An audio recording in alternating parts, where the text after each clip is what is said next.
Boom. Hey, folks. How's everyone doing? I hope everyone is having a wonderful Monday.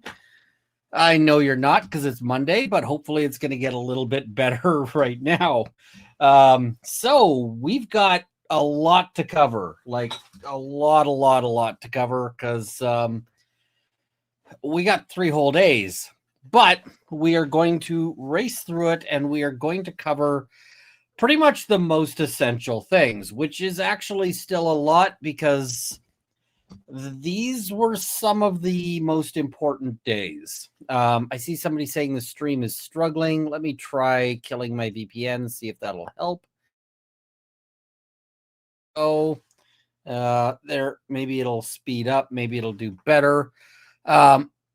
So what do we have going on? Well, the prosecution is now getting to what I think are going to be like, this is where they're trying to start dropping the big bombs, the huge stuff. And this should be the moment when the prosecution is really in its stride. Now, I should set a goal. What should the goal be? Okay, we'll do that. There we go. This should be the moment when the prosecution is really starting to, to close the noose, right? And the problem is that it hasn't been going all that well for them. They've had some big problems with it. I see people asking, am I feeling better? I am like 85%. I am struggling with I had a flu. And now I'm sort of struggling with like the post-flu symptoms, if you ever get that, where you've still got like a cough and so forth. Yeah, it is what it is, but travel just also takes a whole lot out of you. And I was in Vancouver this weekend. And so now I'm like, I am exhausted. But here we go. Because I don't want to fall too far behind on this one. I don't want to give up on it either, because it's actually proving to be a fairly interesting trial, believe it or not. I thought this trial would not be interesting. And the reason why I thought this trial would not be interesting is because I'm like, Kouri Richins is just on a fast train to a conviction and spending the rest of her life in jail. And I still think that's where she's headed, is to a conviction and spending the rest of her life in jail. But the prosecution's case has hit a few snags, and we're going to talk about that because, yeah, buy you a good razor next week. No more bleeding on stream. I can't make any promises on that. But, so we're going to start with day 4, and I'm going to apologize because, like, the first half of day 4, they had a whole bunch of witnesses, and I'm going to cover none of them except like the last one. The last one we're going to cover because the last one is where things start to get spicy. So I'm just going to note here, I'm going to say some things about this witness that you may not like. We're going to dive in, but please don't hate me if I have, thoughts on that. But, yeah, we're going to talk about the prosecution. We're going to talk about the defense. We're going to talk about, how things have been going, why things have been going the way they have. And, yeah, now, I'll give you my sort of impressions as a lawyer and we'll go with there. If she got not guilty, I'd be amazed. I mean, the big thing that's gonna be the problem is all of her statements. That's the big thing. But this was a moment that was supposed to be like the prosecution's big grand moment, and then kind of falls on its ass. And oh right, the sharing the screen works better if I'm actually sharing the screen. So there we go. That's the one we want. All right, here we go. So yeah, we're gonna dive right in with this witness and you'll see what I mean.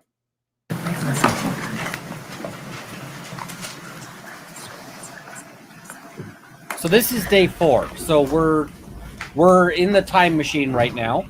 We're a couple of days into the past. And yeah. Now, this is also the same witness that you will see all day, day 5. So, yeah. Or at least most of the day, day 5. Not all day. Day 5 also had some crazy shit. Like straight up crazy. Ms. Lauber, if you would please step in front of Brittany, we'll get you sworn in.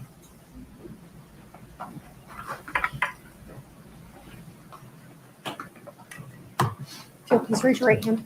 Do you solemnly swear the testimony you're about to give in the matter before the court to be the truth, the whole truth, and nothing but the truth, subject to the pains and penalties of perjury? Please have a seat.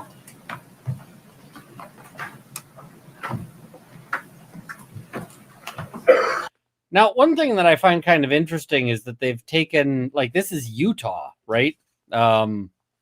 This is like Latter-day Saints, territory, right? And what do they have going on? Well, they have they have an oath that is entirely secular, because it's, instead of "so help you God," it's "subject to the pains and penalties of perjury." And I was I every time I hear it, I'm like, wait a minute, because like here in Canada, we still have the option for a religious oath. You can also affirm, but so I just thought it was kind of interesting. It doesn't matter for the trial. It's just kind of an interesting note there.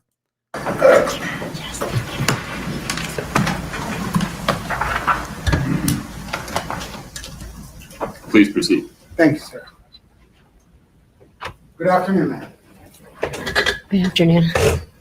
Would you pull, you can sit wherever you're comfortable. If you would just pull the microphone closer to you, it's easier to move that than the chair. Yeah, we'll see if that's close enough. Okay. Go ahead, Mr. Blever. What, ma'am, is your name? Carmen Lauber. Do you spell your last name Lauber? Yes. Now, I'm just gonna say, when I saw that, I was like, "Oh, we might have this might be a difficult witness." Because if you just saw what happened there, it was the prosecutor leading the witness on how to spell their name. Now, that usually means that they've got a witness who's got some learning disabilities or mental disabilities or something like that. And he's like, "I don't want to let you get this wrong." It's indelicate, but how old are you? 54. What do you do for a living? I'm a direct support intake. I work with people with disability. Okay, ma'am, we're gonna have to get you to, hold on. And this is at 1.5. So she works with people with disabilities. I also just want to, does he do it with every witness? I hadn't noticed it with every witness. Weird. Okay. If he does it with every witness, okay. I had not noticed with every witness. Maybe it's just that I only noticed with this one. Pull to the edge of that. Get it right up. Yeah, it's gonna be annoying to you. Okay. Push it back a little bit. And we're at 1.25. Right. I tried 1.5, but I thought it was a little fast here. I'm sorry, again, please, what do you do for a living? I'm a direct support intake. I work with people with disability and mental challenges and stuff. Do you have a history of drug use? Yes. When did that history begin? 6th grade, I was smoking pot, and then it just varied up through junior high and high school. How did it vary up? Through cocaine, through pot, through mushrooms, LSD, acid, just drinking stuff through junior high and high school. So this is a pretty common pattern where you get people who kind of just try some of everything. You'll hear like marijuana as a gateway drug. The thing is that if people don't have marijuana, they just try whatever else is around.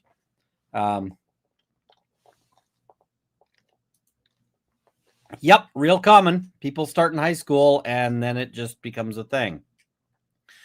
Now, one of the things I want to note is that she is a former addict. And like during her, addict years, and I say former addict, people disagree as to whether former addict is a thing or whether it's current addict who's, sober. But regardless, she's sober, right? And through the years getting to sobriety and having this job and so forth, she went through some stuff. She did some stuff, right? And so whenever you hear people say, well, why should we care about, addicts and so forth? Well, she is what an addict looks like when they start getting their shit together. She's here, she's doing good work, in terms of helping with disabilities, etc. So there is light at the end of the tunnel. I've seen lots of people sort of go through, and yeah. And I mean, she looks great, right? She looks healthy. She looks like she's, living life, which is good. Did it continue into adulthood? Yes. For how long? For quite most of my adulthood. Have you ever sold drugs? Yes. Do you have a criminal history involving drugs? Yes. Now, you might be asking, why is the prosecution asking their own witness if they're a drug addict, if they're a drug dealer, if they're all of these things? Well, first of all, it's relevant because the reason why she is here to testify is because of her drug dealing, right? There's nothing she can say that doesn't lay the drug dealing right out there on the line. And the second thing about all of that is that they want to get this out early, both just for ethical reasons. And when I say ethical reason, the ethical reason is they're tendering her as a witness who's kind of a special sort of witness. And the special sort of witness is, that she is being offered immunity. And so they really do need to sort of get out that this is a witness who's been offered immunity. That is appropriate. And yeah, but they very, very much need to do that. And it's important. So Does it involve drug possession? Yes. Does it involve drug distribution? also, they don't want the defense to go through this because the defense will be much nastier about it. And yeah. Yes. Do you have felony convictions for drug distribution? Yes. Are you currently on a type of probation for drug distribution? Yes. And are you on a probation for a felony drug distribution? Yes. Is that probation in Wasatch County's drug court? Yes. What is drug court? Drug court is where you go in, they give you the tools to rehabilitate yourself. They give you groups, personal therapy, one-on-one treatment.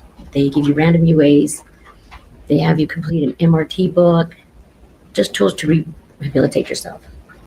Drug court is also a real innovation in criminal justice, because in the past, what they'd do is they'd be like, you were dealing drugs, so we're going to throw you in jail forever and a day, and, we'll just forget about you. Or, somebody goes in, they're dealing drugs in their 20s, they get like a 15-year sentence, they come out at 35, they have no skills, they have no ability to function, and, what are they going to do? Well, probably deal drugs again, because they really can't do anything.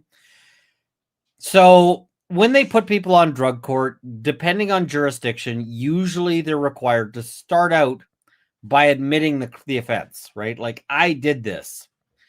And then after that, instead of going to jail, they hold off on the sentencing, but they start giving them a whole bunch of homework, whole bunch of tasks, a whole bunch of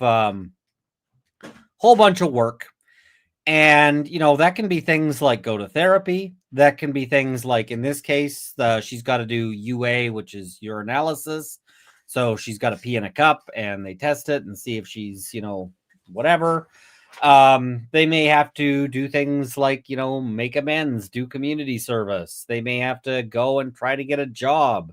All of these things, right? And the goal of this is not, punishment.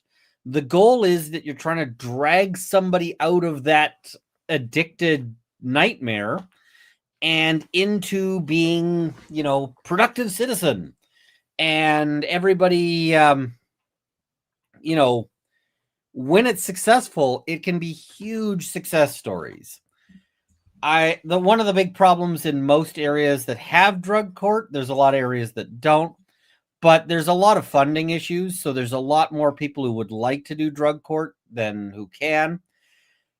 You also get a lot of people who sign up for drug court, but they aren't really in the right place for drug court. So they sign up for drug court and then they just, they're not there yet. And so sometimes drug court has to kind of drag people kicking and screaming into a place where they're actually able to do drug court, like able to actually get to where she is. And sometimes people fail out. And, it can be pretty catastrophic for people who do. But the idea for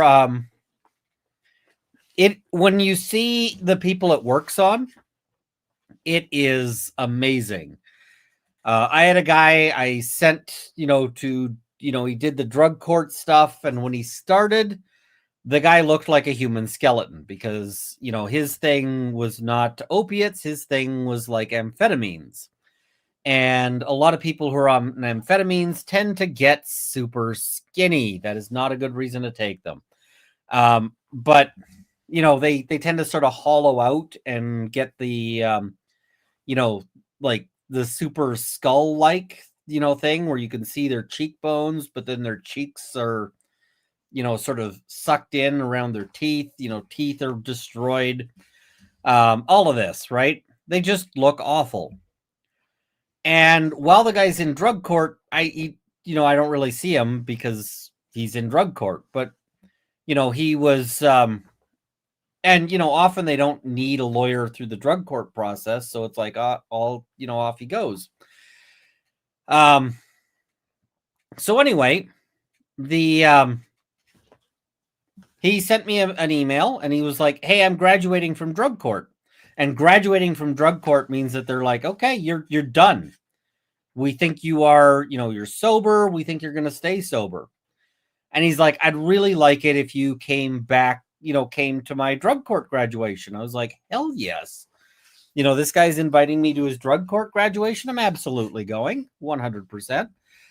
So, I went and that was the first time I saw him there and guy looked really good. He looked healthy, right? Suddenly this person who looked near death and, he's talking to the court, talking about how well he's doing. He's got a job. He's got, an apartment. He's not seeing any of these bad people that he saw before. And he just wants to keep going through his life. And it's like, that is what I want to see. So she is an absolute success story. She seems like a very nice person. And I'm also going to say, if I was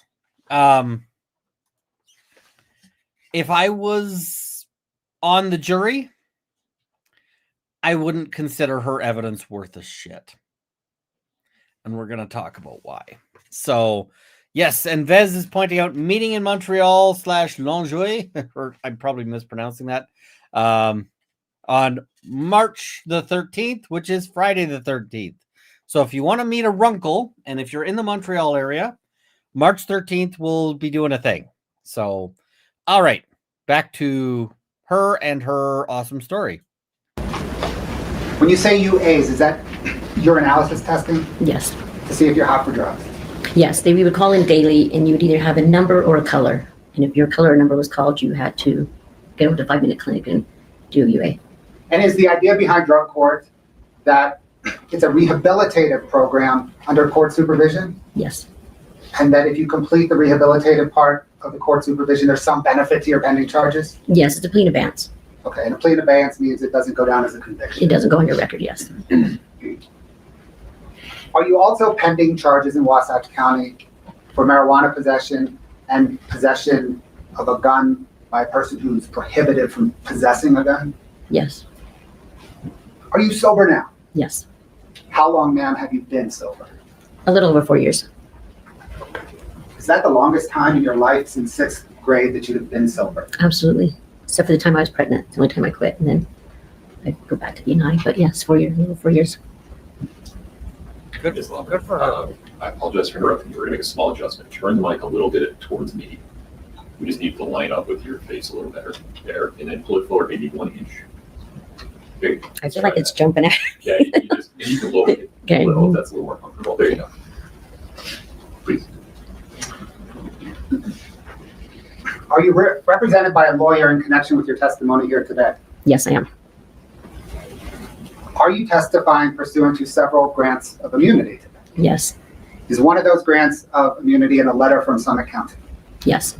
Is one of those grants of immunity in a letter from Salt Lake County? Yes. Is one of those grants of immunity in a letter from the federal government? Yes. And is there also an understanding between you and Wasatch County, or at least your attorney and Wasatch County, that there's immunity for the gun and the marijuana in Wasatch County? Yes. And do you have those 4 grants of immunity because you have committed crimes in connection with this case in all 4 of those jurisdictions? Yes. What is your understanding of those immunity agreements? With proceeding forward with the truth, and there will be no charges filed back on me. This is the problem. So, she's got an immunity deal. And the immunity deal requires telling the truth. Well, who decides whether she's telling the truth is going to be a major question. Because the people who decide whether she's telling the truth in order to decide whether they're following through on the deal or trying to blow up the deal is the prosecution. And so what ends up happening is when you offer somebody an immunity deal for testimony, they have a strong incentive to make the prosecution happy. Because if the prosecution's not happy, they are at risk. So, and she is really at risk. Like really, really at risk. Because we'll find out in one of these like worst crosses of one of the best witnesses for the defense. The defense should have been able to cross the out of her. And they don't. They fail. Do you understand that they require you, in order to avoid criminal exposure, they require you to testify today truthfully? Yes. Do they require you to testify today fully, Yes. regardless of who's asking you the questions? Yes. And that if you don't testify truthfully and fully, you could lose all of that immunity? Yes. Did your lawyer assist you in getting that immunity? Yes. Did he advise you of the potential criminal exposure you face if you lose that immunity? Yes. I need you to speak up just a Yes. Sorry. little. I need to remind you from time to time. Yeah, because It's not it's just like, yeah, you're fine. She has a pretty constant problem with being, with the mic, but yeah. All right, let's pause it here. I'm just going to say she's a really likable witness. I see some people saying, I like her. Somebody's saying, what am I drinking? I've got a Lassie right now, but I've got a goal going to open something else. So she's a really likable witness. And she offers for the prosecution some pretty critical evidence in terms of trying to pull this all together as to how the fentanyl enters the picture. Holy crap. We just, I got to pull this up. Runkle in chat, I got married. That's amazing. That's so, Jessica. Congratulations. I hope it was magical. That is amazing. So congratulations. And yeah, I hope your marriage is every bit as happy as mine. Because I got no regrets. If you go online, you'll find a lot of people who are all like salty about marriage and so forth, and I'm not one of them. So, yeah. All right. Here we go again. I deleted them. Why? You know what this transaction. You mentioned you have this part of this transaction with Kouri Richins and Susan Kohler involved text messages. Do you have any of those text messages? No, Do you know what happened to those text messages? I deleted them Why? because if I had lost my phone or anybody else got a hold of my phone or anybody in drug court wanted to see my phone, it was evidence that I was not following drug court rules. I was still involved with people that were using It was evidence that you're dealing drugs, and right? participating in selling drugs. Yeah, she wasn't just using. This is actually a drug trafficking transaction. Somebody says, "Hey, could you buy me some drugs?" And she's like, "Yes, I can buy you drugs." She is selling drugs to Kouri Richins, is what she says, right? Let's talk about the second time that you purchased drugs for Kouri Richins, which is am I right, the first time you purchased them from Robert Crozier? Yes. All right, let's talk about that first purchase from Robert Crozier. How did Kouri Richins approach you on that purchase? She had reached out to me in text message and said that her investor needed or wanted something stronger. And I kind of told her, well, I can reach out to the people I don't know. You just can't say, hey, this is what I'm looking for. When you're buying drugs off the street, you pretty much purchase what you get. And at the time, I didn't know anybody. So I reached out to another acquaintance that I knew that was still using, which would be Nicole. Okay, you reached out, remember to keep your voice up, please. What's that? Can you keep your voice up, please? Yes. Okay. So you reached out to an acquaintance of yours, Nicole, that you knew was still using, right? Yes, at the time. And is that Nicole Cummings? Yes. How did you reach out initially? How did you reach out to Nicole Cummings? On Facebook Messenger. Scott, can I get 3-3, please?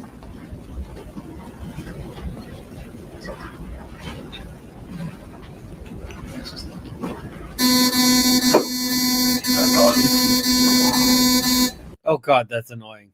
Scott, can we go through our normal dance? Would you disconnect? Yes, sir. Back in. I don't know why that happens, but it seems that unplugging and plugging back in fixes. What's the record? There we go. For the witness, correct? Yes, sir. Okay. Just the witness. There you are. Yeah, fentanyl is real bad I was news. like, oh, I can't see it. Do you see it there? Yes, now I can. Okay. And you just, when you turn your head, the mic has to follow. There you go. Thank you.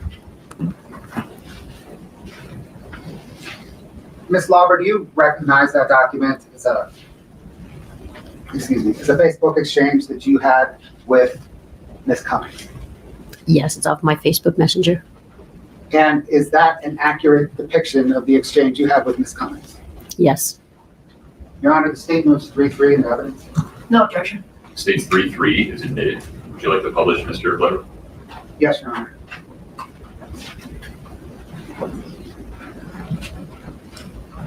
Ms. Lauber, do you see there blown up out of 3-3 where it says, text me, I got a question and won't do it on this? Yes. Did you send that message by Facebook to Ms. Cummings? Yes. And it says on February the 5th, 2022. Is that when you sent it? Yes. Why did you send that message? I was going to ask her if she knew anybody that had any pills. And you didn't want to ask her over Facebook. No, Why not? because once again, that's showing what I'm trying to buy. Illegal activities of buying drugs. We couldn't hear that, I'm sorry. Illegal activity of buying drugs. Thanks, Scott. Did you ultimately speak to Ms. Cummings over the phone? Yes, I did. And what did you ask her? If she knew anybody who had any opiate pills for sale. And how did she respond? She said yes, she had a friend that could help me. And did she identify the friend? Yeah, she gave me his name. She said Robbie. And is that the Robert Crozier you've mentioned before? Yes, it is. Did she put you in contact with Robert Crozier? Yeah, she gave me his number. And we're going to see Robert Crozier later. I've been calling him Pink Shirt Egg Guy because, well, you'll see. Call Robert Crozier. Yes, I did. What, if anything, did you ask Robert Crozier for? If he knew anybody who had any pain pills for sale. And how did he respond? He said he would reach out to a couple of people. Did he ever get back to you after that? Yes, he did. When he got back to you, what did he say? He said he had a buddy that had some fentanyl pills. What then did you do? I had texted Kouri back and told her that I had a friend that could get them, but they were fentanyl pills. So you told Kouri you had a friend to hook up for fentanyl pills. Yes. How did Kouri Richins respond? She said, okay, go ahead and get them. So, did you go ahead and get them? Yes. What was the next step in getting them? The next step was reaching out to Robbie and tell them to go ahead and get them.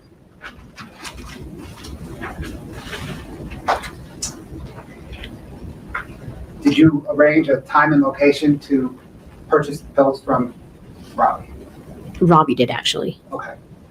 So the time and location bit is actually kind of important because it's going to be something that they try to mesh up with a later witness, right? To say she's credible because this matches to some other forensic information.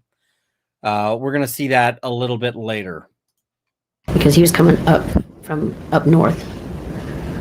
So he had me go to a Maverick off 126 in Draper. It was closer to his person. Let me maybe do this one more time. The text messages between you and Robbie, do you have them?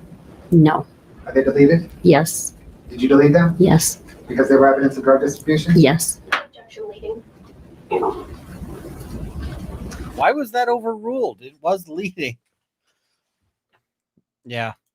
I think you're going to testify about a lot of text messages. Did you delete them all Yes. for the same reason? Exactly.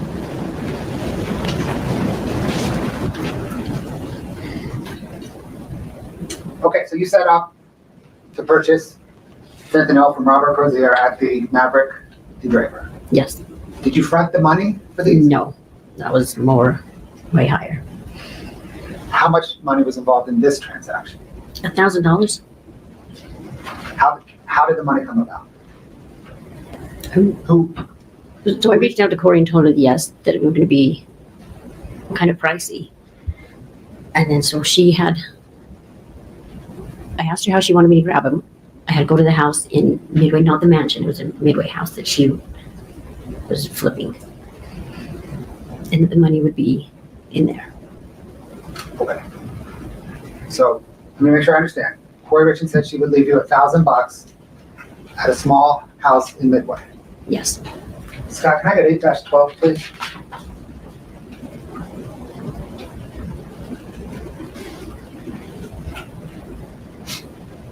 Ms. Lauber, do you recognize this photograph? Yes, I do. Is that the small house in Midway that you're thinking of? Yes. Is that an accurate depiction of the small house? Yes. Your Honor, the state moves to admit 8-12. No objection. 812 is admitted.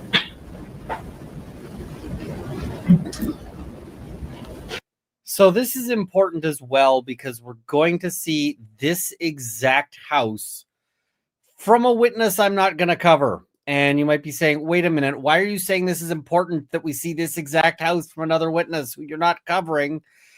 Well, the reason why I'm not covering is because the witness says precisely one thing. One thing. I bought this house later from Kouri Richins. Oh, I got a hiccup. So the reason why this house is relevant and why they're showing us the picture of this house is that Kouri Richins sold this house, which means that when we hear testimony and she testifies, I don't know if we'll cover it. She testifies that, like, or actually, I think it's right away. Now, like, I don't think we'll cover, or don't know if we'll, that, like, drugs were left at this place as a drop site, right? And so the thing is it's going to be like, this isn't any random house. This is a house that Kouri Richins had access and control over, right? That Kouri Richins had the ability to, to know that nobody else was going to be poking around this house. So, yeah. Miss Lauber, did you enter that house and get the $1,000? Yes, I did. How did you enter the house? Kouri told me the back door was unlocked. Was it? Yes. Did you enter through the back door? Yes, I did. Where inside the house was the money? In a closet in a box with a couple of coffee cups. Thanks, Scott. So once you got the money, what did you do next? I had called Robbie and told him, okay, I had the money, how long it would take him to get down from where he was coming from.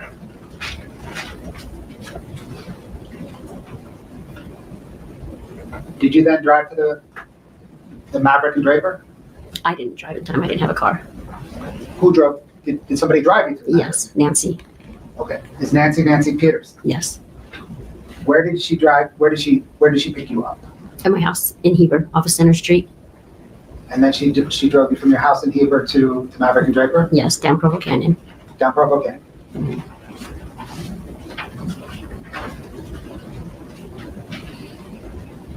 Scott, can I get 3-7, please? Every time I just want to hear Scott yell out, no!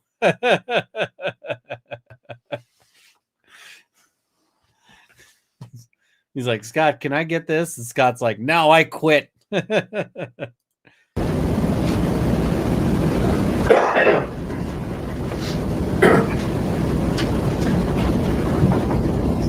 Ms. Lauber, do you recognize that document? Yes, I do. Is that an extraction of your some photographs on your from your cell phone? Yes, it is. Is that an accurate depiction of the photographs extracted from your cell phone? Yes. Your Honor, the state moves 3-7 into evidence. Your Honor, we'd object. I don't think that Ms. Lauber can identify the Celebrite. Celebrite hasn't even been introduced into evidence. I suppose she could introduce the photos if they want to pull up the photos separately, but she can't identify the Celebrite, which is not. She can identify them as photos from her cell phone, correct? I think she can, yes, as photos from her cell phone if they want to show the photos without it being on the Celebrite extraction. Okay. For the moment, Scott, can you? I mean, this is kind of a pointless quibble. This is the kind of objection you object when you're kind of rat fucking the other side. And I mean, I get it. I probably would make the same objection because, whatever. But as somebody who's not in the trial, it's just like, okay, they're getting the pictures in. The thing is that properly, the prosecutor should have called the Celebrite witness first, right? But they didn't. But all they want to do is identify the photos. And she's like, well, she can't identify the whole Celebrite extraction. It's like, are you really going to make them like take scissors and cut the photos out just so it doesn't have the... Okay. Who is the old guy in the back corner? That is, that's the father of the deceased. So, yeah. He was the first witness, I think. Your Honor, we're going photo by photo as D1, D2, D3. Let's do that. We'll come back to this.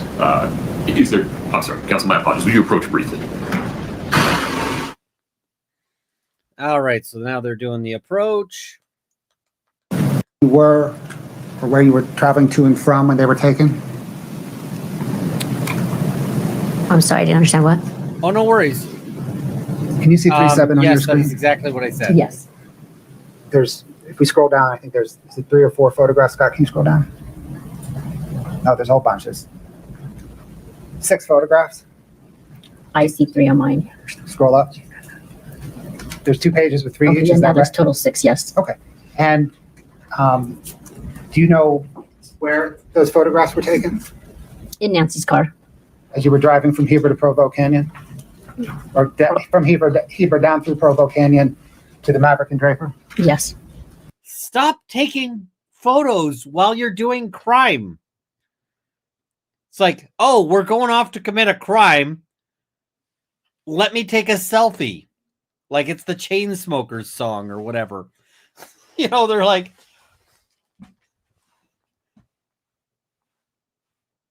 hashtag committing crimes. I'm like, are you freaking kidding me?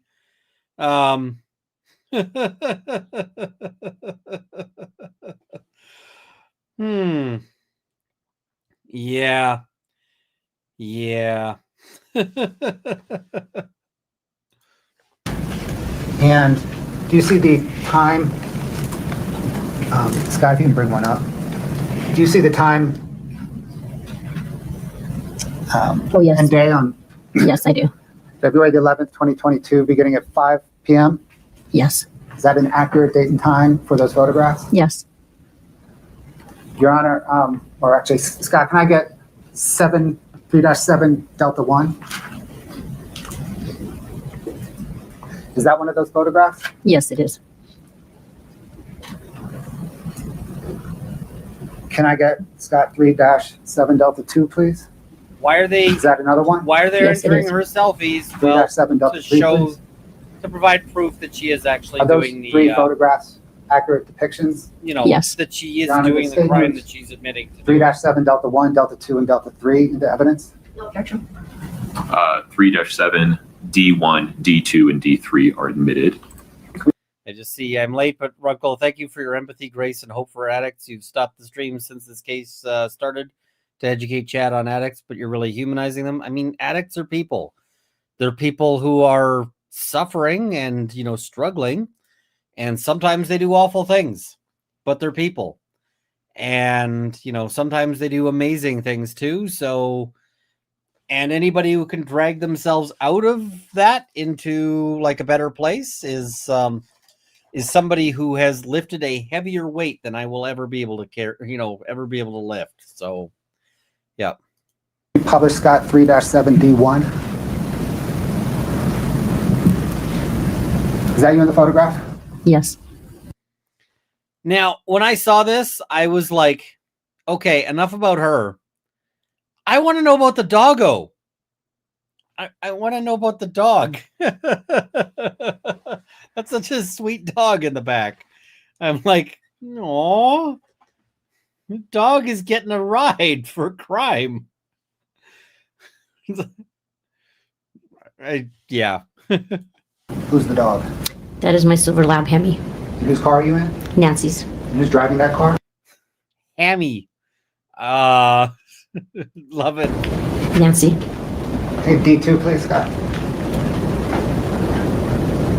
Is that you and Nancy Peterson? Yes, it is. Can I get D3, Scott? The faces they're making is like, okay, that's a choice. Another photograph of you and Nancy Peterson Yes, it is. in Nancy Peterson's car, Yes. driving to meet up with Robert Crozier, the Draper Maverick, on February the 11th, 2022. Yes. Meeting, Your Honor. He's already laid foundation. Overruled. On the way down, thanks. On the way down Provo Canyon to the Draper, did you text with Mr. Crozier?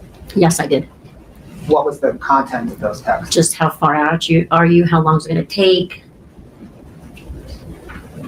On the way down Provo Canyon, were you texting with Kouri Richins? Yes. What was the context of those texts? Sorry, it's taken long. I'm headed there now. I'll let you know when I leave the Maverick. Did you end up meeting with Mr. Crozier at the Maverick? Yes, I did. What happened once you two met there?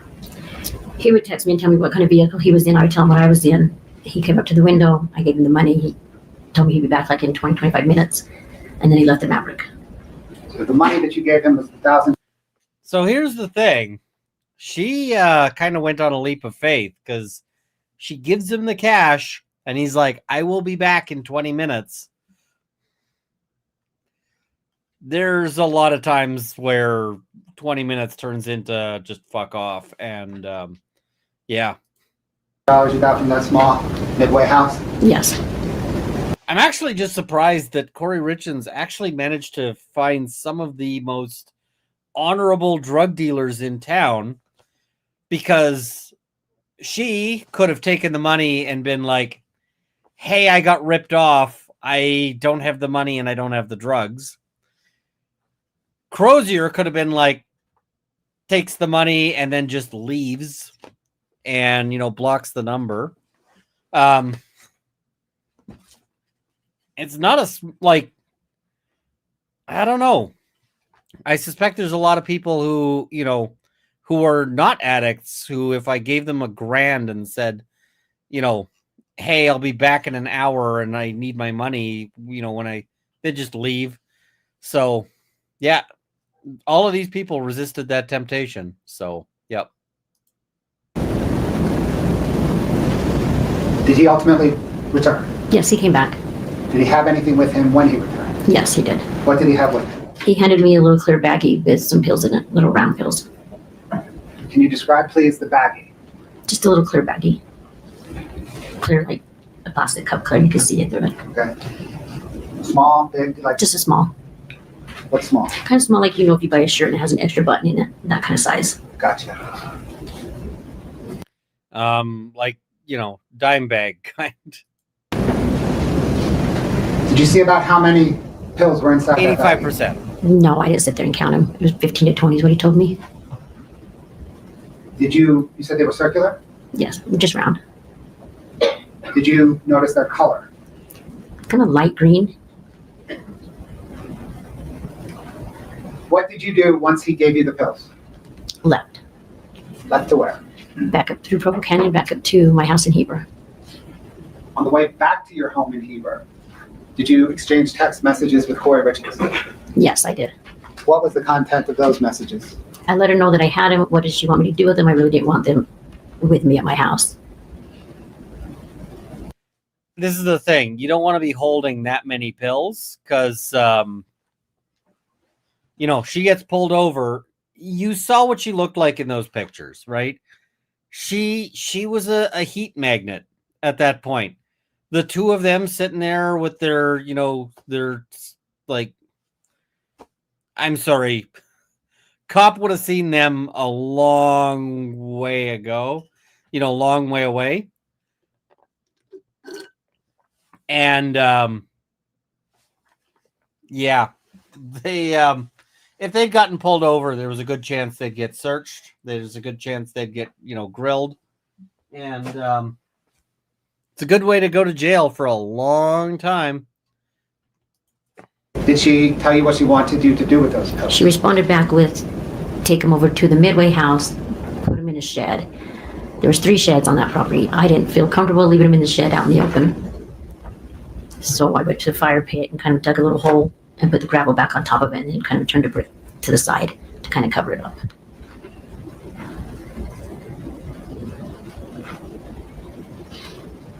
Also note that the you know, the drug dealer has better sense than she does.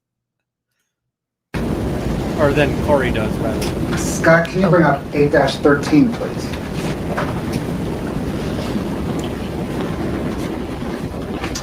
Ms. Lauber, do you recognize that photograph? Yes. What does it depict? That is the house in Midway. Is it the backyard of the house? Yes. Is that a fair and accurate depiction of that backyard? Yes. Your Honor, the state moves 8-13 into evidence. No objection. 8-13 is admitted. Scott, if you could zoom. I like how the zoom has entered the chat. Like, you know, I think that's an EDB-ism, the zoom. So there's the backyard. It's actually quite a nice and substantial backyard. Must be very dangerous to smuggle fentanyl into prison in your body. Yeah, it's a great way to die. So, yeah. Do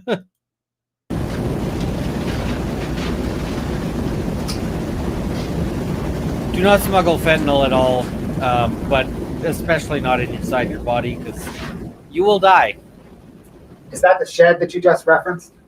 Yes. Is that the fire pit that you just referenced? Yes, it is. So you put the pills that Robert Crozier sold you, the Draper Maverick, in that fire pit? Yes. There's no fire at the time. Not at the time, no. There was no fire. Thanks, sir.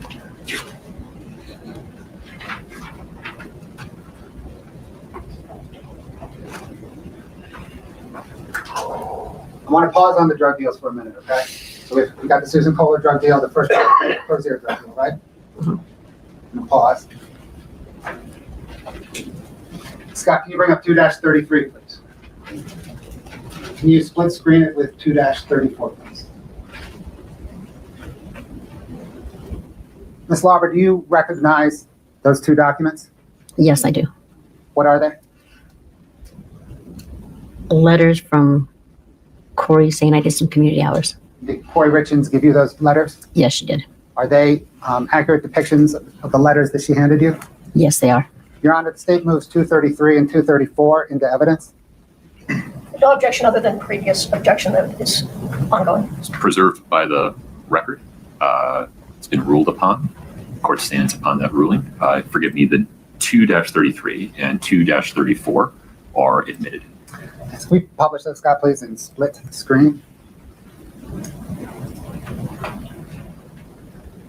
You mentioned, Ms. Lauber, that those are community service. Those are letters, I guess, evidencing perhaps community service. Yes. What's the I'm so genesis? sorry to interrupt. Sorry. Yeah, we just need you to speak a little louder. What's the genesis of these letters? Why these letters? I was late for a couple of groups, so I got sanctioned from drug court to do 10 hours of community service. Okay.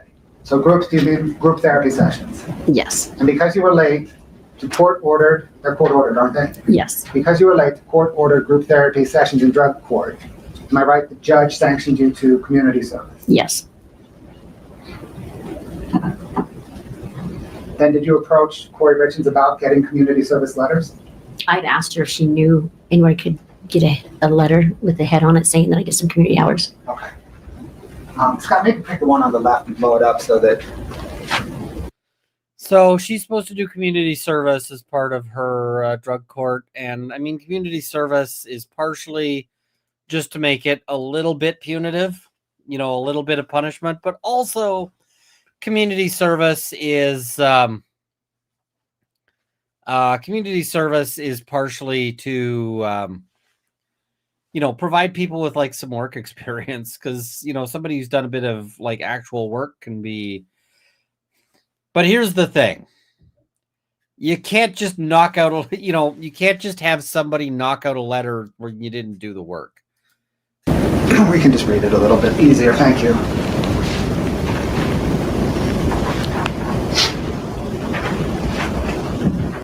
All right, it says, to whom it may concern, I'm hereby writing this letter to verify and confirm the community service undertaken by Carmen Lauber at our rescue ranch in Hennifer, Utah. Carmen dedicated 2 days to working with primarily our horses, from assisting in cleaning stalls to brushing and walking them in the corrals. Except they don't say corrals, they say corrals. She also facilitated the kids' riding lessons and helping the children on and off the horses and teaching them how to saddle their horse. She was a great asset to our team. I hereby confirm that Carmen Lauber has put in 10 total hours community service, 5 hours on one day, 5 hours on the other. So, and it's signed Kouri Richins.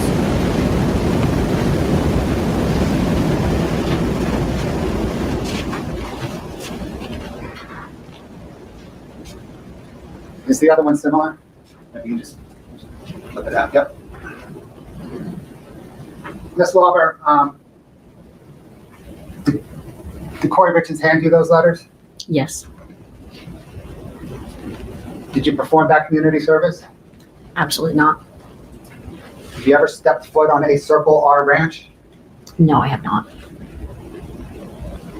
Did you submit those community service letters to Does Kouri Richins have a ranch, or did they just make something up? the drug court in Wasatch County? Yes, I did. How'd that go?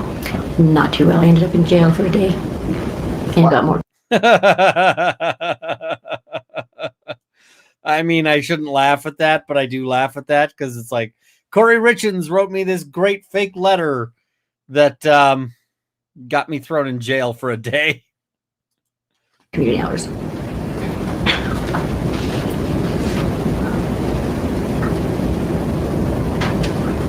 Ms. Lauber, you were in drug court on a felony drug distribution charge, right? Yes.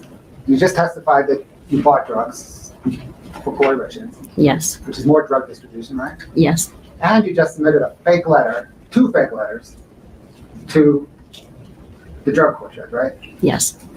Why on earth would you do that?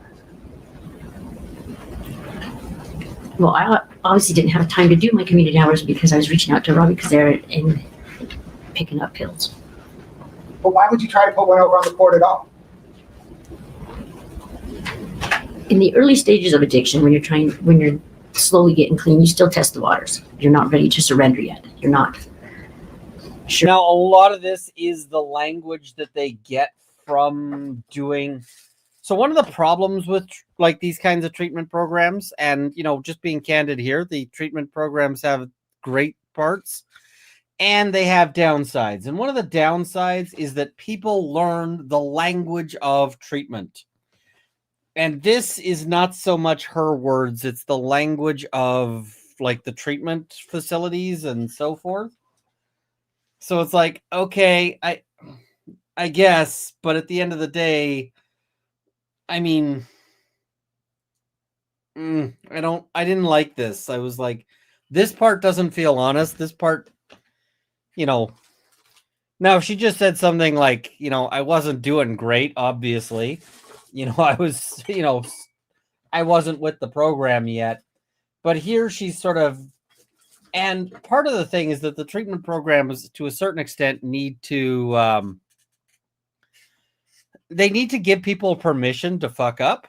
And the reason what I mean by that is that people screw up. People, like somebody who's on a treatment regime, they relapse. They do all sorts of things that are not what they're supposed to be doing. And so, so sometimes they need permission to have fucked up. I have a speech I give clients who are trying to get clean.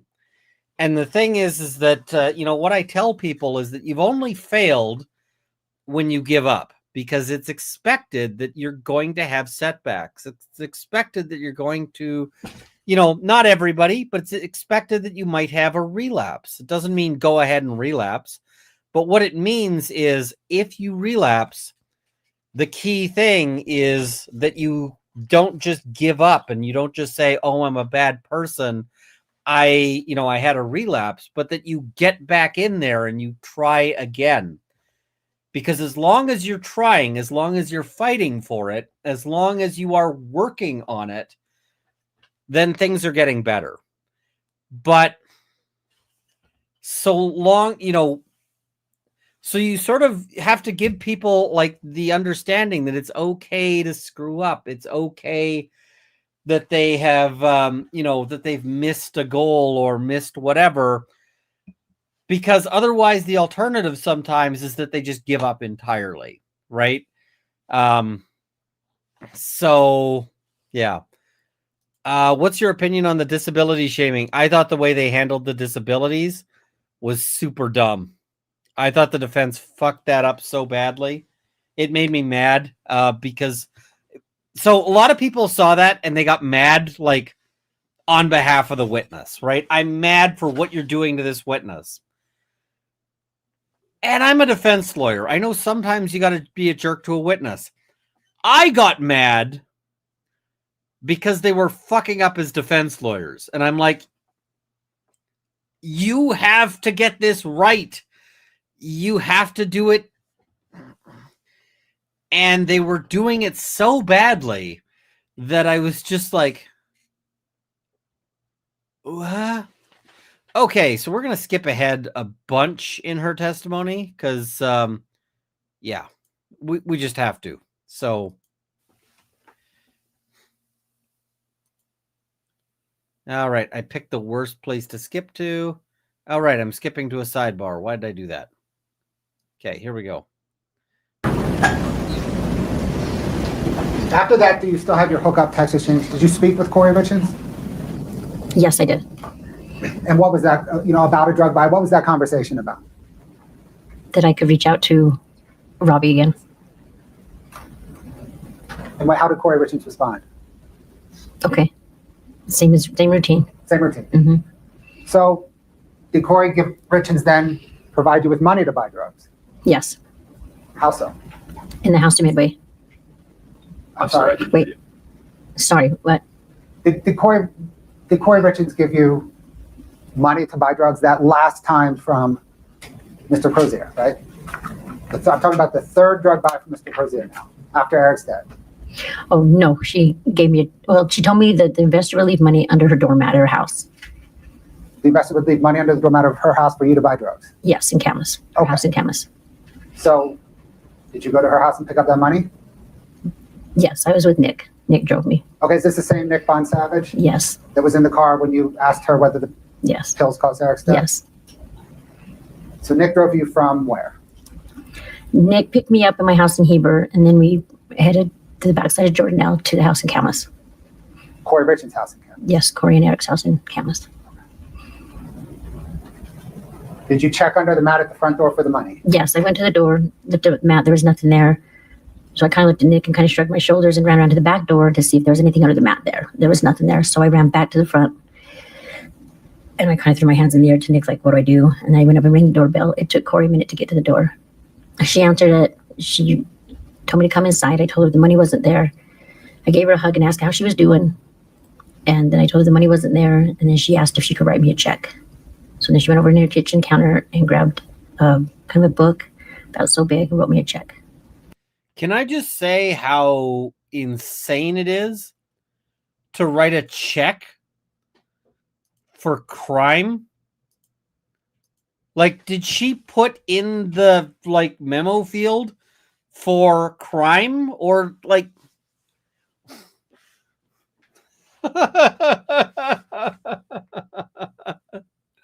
Kouri Richins is so bad at this. I mean, I don't have a checkbook anymore, but the notion of using a check to pay for crime, I'm like,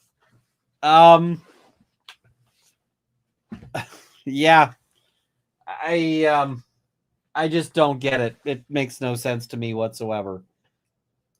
Did she hand you the check? Yes. Scott, can we bring up 5-31 for the witness, please? And it's 3 pages. If you could slowly scroll through so she can view all 3 pages, please. I have never heard of that. Sorry, can you please throw it one more time for me?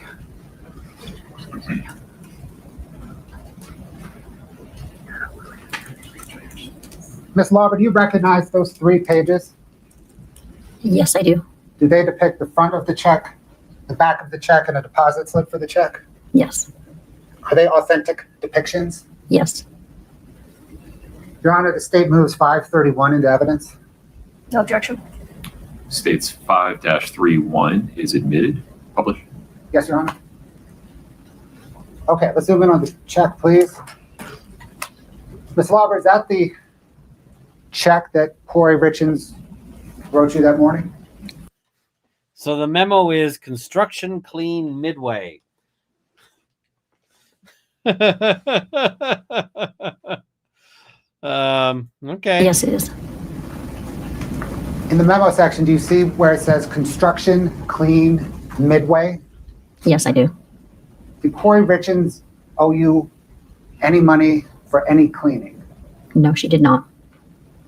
Did she owe you any money for any construction cleaning? No, she did not. Did she owe you any money related to Midway? No, she did not. Did she owe you any money that would make construction clean midway memo make sense? No, I never cleaned a house ever in my life for $1,300. Okay. Could have been a trust check. Oh my God. Doing that off a trust check would be even worse. But yeah, there's a nightmare. Let's go to second page, please, Scott. Is that the back of the check?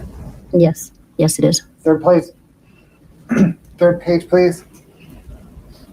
Okay.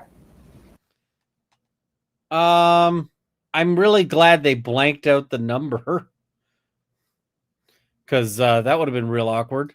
Do you recognize that as a deposit slip where you deposited a portion of that check and took out cash for the other? Yes, I do. Okay. Please explain how this came about.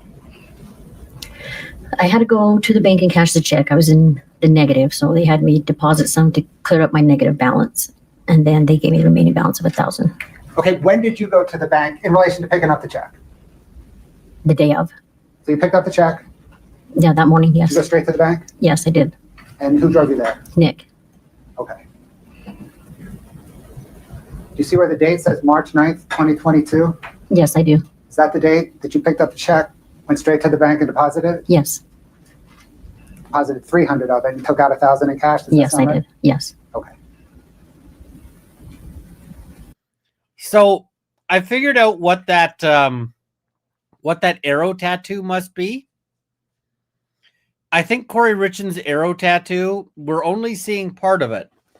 And just below the arrow, it says, "I'm with stupid." And then when she leans like this, it makes sense.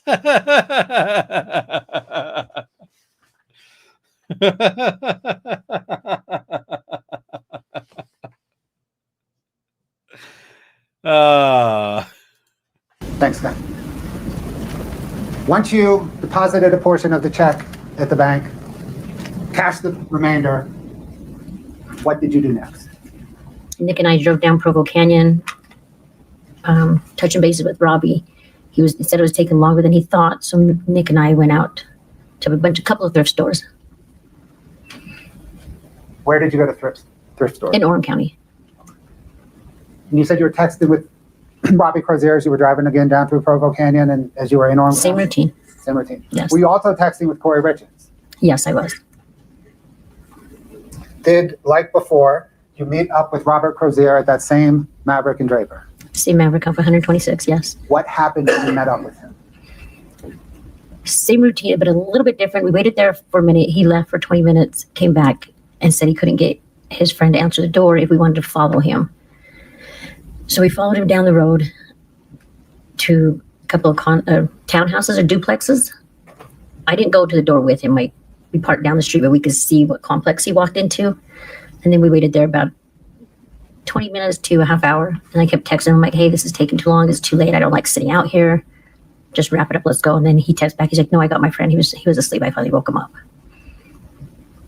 Okay, had you already given Robert Crozier money before he went into the townhouse? Yes, How much? the 1,000.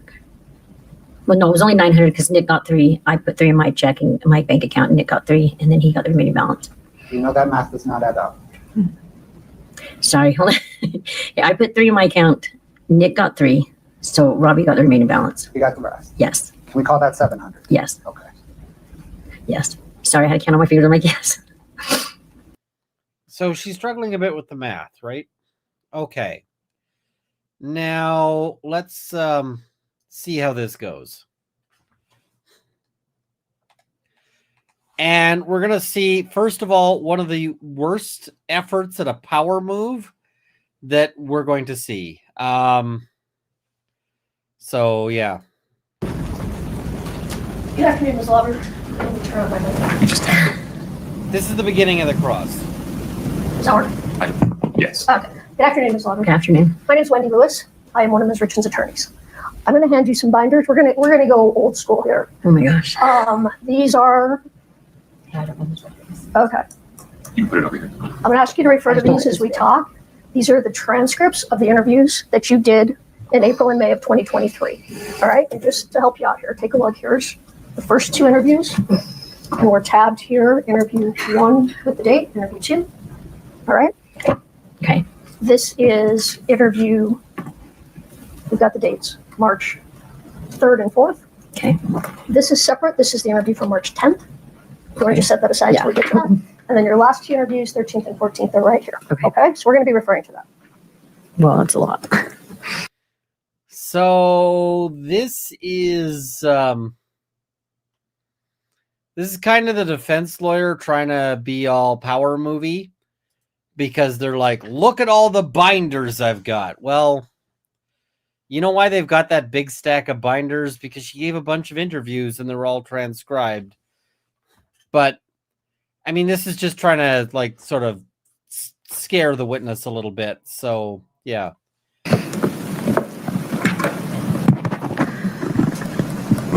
All right. So according to your testimony that you just gave, when you were arrested in April of 2023, between April of 23 and May of 23, you had 7 interviews with, it was Detective O'Driscoll and Detective Maynard, and then there were some other people too, but those were the 2 main ones, correct? Yes. All right. So since that time, since the last interview that we have a transcript of, May 13th, 2023, how many times have you met with, we're going one at a time, how many times have you met with Detective O'Driscoll? While I was incarcerated? No, after you got out. After? There was a couple of times. Couple. Okay. Yes. So I mean, I'm not sure on the numbers. It was a while back.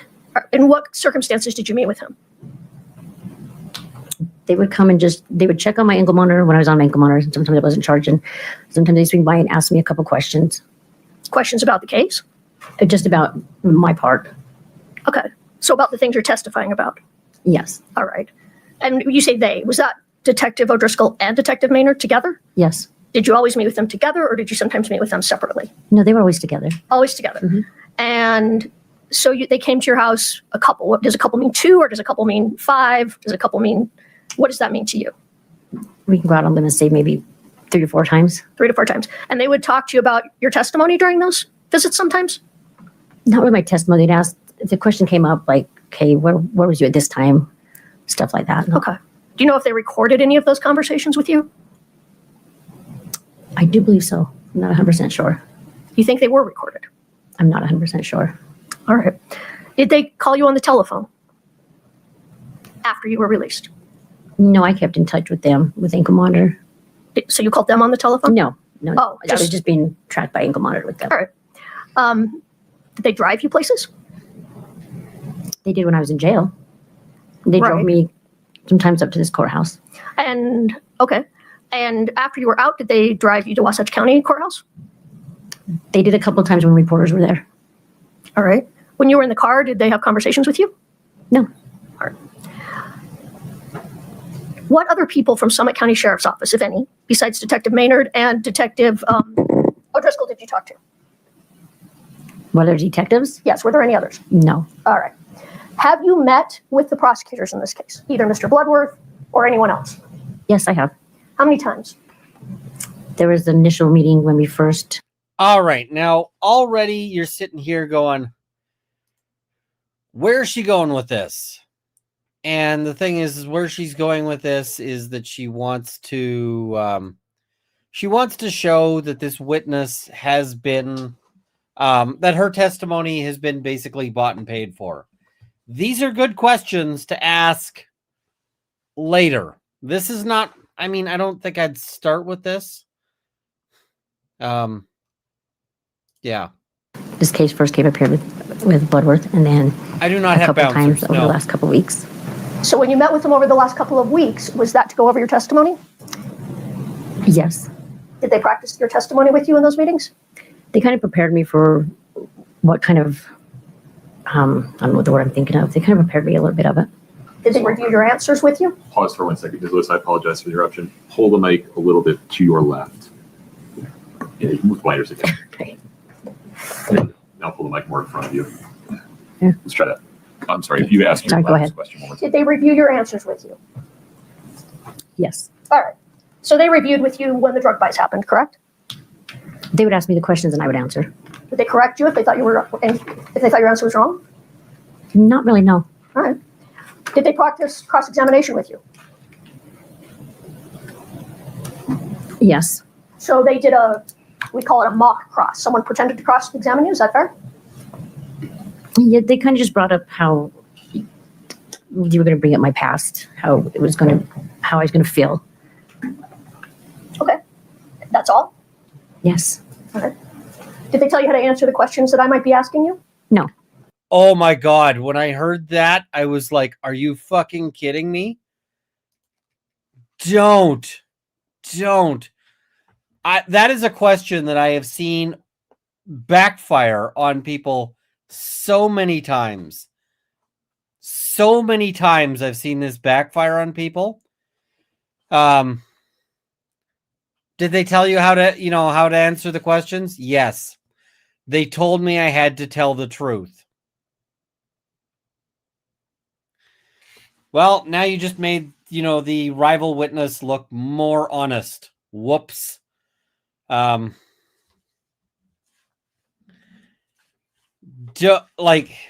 got to be really careful on that one.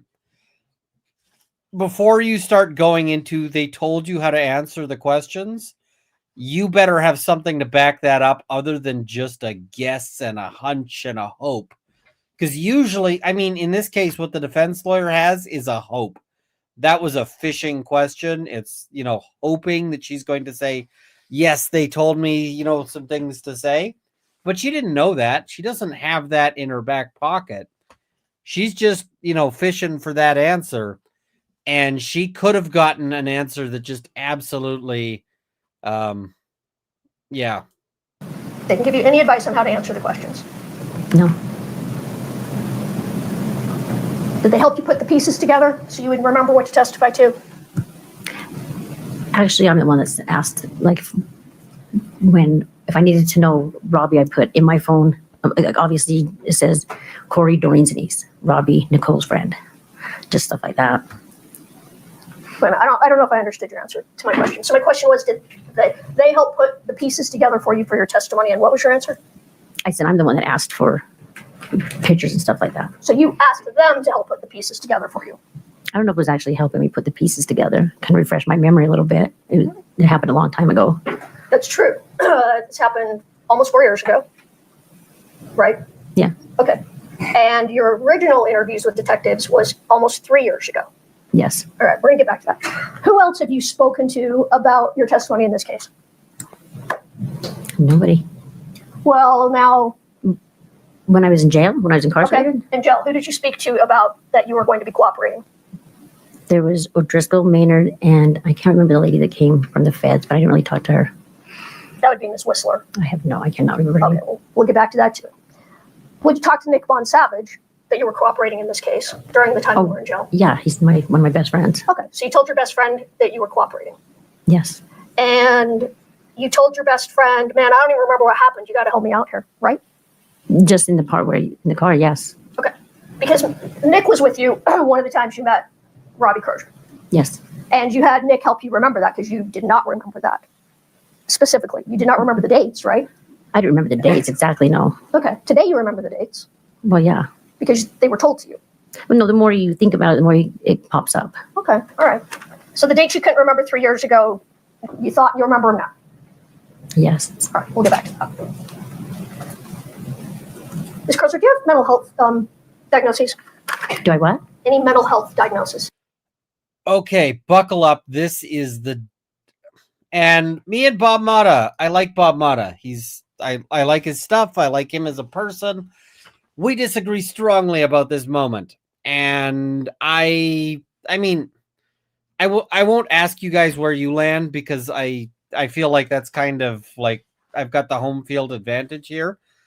But man, I thought that she shit the pool on this one. Ms. Crozier, do you have Yes. All right, we'll get back to that. Ms. Crozier, do you have mental health diagnoses?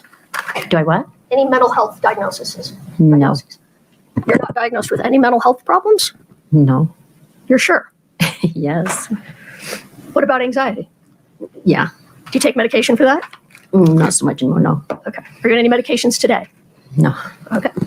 All right. Let's talk about drug court. So,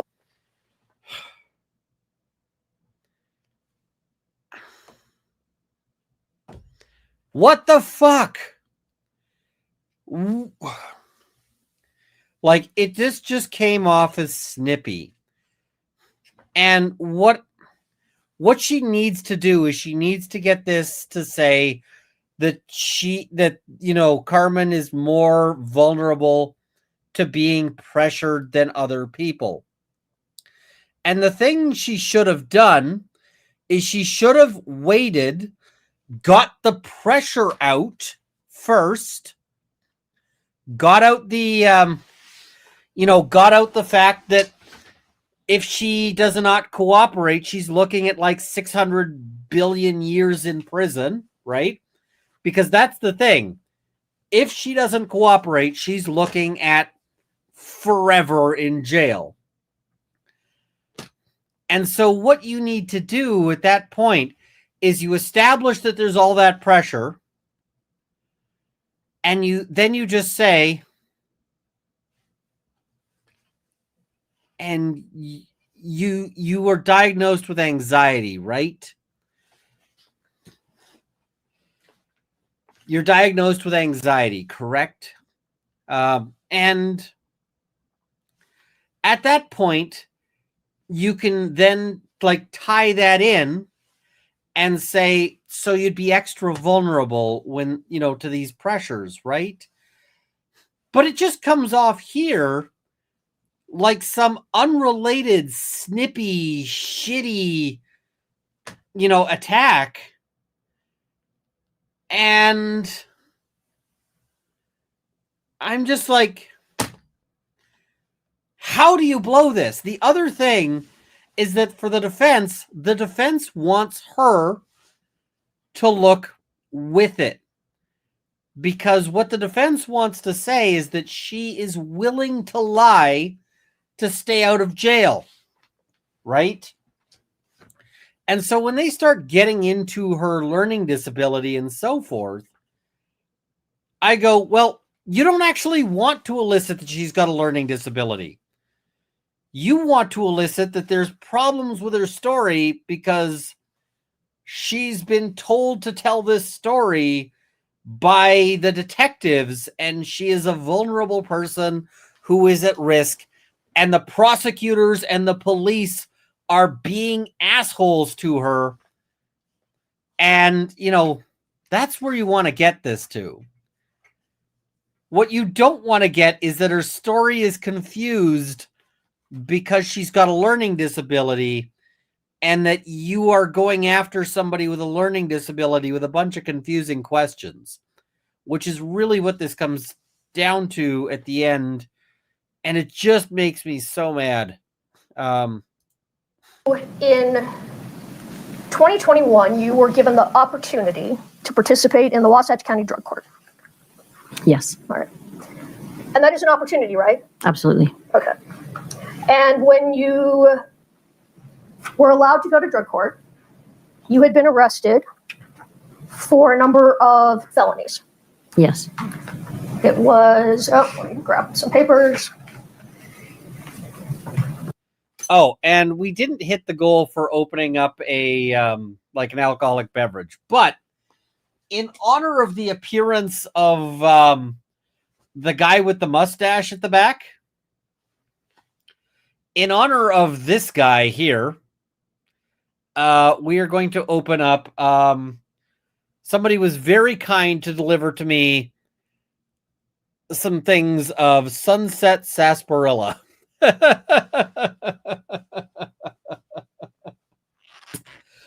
So we are going to open up a sarsaparilla, and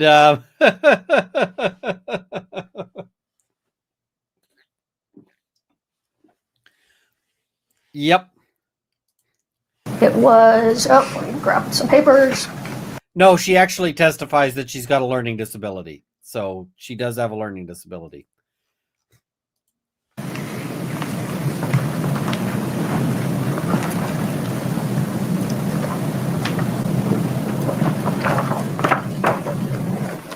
And Scott does have an epic mustache. I make fun, but I kind of. And you were arrested for how many first-degree felonies? I'm not sure. All right, well, give me a moment to find it. Can I just say it's bad if you're losing track of your first-degree felonies? That's not a great place to be in life. It's like, how many first-degree felonies do you have? Should be the kind of question you can answer really easily. Like, I can answer that really easily because the answer is 0. But, you know, if it's 3, you should be able to be like, yeah, it's 3. And, yeah. Okay. 2 first-degree felonies, possession with intent to distribute a controlled substance. Is that right? Yes. A third-degree felony, possession or use of a controlled substance. Yes. Right. Mhm. And then a number of misdemeanors that all dealt with possession of controlled substances, paraphernalia, or driving under the influence. Yes. Is that 2019? Yes. Yes, that was me and my exes. Yes. All right. And that was the case that you were allowed to go to drug court on. Yes. All right. So you talked about this a little bit. I just want to make sure everybody understands. And when you go to drug court, you get what is typically what you do is you get a plea in abeyance, right? Yes. So that means you plead guilty to all or some of the counts that you're charged with. I suspect the reason why she's allowed to get into that much detail is because it's directly relevant as to these, you know, specific issues, right? It's directly relevant as to this. And, you know, I see people going, you know, Runkle, what about her having a learning disability? Nothing about it. I've got a learning disability. I just think the defense handled it very poorly. Correct? Yes. And then it's held. The court holds that plea. They don't put it on your record yet, right? Correct. The reason why they're going into her criminal history is because their argument is she'll say anything because she's facing these, you know, these charges. She'll say anything, she'll do anything to not go to jail for, you know, forever. And if you successfully complete drug court, those will be dismissed. It is not, no. Correct? Yes. All right. So, Sarsaparilla is a soft drink. and right now, Sarsaparilla. I mean, you haven't been, we're going to talk more about this, but you haven't successfully finished drug court yet. True? Similar. Yes, it's on pause. Okay. But it sounds like you're doing really well. Yes. And you're clean. Yes. And congratulations, by the way. Thank you. I know you had a very I didn't like how she makes that sound like an afterthought, because you should definitely be ready to be like, you know, when somebody says they're clean, you should be ready to say, congratulations. I know that's a lot of work. Not, or you just move past it, but you have to make it sound not shitty. difficult time for a very long time. Yes. And drug court's really hard, right? It is, yes. I mean, I was an They, attorney. they in drug expect a court. lot in the beginning. I was an attorney in drug court, so I have some familiarity. But you're expected to do a lot. A lot, yeah. You're expected to go to treatment. True. Oh, yes. Sorry. I thought you were going to continue. Sorry. Yes. Sorry, I'll try to do better. You're expected. You get very regular UAs to make sure that you're clean, Every day you call in, yes. and then so it's random. You call in every It's, day. And yes, it's a random color number depending what phase you were in. all right. And there's how many phases are there 5. at Wasatch Drug Court? 5. Yes. All right. And so treatment, drug testing. You have to work. Yes. Okay, so you have to be employed. You have to show up every week at first.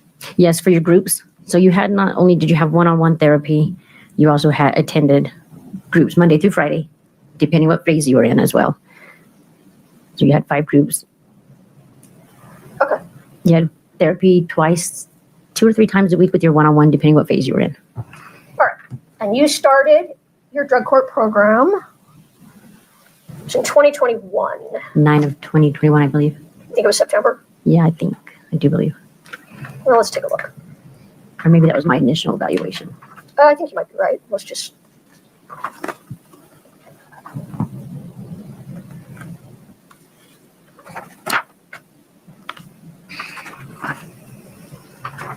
Okay. Sure, it looks like September of 2021.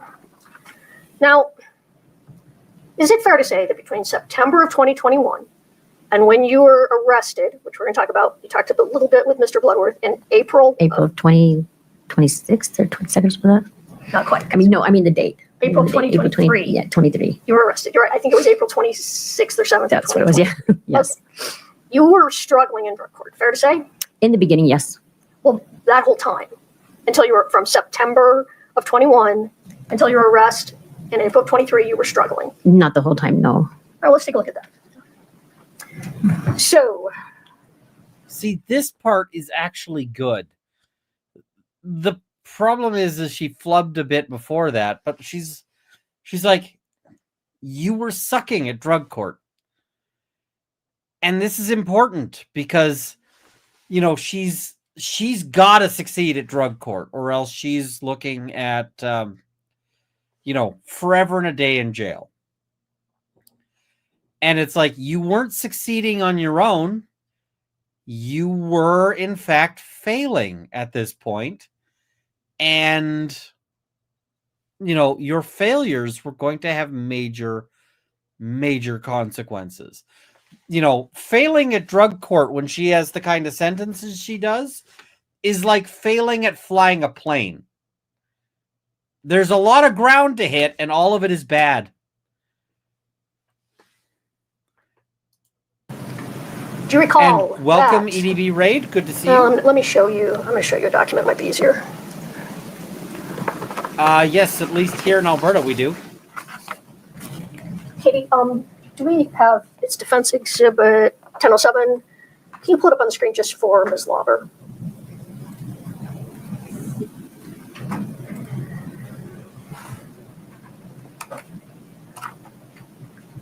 And I don't think it has page numbers, but we can go by dates.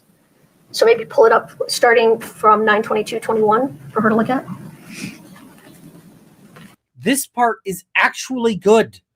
This part is, the thing is she needed to cut a lot of the bullshit out of this cross, especially the parts that make this witness, that make her look like she's beating up on this witness, or make her look, you know, but the parts where she's actually specifically addressing the issues that she needs to get out are good.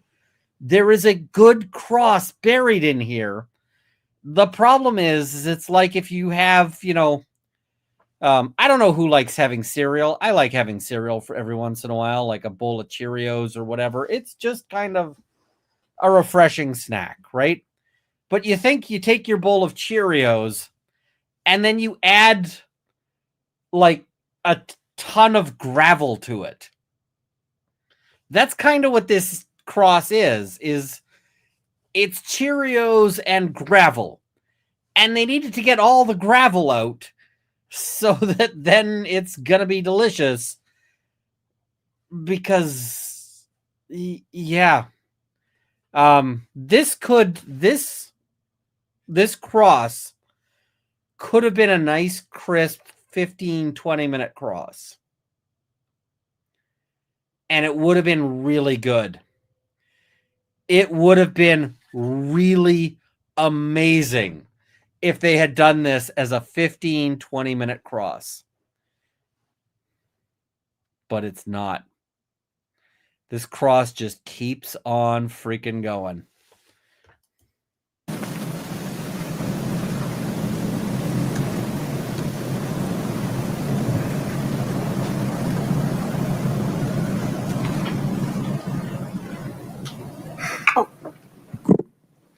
That's helpful. Yeah, I'm like, I All right. see that. So let's look at, so each time you go to drug court, there's a little note entered in what we call the docket of the case, Yeah. right? About what happened in court that day. Yes, it's the drug court team members' notes. Understood. Mhm. So you started drug court September 15th, September 22nd, you missed your group therapy and your individual therapy. Mhm. I mean, that's what came up at drug court. You were missing treatment. Yeah. Which is, in drug court, that's a problem, right? You're supposed to go to all your treatments. Pause for a moment, Ms. Lewis. Can you see that there?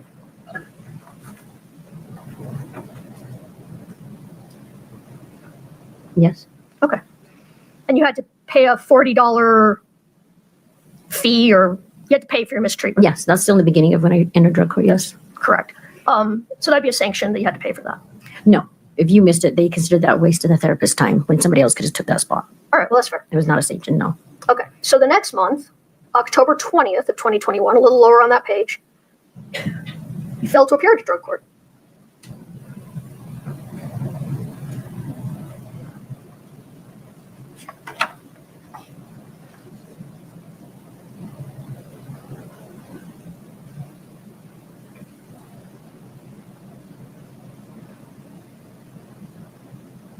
I don't recall that one, but yes. Is that what it says on the docket? Yes. Mhm. And they issued a warrant. Yes. The next week, October 27th, you tested positive for benzos.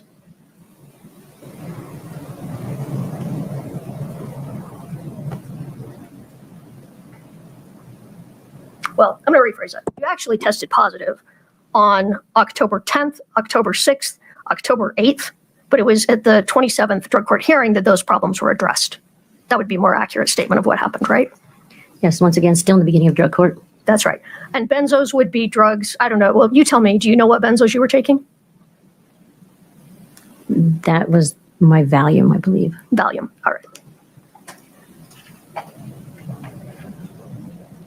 And you were sanctioned, it says.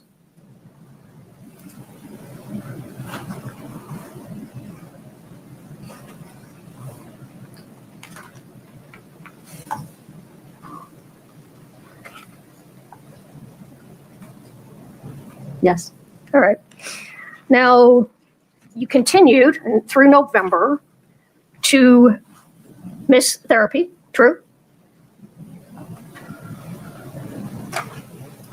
Look at November 3rd.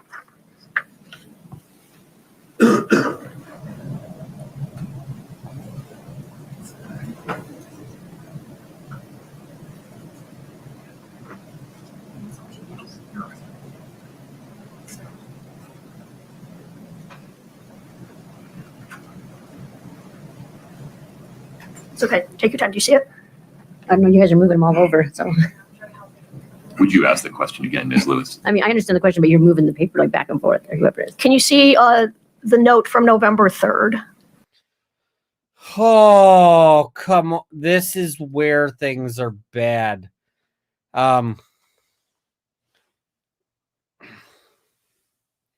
Like, read it to her if you can. Like, show it to her. But you need to make this punchy. You need to get this, like, get on with this. And it's just dragging as hell. This is so inefficient. Drug court. I see 11/10 of 21. Okay, there you go. And before going to the book, I would have been like, isn't it true you tested positive on this day? Isn't it true you tested positive on this day? Isn't it true you tested positive on this day? And then when she says, no, it's not, you can say, here is the page. I want you to look at the page. Tell me when you're ready. Okay, now I'm asking you again. Isn't it true you tested positive on this day? Isn't it true you tested positive on that day?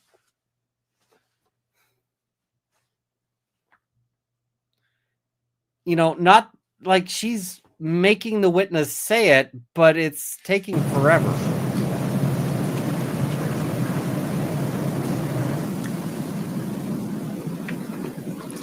Your Honor, I don't know if it'd be all right, but this might be faster if I could point it out to her. Would it be all right if I stood closer to the witness? Of course. Thank you.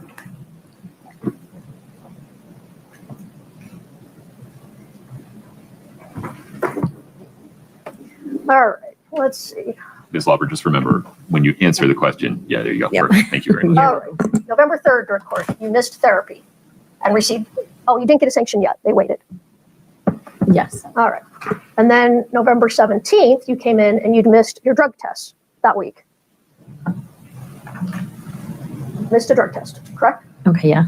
So tell me, now in drug court, a missed test is considered the same as a positive test, right? Yes, but some of those due to working with Doreen coming off the mountain or we're running behind.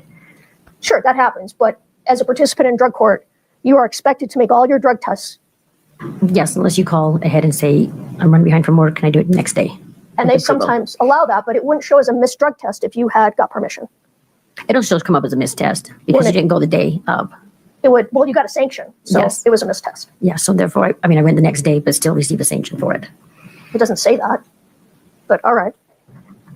You continued missing tests in 21 through February. You continued missing your drug tests. Right here, missed tests and treatment. Missed tests. You were sanctioned, correct? Yes. All right.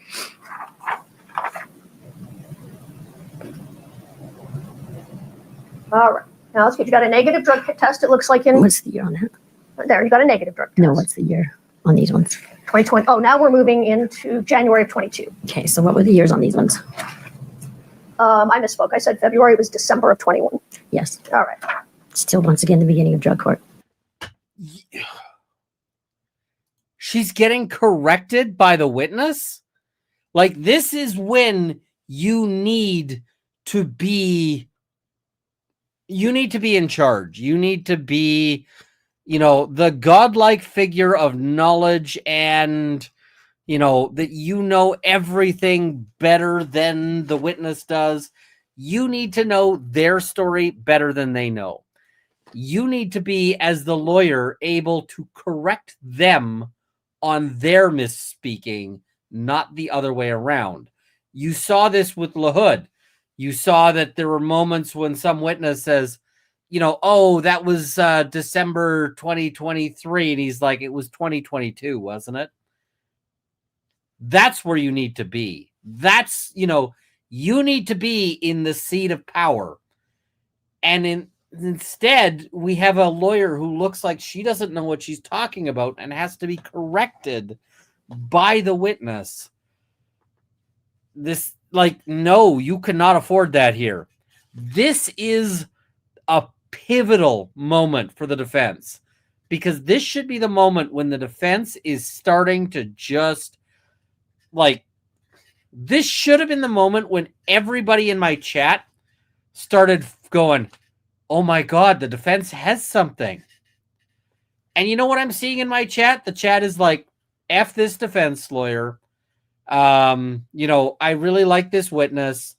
And I'm like, this just shows that the defense screwed this up, because people should have been sitting here looking at this witness and going, I don't believe her. I don't believe this witness. And this witness tells me that the prosecution is, that the prosecution is engaging in shenanigans, that they're acting against Kouri Richins by manipulating these, and I'm like, ooh, this is awkward. This is bad. Okay. Well, now it's January of 22. Okay. So you're missing drug tests.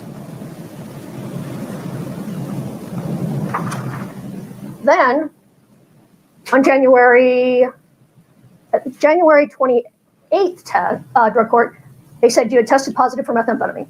Yes. And you said, no, retest it. That's not true. I didn't use. Yeah.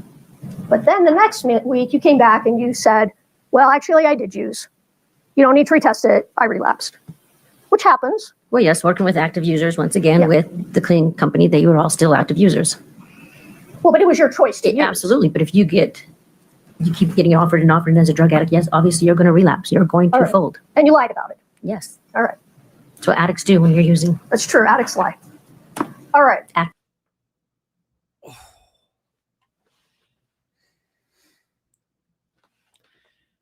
Are you fucking kidding me? Yes. All right. That's what addicts do when you're using. That's true. Addicts lie. All right. Active addicts. And then in, Why are they having this little shitty back and forth? The defense lawyer shouldn't have said anything. She said, that's what addicts do when you're using. And she goes, it's true. Addicts lie. And I'm like, that just looked really ugly to the jury. It looks super petty. And if she hadn't said it, it actually was a big admission from she took what was a big admission from this witness that she was lying.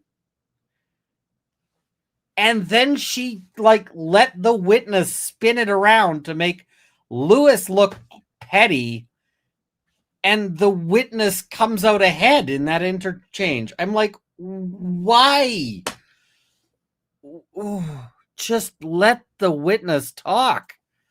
February. Now we're getting into the time period at issue here. January, February, March. By the way, it's true. Addicts Lie was completely objectionable. The prosecution could have objected. You know why they didn't object to it? Prosecution didn't object because you don't object when the defense slaps themselves in the face. You know, the prosecution doesn't object because they're like, yeah, that's helping us. March of 2022. All right. So at this time, let's get the date here.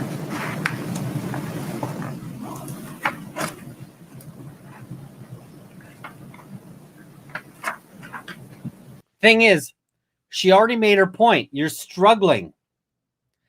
And because you were struggling in in drug court, you were at risk of all of this jail time. February 9th, you missed your group,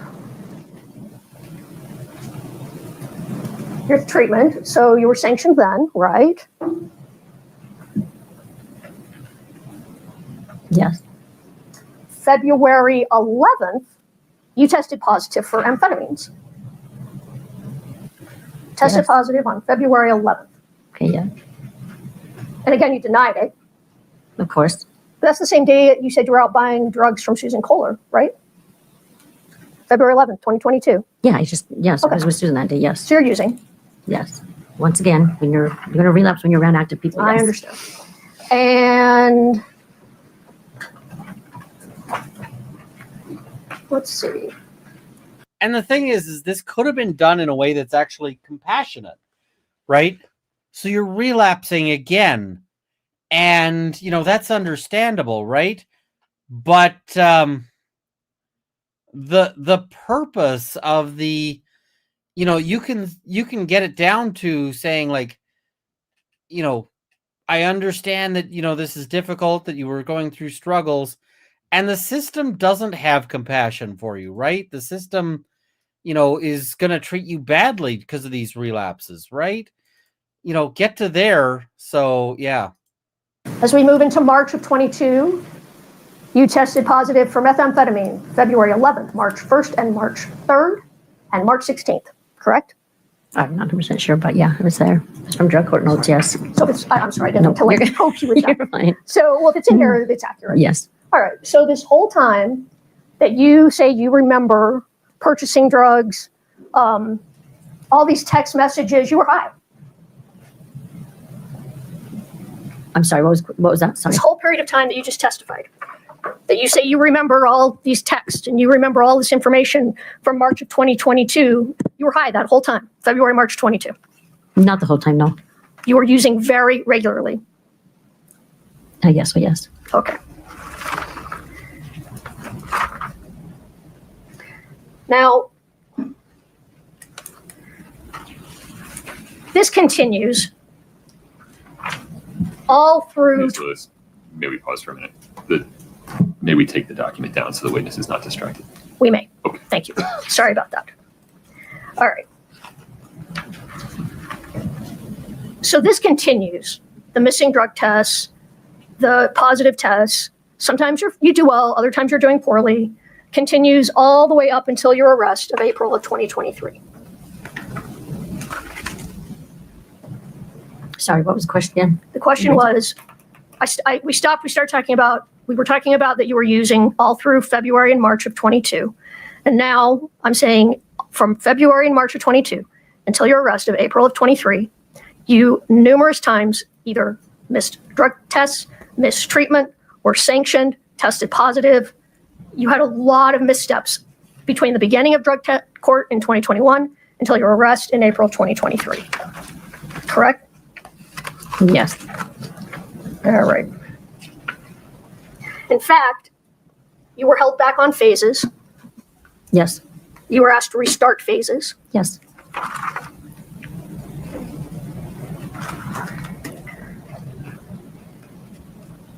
But you started doing a little better right before you were arrested in April of 23. You were finally moved to phase 5. True? Yes. All right. And then you're arrested. Yes.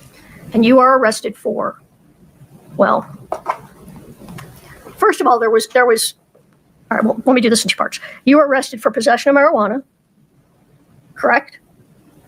Actually, no, I was arrested for driving on a revoked suspended license. Okay, that's fair. You were originally pulled over and arrested for driving on a suspended license, and then there was an order to show cause issued in drug court, Yes. right? Now, an order to show cause is a little bit different than an official charge, right? Yes. So an order to show cause, can you pull that up, please, just for me and the witness? So an order to show cause, just so the jury can understand, is when you're in drug court or on probation, and you're accused of committing a crime, they say, all right, these are the things you're accused of doing, and you need to come into drug court and explain what happened, and then we will make a decision as to whether you're going to remain in drug court, if you're going to be charged with these crimes officially, if you're going to get kicked out of drug court because you've got new charges. That's what an order to show cause is, right? Yes, correct. Okay.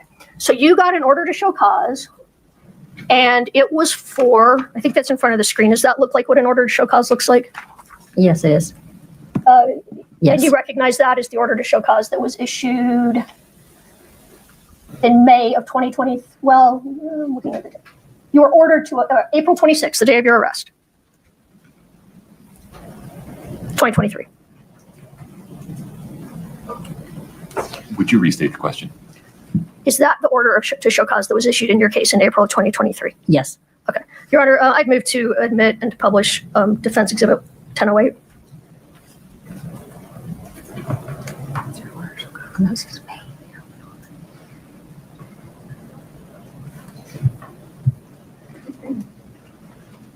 Sure, Your Honor, no objection. Okay. Defendants 1008 is admitted, and we will publish it now. All right. So that's just so the jury can see what that looks like. Now, if in drug court you're found to be in violation, you're found to have committed new crimes, what happens is your plea in abeyance goes away and you are sentenced on your original 2 first-degree felonies and your 3rd-degree felony that you pled to, right? Sorry, what was the question? Okay. Can we trying to explain so that oh my God, this is meandering. If your drug court went away, you could have gone to jail for a long time, right? You don't need to explain the exact mechanics of how this fucking works. You don't need to explain every little step of the procedure. The jury doesn't care. I don't care, and I'm a lawyer. You can just say, if you got thrown out of drug court, you would go to jail forever and a day, and, you know, you would die in a cell, and your only friends would be the rats and the roaches. Like, just get to the fucking point. And, yeah, this should have been the easiest cross the defense had the whole case, but they blew it harder than my asthmatic mother trying to blow up a pool toy. I like your metaphor way better than the one I was thinking in my head. So, yeah. Also, hi, Runkle. I accepted into law school last week. I am so excited to start my journey. Congratulations. That is awesome. I hope you love it. And that is amazing. So, yeah. That is fantastic. I don't have a proper, I'm looking to see if I've got a proper celebration thing. I don't know if I've got a good celebration one. Nope, that's not a good, I'm like, what is good for celebration? This is good for celebration.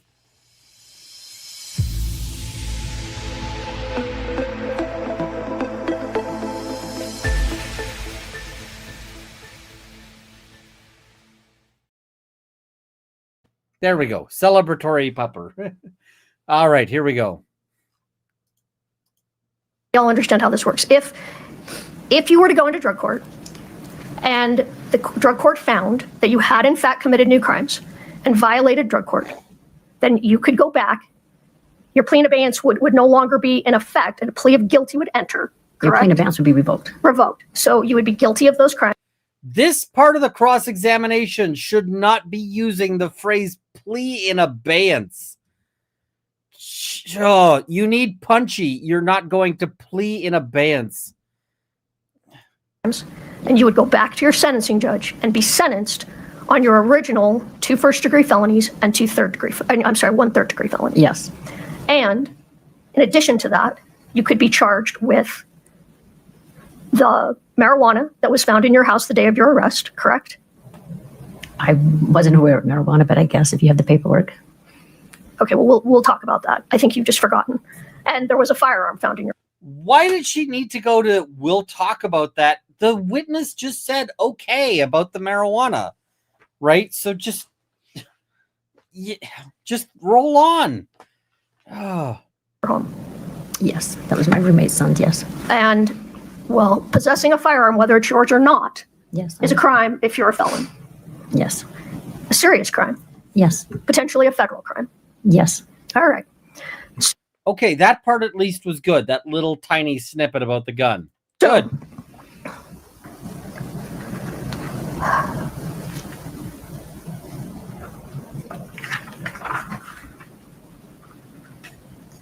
We're going to get back to that, but I want to go now. So you're arrested on April... By the way, every time she says we're going to get back to that, she never gets back to that. She just, like, she promises she's getting back to things, and then she never does. So, yeah.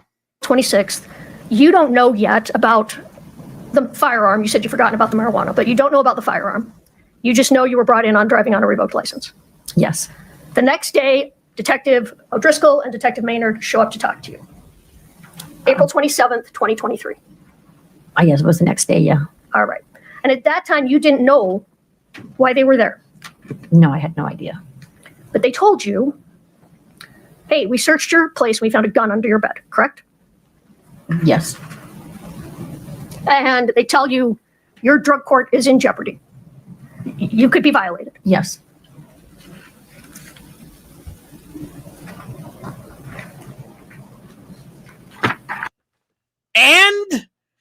And like, you need to have momentum here.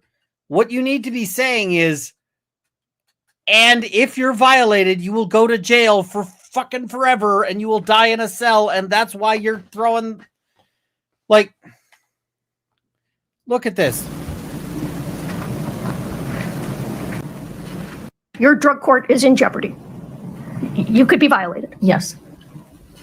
1 speed, 1 1,000, 2 1,000, 3 1,000, 4 1,000, 5 1,000, 6 1,000, 7 1,000. And if you're violated,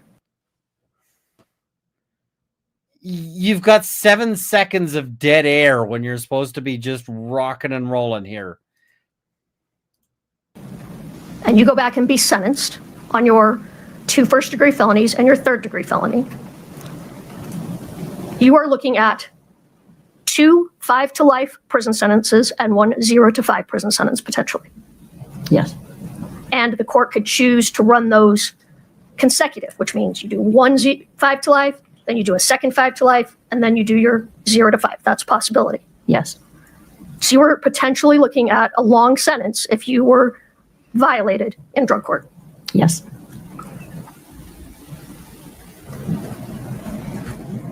And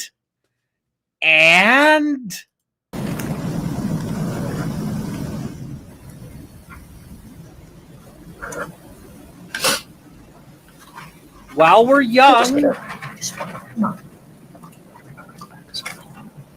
I mean, it's a good thing my hair started out gray at the beginning of this cross, because it would have ended up gray.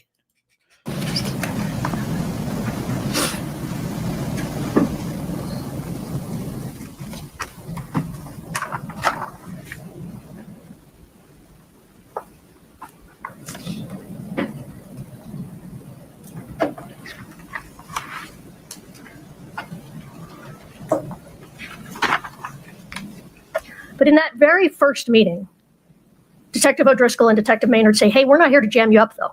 We want to talk to you. I don't recall the exact words, but yes, they were there to talk to me. Yeah, and that's a lie, but okay, fine. And if those weren't the exact words, it was words to, we don't want you to get in more trouble. We want to talk to you. Words to that effect? Yes. All right. And that's when they tell you that they think Kouri Richins poisoned her husband, Eric Richins, and they think that she killed him. I don't think that was their exact words. All right. Well, I'm not necessarily using their exact words, but they give you that information. Yes. All right. And that he died of a fentanyl overdose. Yes, they did inform me that he died of an overdose. And that was the first. So let me just, explain something. At one point, I was doing a cross and a phone went off. And it was my phone.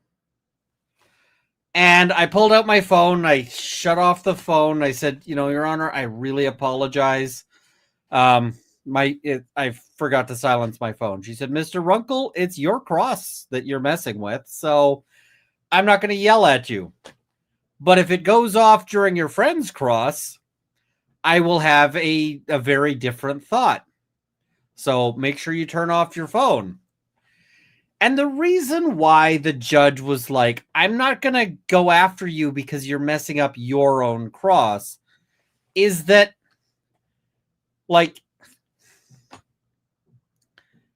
pacing and having the witness on the ropes and, being able to, there's a momentum. There's a building pressure you want to have during a cross.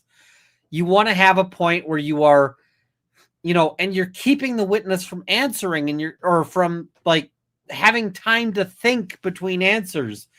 And so the witness is faced with this wall of questions and, you're tangling them up. But each time she asks a question, she's like, and now let me look at my page and I'm going to think about it for another 25 minutes. You need to get that momentum. You need to get that pressure going. And she needs that here most of all. And the reason why I bring this up is to note, a judge would have yelled at me if I had interrupted the other side's cross, because it would break that momentum. It would break that pattern, that pressure. She is constantly breaking her own momentum. And this is a pivotal witness for the defense. The defense should absolutely, this should be their moment of glory. This should be the moment when people are like, wow, the defense is nailing it. And literally nobody online except one is like, this is a good cross. First time you'd heard that. True? From the officer, yes. Well, from anyone, that he died of an overdose. No.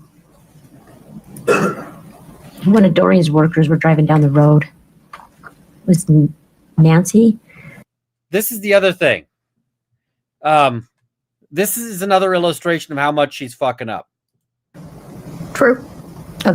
From the officer, yes. Well, from anyone, that he died of an overdose. No. Next question needs to land here. She needs to be on the next question because her failure to next question allows the witness to do this. One of Doreen's workers were driving down the road. It was Nancy. She had yelled out the window. She's like, Eric died of an overdose. And that's when I had made the phone call to Kouri asking if, please tell me those weren't for him. Okay. You never told the officers that story, did you? Not until later, I don't think. Well, not in these. Croach, my chat window is here.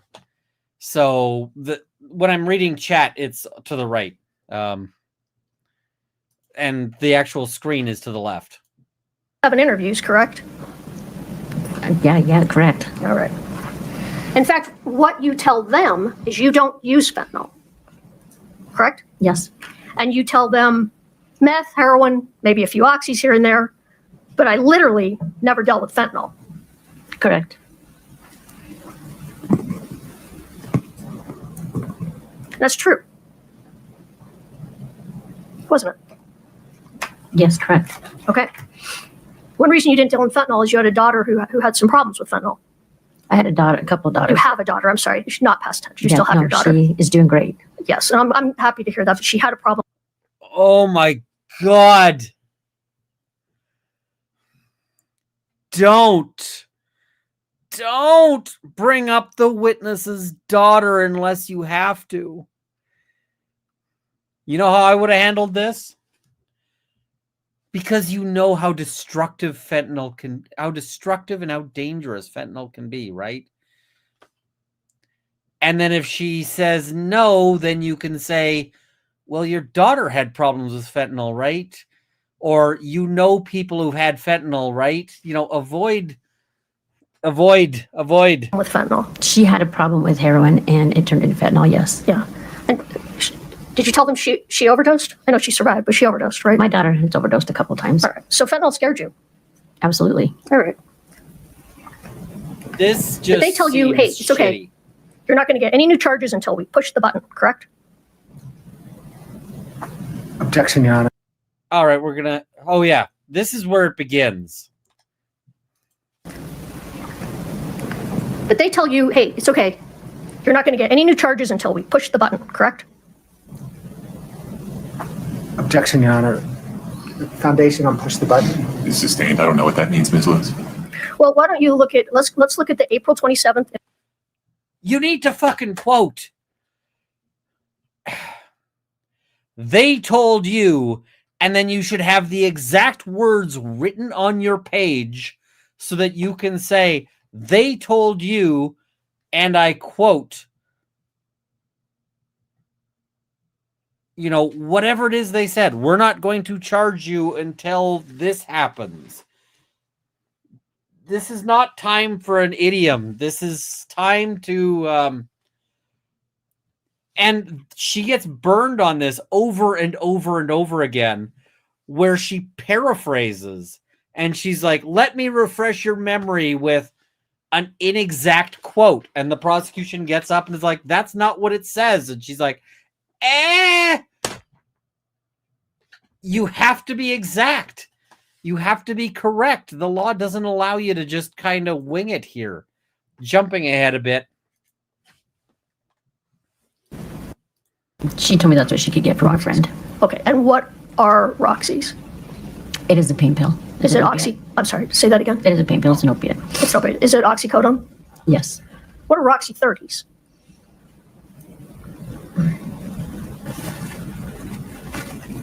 Do you need a break? Just for a sec. Your Honor, we've been at this since about 12:30. Yeah. Ms. Lewis, any objection to a short restroom break? No, This witness, no. of course, will not confer with anyone during the break. That's fine. Folks, please rise for the jury. All right, so you got the witness breaking down. If you'd been doing a better job, this should look like this witness being weaselly. Instead, it looks like the witness has been beat up by the defense and mistreated. So, congratulations, the jury hates you. Susan got you Roxy's, and that Roxy's are oxycodone. Did I get that right? Correct. All right. What are Roxy 30s? They are a stronger pain pill. I believe. Okay. Are they 30 milligram oxycodones? I'm not sure. You're not sure. Okay, that's fine. All right, let's see. Now, but Susan got you some prescription oxycodone. And when you were interviewed on May 2nd, the interview we're talking about right now, you said that you left those pills in the fire pit at the house in Midway. Do you remember that? No, I don't recall. Okay. Can you look at page 41? Do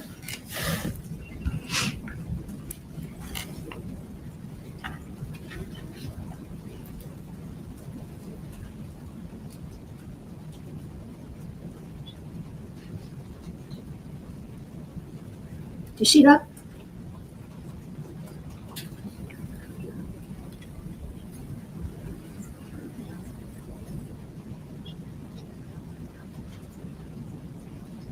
Yes, I do see.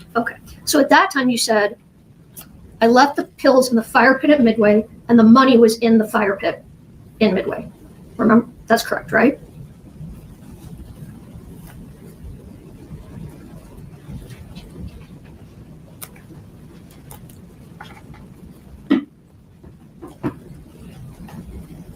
Correct. Okay. It's different than what you said today, though, right? Yes. Fair to say, though, 3 years ago, you might have remembered a little bit better than you do today what happened, right? No. Did someone tell you what you said 3 years ago was wrong? So now you're saying something different today? No, nobody told me what I said was wrong. All right. But you did say then that you left them in the fire pit at Midway. Yes. All right, we'll get back to that. Now, I hate the we'll get back to that, because the we'll get back to that is making a promise to the jury. You're telling the jury, we're coming back to this. You're telling the jury, I will deliver on this. And then she never does, not once. So the jury is like, every time she says, I will come back to that, we know she's lying. What else is she, she uses will come back to that as I don't want to talk about that right now, but you need a new deflection.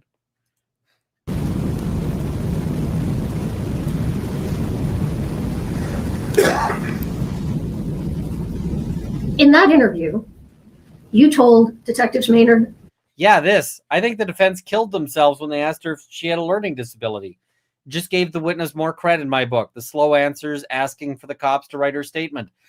Asking for the cops to write her statement looks so bad, except it's explainable by the learning disability. And so why the hell would you ask this witness if she's got a learning disability? Just hammer her with, you had the cops write your statement, right? And then let the prosecution try to rehabilitate that with the learning disability.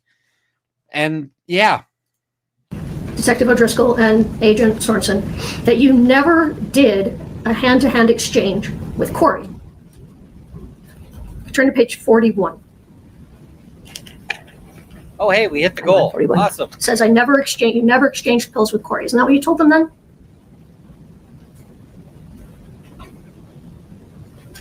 Yes. So you said then, I never did a hand-to-hand exchange with Kouri, but today you're saying you gave those pills directly to Kouri. Yes, in my driveway. Okay. And you said that the pills were $600. Yes. And that you fronted the money. That's what you said today, is that you fronted the money. Yes, to Susan. So you didn't make any money off doing that? No. So you just Not this one, no. did that. It's not a very good drug dealer, correct? Right. All right, so you just took the money, got the pills, paid for them, took them back and forth, risked drug court just because. I thought she was a friend. All right. What? How is this helpful to you? How is this helpful? Yeah.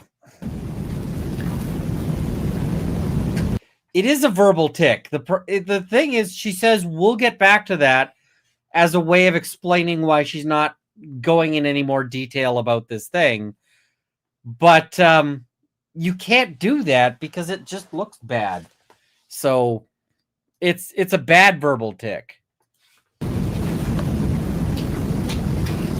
So at that time, at that interview, you told detectives that, again, that you bought the pills from Susan, left the pills in the fire pit, and you told them that this was the first of 3 times you bought drugs from Ms. Richins. That's what you told them back in May of 2023. Yes. Okay. You bought pills once from Susan, twice from Robbie. Once from Susan, 3 from Robbie. It's not what you told them then, though, right? I'm not sure. It was a lot to process, and it was many years ago. We couldn't hear you, I'm sorry. It was a lot to process. It was quite a few years ago. Let me look at page 54, I think it is. Let me just be sure.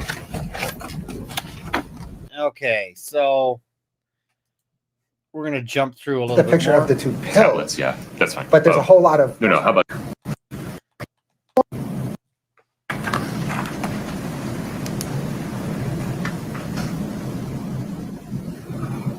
Can you see that, Ms. Lauber? Yes, I Does that look similar, or I don't know, how close do those look to the pills that you received? Those are darker green. Okay, so the pills you got were even lighter green than that. Yes, those are darker. Okay. Can I submit that for comparison? She says the pills were lighter than the pills in those pictures, in that picture. No, Your Honor, authenticity. I can blow it up bigger. It's just a picture of the pills. just the picture? If it's just the picture of the two pills, Tablets, yeah, that's fine. but there's a whole lot of. No, how about, can we just publish this? We don't have to, do you want to admit this as a redacted copy or just publish it? Let's admit it as a redacted copy for now. Any objection? If we redact everything around the pills. Yeah, I think what we're talking about here is this, what's on the counsel and witness screen, Mr. Bloodworth. She's redacting in real time. There you Is there go. a second page? I'm sorry, is there a second? Oh, I don't think so. Yeah, that's. The thing is Carmen came across as genuine because of this horrendous cross. And the thing is at the end of this, you should be feeling that Carmen is a woman in very difficult situation who has been abused and misused by the system, by the police, by the prosecutor, who are in a desperate quest to get Kouri Richins. And they're so willing to do that they're going to threaten this perfectly nice woman with jail forever. And they're making her say all of these things that she wouldn't say otherwise, that they're not the truth. And it's because they're threatening her. And instead you come out with just, I hate Lewis, and this witness is probably telling the truth, and Kouri Richins is going to jail forever. And it's such a missed opportunity from, from the perspective of a defense lawyer. This should have been the moment the defense is just clothed in, shining rays of light and just absolutely badass. And they flubbed it because so many people in chat are not there. And I mean, chat is usually right about verdicts. See,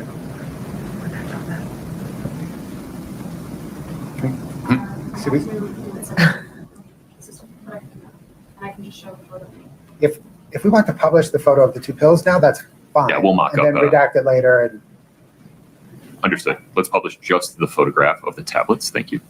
Okay. All right, pausing there for just a moment. So your memory is the first pills you got from Mr. Crozier were an even lighter green color than that. Yes. Okay. Do you remember if they said anything on them? Like those pills say something on them. I don't recall. Like I said, they were in a little plastic bag. I didn't sit there and count them and play with them. Okay. Now, you now have a conversation with the detectives. We can take that down. Thank you, Katie. And they are telling you, well, you asked for blues. Do you remember that? Yes. And then they ask you, actually, some of the same questions I was asking you. They're asking you, you asked for, what are M30s? Do you remember they were asking you about M30s and Roxys or Oxys? I don't recall. Okay, why don't you turn to page 90? It's over 90 and 91. And the thing is, the defense should be able to point out that her memory has gotten so much worse on cross-exam. She's got cross-examnesia. She's got the Canton brainworm. But nobody remembers what she was like on direct, that she didn't have these memory problems on direct, because that was like 6 years ago.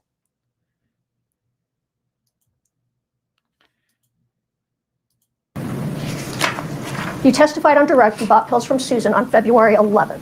Yes. So it would be after February 11th. That second one would have been in my driveway. The third one would have been at the other house, the Midway house. Okay, so that would have been sometime in February. Approximately, yes. All right. What was inside the Midway house at that time when you went into the house and left it in a cup in the closet? It was pretty empty. There was just doing some construction stuff on it. And in the closet, she told me there would be a box with some coffee cups. Okay. And were there any boxes in the house or just in the closet? There was just the one in the closet. I didn't go looking in the house. All right. Now, as you're going through this interview with them at this time, you tell them again, I don't really know. My memory is messed up. It's foggy. Yes, possibility. Do we need to find it? No. Do you remember saying that? My memory's messed up. I don't recall. Turn to page 213. I mean, do you remember saying that? I don't recall. So you agree that your memory's not that good, right? You don't need to go to the page, right? You agree you don't have a great memory because you don't remember this.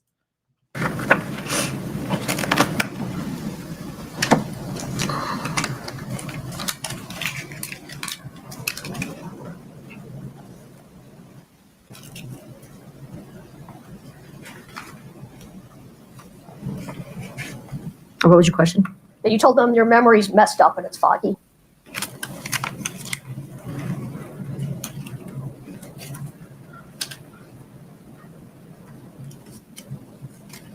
I don't see it on page 215. 213, Oh, I'm sorry. 213. 215.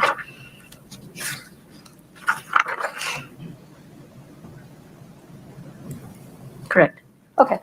And then you also told them during that interview, I bought pills for Kouri 3 times, period.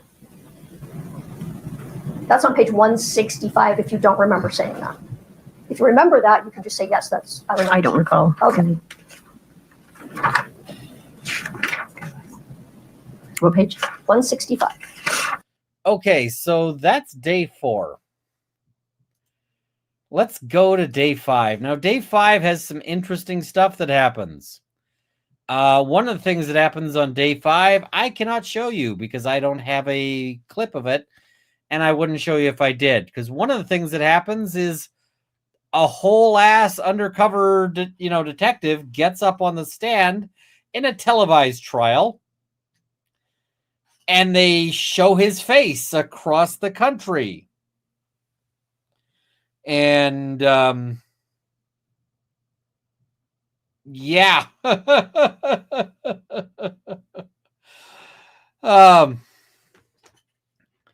Here's the thing. This should have been the point where people start changing their mind.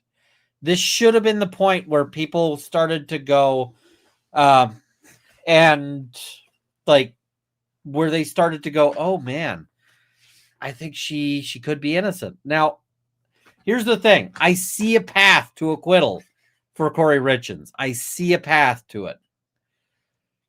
The problem is that the issue is that her statements are still very destructive. If the defense can undermine the things she said and so forth, then I think the defense has a real path to acquittal. And the path goes something like this. This is the version, or this is where I'd be landing if I'm the defense right now. This is the argument I'm making. So you've got Eric Richins. He is making so much money. He is a wildly successful guy. He's well-liked. He's all of these things. He's pulling in $750,000 a year. But their marriage isn't perfect. He's cheating. She's cheating. Everybody's cheating. They got some marital strife. And she doesn't want to kill him because she needs this money. And not only does she need this money because she just likes living on $750,000 a year. Wouldn't that be nice? But also she needs this money because she is financially stupid. Kouri Richins is trying to be this big house flipper. She's got this idea that she's going to flip houses and she's going to make all this money, but she sucks at it. She is drowning in debt. And the only way she can get out of that is she's got to stay with Eric Richins because, that's it. He's been supporting her things and he's still supporting her flipping business because they were celebrating the purchase of this big mansion that is going to be awesome, right? They're celebrating this. he is entirely on board with helping her out. She likes him, but this job is a hard job. It's a very difficult job, and it is physically destroying him. His knees are going. His lungs are going. We've heard that he's got these granulomas all through his lungs. It's got to be painful. It's got to be difficult. He is suffering, but he doesn't want to give up the job. He doesn't want to give up the life.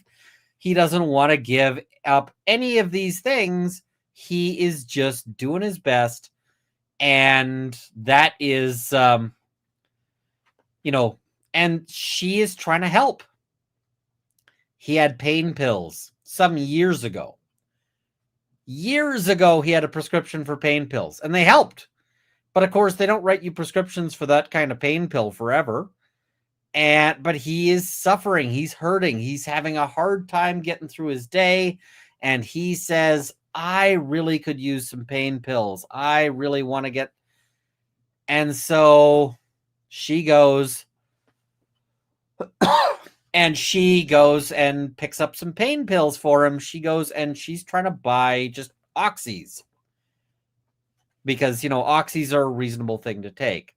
So she's trying to buy these oxys, and unbeknownst to her, because she doesn't know the whole world of, she doesn't know the whole world of criminal drug, whatever. They get some fentanyl. She doesn't put it in his Moscow Mule. That's crazy talk. What she does is she buys the fentanyl and he takes, but she thinks, she doesn't buy it as fentanyl. She's buying what she thinks are oxys, but he gets some bad pills. They're fentanyl. He takes them before he goes to bed, because that's when you take pain pills. You often take pain pills just before you go to bed so that you can get some sleep. Turns out they're bad pain pills, and he dies. It's a tragedy. She was trying to help. And this just goes terribly, terribly wrong.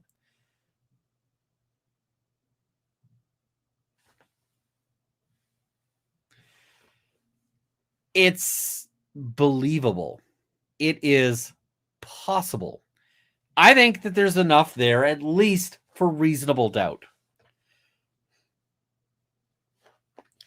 Kouri asked for the strong stuff. I mean, she might have been asking for strong stuff, but not lethal strong stuff, right? So this is the thing. I think there's a potential for this to be, a winning case. The problem is her after the fact conduct, luxury prisons for the rich, this kind of stuff. And yeah, but this requires this, beating this witness. Because if this witness is believed about, asking for fentanyl, asking for all of these things, asking for all of this stuff, like the Michael Jackson stuff, if you believe that Kouri was asking for the Michael Jackson stuff, then, then she goes to jail. But if the Michael Jackson stuff thing was not what Kouri actually asked for, if she just said, I need pain pills, and the Michael Jackson stuff was suggested by the police officers in the, in the investigation, okay, maybe, right? If you don't believe her about what Kouri Richins was asking for, this is a perfectly plausible thing. The problem is, defense needed to hammer this witness, and they failed to hammer this witness. And that is a big, big problem for the defense. The fact that people are going and clapping back here based on, well, what about the things this witness says? If the defense had done their job, you would not be thinking that any of the stuff that this witness said means a thing. And that is why the defense has failed in a big way here. And you can feel free to put it wherever is safe. You and me, that's all right. Okay. Ms. Lauber, we're on the record. We're going to And yeah, the big things that harm her, the walk the dog letters, the various other things. So those things really kill her. I think that but for Kouri Richins and but for her defense team sucking, they would have had a path to an acquittal. I think if Kouri Richins hadn't made all of the statements she did, I could have won this trial. And I mean, I'm not fantastic. I'm not the best lawyer ever. I'm not Nico LaHood and his team. But I think Nico LaHood could have won this, him and his team, if they could have kept out Kouri Richins' statements. That's the thing. Invite the jury in a moment. When they come in, I'll just remind you that you're under oath, okay? All right. Mr. Bloodworth, are we ready for the jury? Yes, Your Honor. Ms. Lewis? Yes, Your Honor. All right.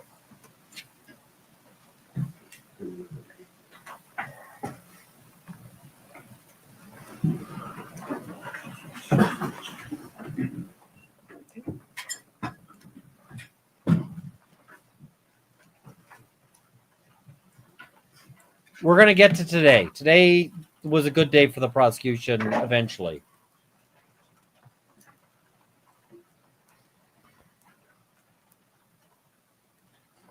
I want to move on to the next interview, which took place on May 4th, 2023.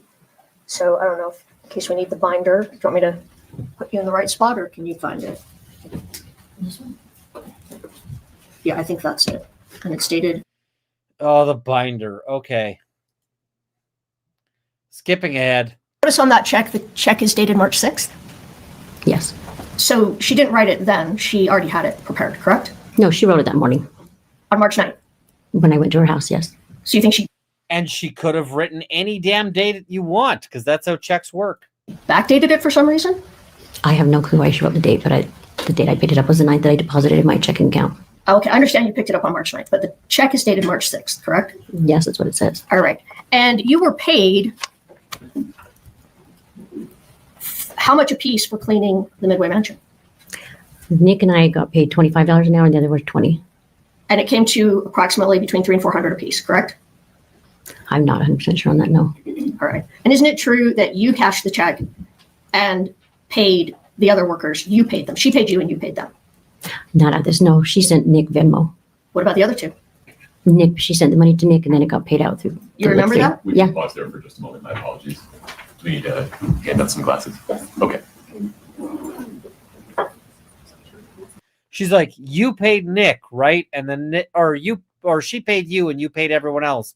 So that explains why it's $1,300, because this was going to a whole bunch of different workers. And it's like, no, that was to Nick. You didn't check that shit before you, okay. Yeah. Forgive me. One of you needs a pair of reading glasses, right? Take a moment. Yeah, grab 'em. I'd be useless without mine. All right, jumping ahead.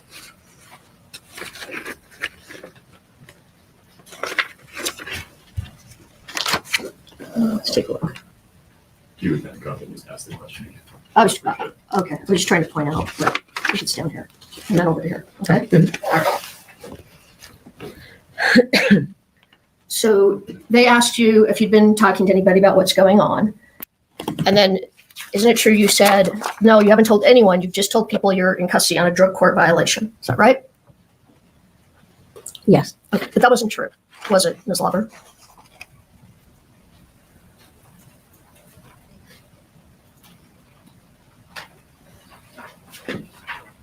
Ms. Lover? Yes. That wasn't a true statement to them, that you had only told people you were on a drug court violation, correct? Correct. Because you had been telling people in detail that you were cooperating with law enforcement. No, I didn't tell anybody. I don't recall. You told Nick Bond-Savage, correct? I don't recall. Well, you said yesterday that you had talked to Nick Bond-Savage. You don't recall what you said yesterday? I had talked to Nick a little bit here and there, but not that I was cooperating, I don't believe. All right. So you don't recall, yesterday you told us you had talked to Nick about cooperating. Do you recall this? Do you recall a conversation with Nick on the phone, recorded conversation on the phone with Nick, telling him all about how you were going to go meet with the feds? Your Honor, objection foundation, just, when is this call? What call? While you were in, I need you to provide a little more detail. so while you were in jail, you would talk with family and friends on the phone, right? Correct. And one of the people that you talked to regularly was Nick Bonsavage. Yes. And you had a meeting set up to go and speak with a couple of people and agents from the U.S. Attorney's Office. You recall that? I think so, yes. Okay. And that, and you called Nick Bonsavage and you told him all about that you were going to go meet with the U.S. Attorney's Office. Yes. Yeah, yes. And that you were really nervous about meeting with the feds, right? Correct. So you had told Nick all about what was going on. You talked in detail about what you were talking to Detectives Maynard and Detective O'Driscoll about. I don't recall how much detail talking to Nick with. So it's like you could have worked out this story with Nick, right? All right. But when you told them, I've only said that I'm in jail on a drug court violation, that was not, you were not telling them the truth because you had told people you were there cooperating and that you were there on new charges, specifically Nick Bonsavage. Correct. All right. You were not telling them the truth because you had told people you were there cooperating and that you were there on new charges, specifically Nick Bonsavage. Correct. All right. You weren't being Objection. completely honest about. Demonstrates both the evidence and the I reality. need foundation in order to rule The prosecutor's getting up and he's like, what the fuck is she talking about? Objection, what the fuck? on the objection for who them is in your question. I'm not sure what the objection is. The foundation. Yeah. As to, When you say you told them, who is them in your question? Could you be specific about that? you told Detectives O'Driscoll and Detectives Maynard that you had not talked to anyone about this case other than to tell them you are in drug court violation. And that was not a true statement, correct? Correct. Okay. Is that? Okay, thank you.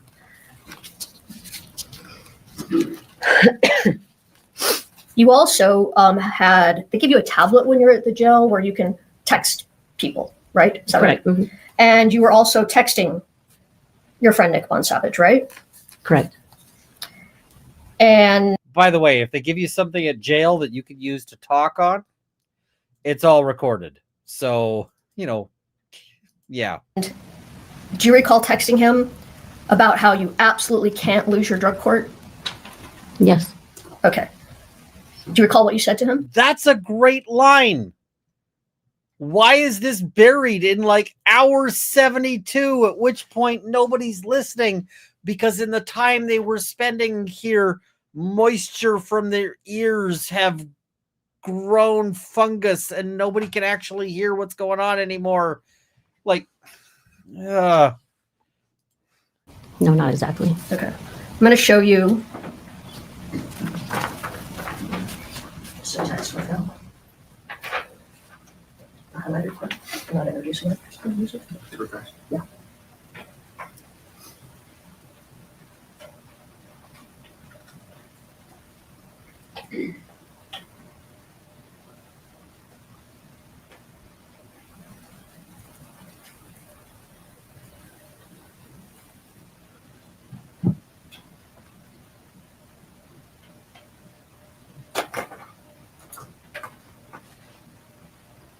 Just this right here. Yeah, Ask her about that. But no, Okay. Can if you want. it's complete. This is- Okay, that's fine. We can admit it. All right, I'm going to show you. This is marked as. Well, we might want to remark this. Yes, yeah. It's marked as an impeachment document. But I guess we can admit it. Well, you can, Is that okay? it's marked how it's marked. You can That's still okay. admit it. All right. All right. I'm going to show you this. It's marked as it's IMP CL1 on the bottom.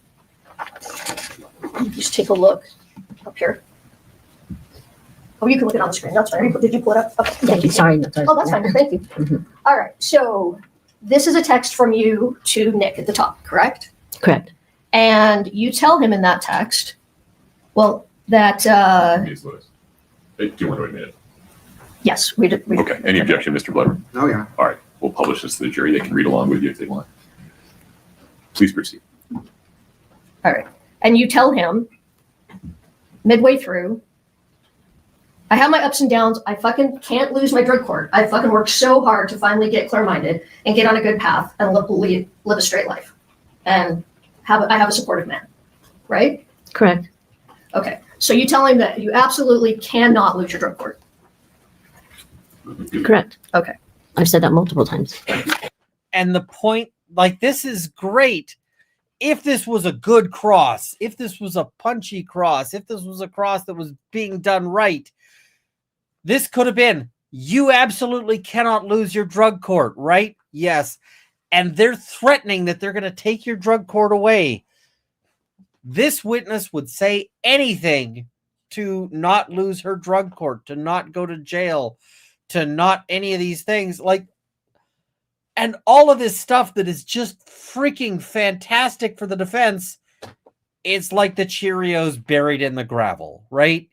Everybody's forgotten that, like, why this is a thing.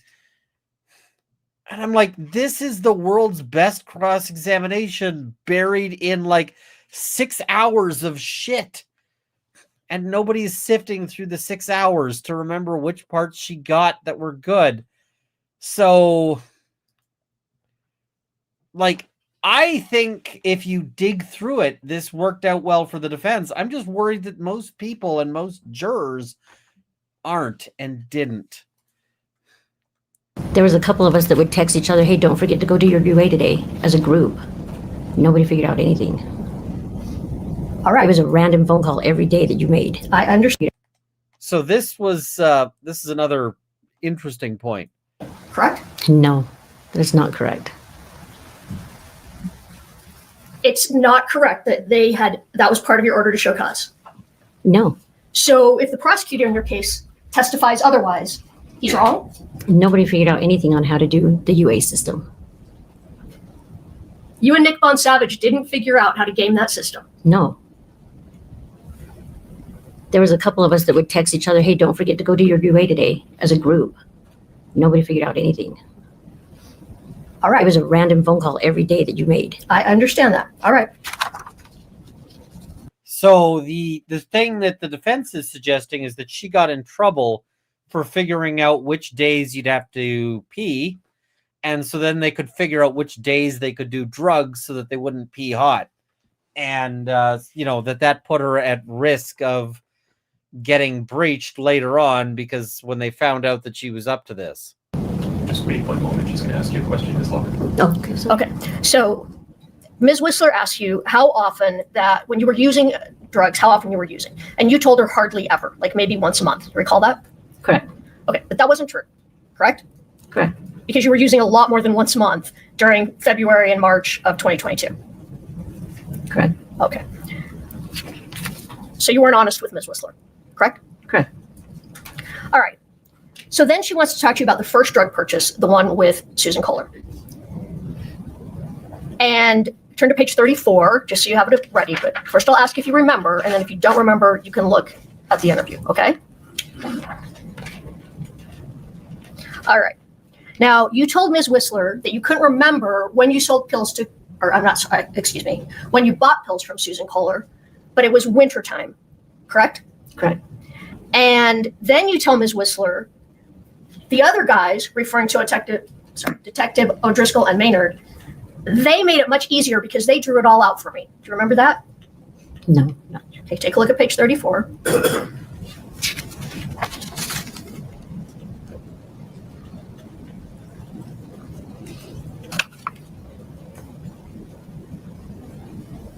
Correct. Okay, so you said they made it a lot easier, but Ms. Whistler's making you tell the story yourself, correct? Yes. All right. Okay. That goes on for a long time. This is like a long freaking cross. And it just the whole time, like literally this goes on for forever and ever.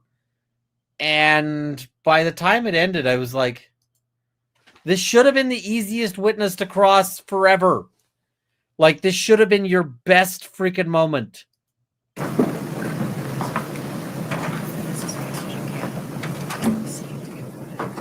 Okay. Current state of affairs. The state has moved to admit 857 through 863, which is a series of transcripts of interviews.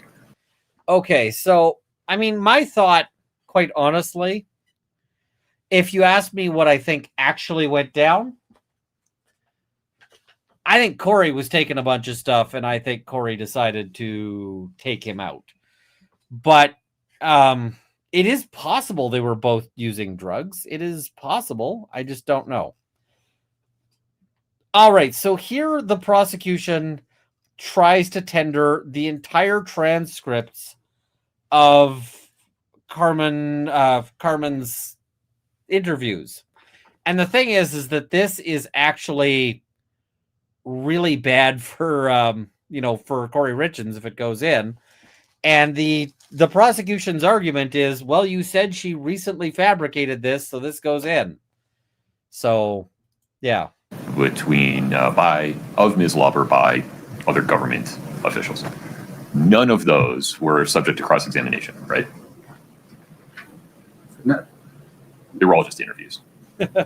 Thank you. At the time, no. Correct. At the time, they were not subject to cross. Okay. So they are categorically hearsay that will need an exception for or another rule that would allow them to be admitted, correct? Correct. Okay. So why he's asking about cross-examination is that they are more likely to admit a transcript or something like that if there was cross-examination. And so because then any statements made that were, that were bullshit could be tested by cross-examination, right? But that's why he's asking. The defendant objects to hearsay. If you would respond to that and then tell me which rule you think they come in under. Your Honor, the defense has cherry-picked certain statements. Right there, I'm like, that is you to fix on redirect. If you think the defense is cherry picking, you come back and you hit it on redirect, and that's how you fix that. That Carmen Lauber made to impeach her credibility, to rehabilitate her credibility. The state needs to enter all of the interviews because they show essentially an ongoing iterative discussion, which when you understand the full arc of, it is clear that she is being credible. While she may be confused, she is not untruthful. So the full scope of Ms. Carmen Lauber's statements need to be admitted for rehabilitation purpose. Any other statements by, the questions essentially, right, by the various interviewers, that all goes to the effect on Ms. Lauber. Everything you say is true, but I still have to contend with Utah rules of evidence. And the fact that they just want to dump the entire transcript. They're like, well, this witness got cross-examined, so we want to just provide everything she's ever said. And then the jury will have the transcripts, and the transcripts they'll be able to review them endlessly as opposed to their statement or, the cross, which they saw once. So, yeah. They are out of court statements. How do I figure? I said I figured that that the most likely thing is that he was not a regular user. A person in chat had said that they thought they were both taking drugs. My theory is that she was taking the drugs, but that's only my theory. I don't know. You could call the other half of those conversations, Detective Maynard, Detective O'Driscoll, presumably, maybe the federal official, and ask how this went. And if they didn't remember, you could refresh their recollection. All I need to contend with right now, and it is a genuine question, I don't think I have a basis to just admit them wholesale.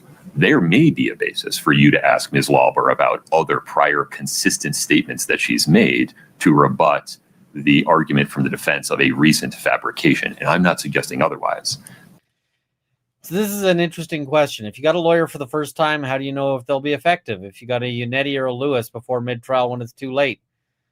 I suspect that if I was charged and it was in Edmonton, I know a lot of the local lawyers, right? So I've got a list of like, the 5 I might consider having run my case for me, right?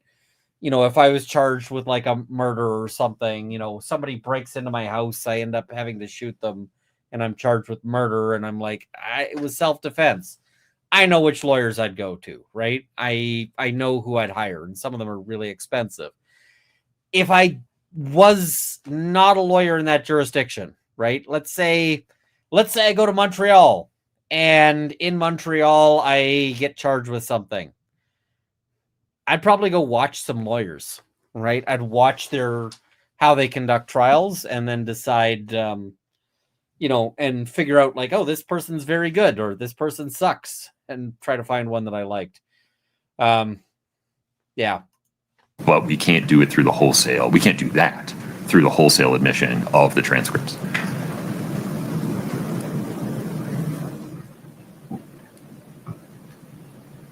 He's like, couldn't we though? Like, wouldn't we? I guess I disagree with that. I guess, how can I overcome the hearsay problem that is being raised? There's a lot of lawyers who are expensive, but not necessarily good. You see that there's lawyers who are very, very, there's lawyers who are very rich, who are not very skilled. They're out-of-court statements being made for the, being admitted for the truth of the matter, right? No, they're being admitted to rehabilitate. Well, but if what she says in the prior things isn't true, it doesn't rehabilitate her. So the truth is what matters, correct? No, in rebutting recent fabrication. The judge, when he heard that no, was like, he's like, the truth is what matters, right? And the prosecutor's like, no. And the judge has an expression of like, are you for reals right now? Like, okay, all right. What matters is what matters is the full arc of the discussion to show that this was not a recent fabrication. That if you understand Carmen Lauber's statements, not cherry-picked, but over the scope of a series of interviews over 2 weeks or whatever it is, you can understand that she is credible and not recently fabricated. I need you to tell me how this comes in over a hearsay objection or through some other rule regarding prior statements of a witness, if they're out-of-court statements. I don't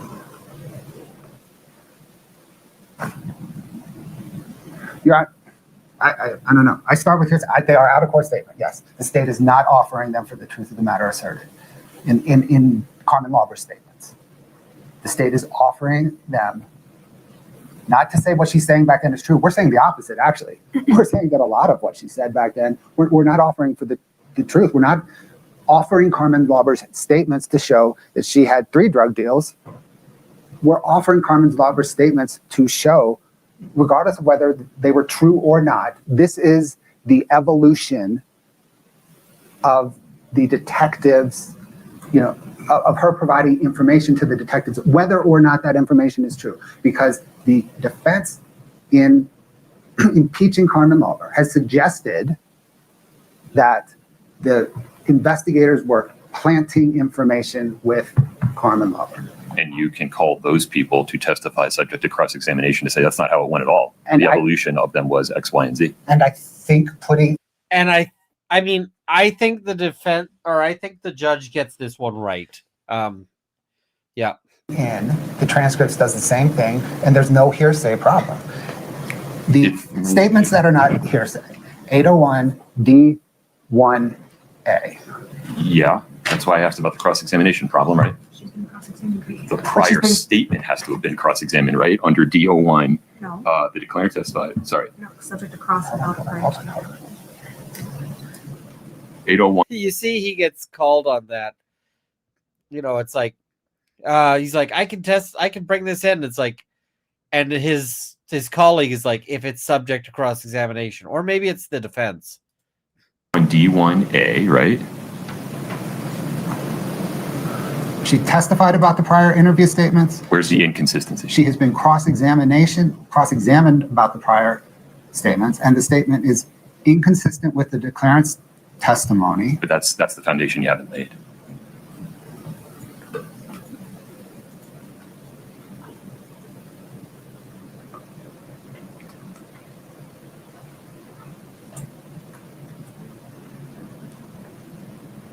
I had to blow my nose there, so you're welcome for muting my mic. Hopefully it successfully muted my mic, or else that noise was not good. He's like, you have to lay the foundation to show that the prior statement was consistent. The interviews are, D1B, Sure. Inconsistent with the declarant's testimony. We have that. But I'm not sure you do.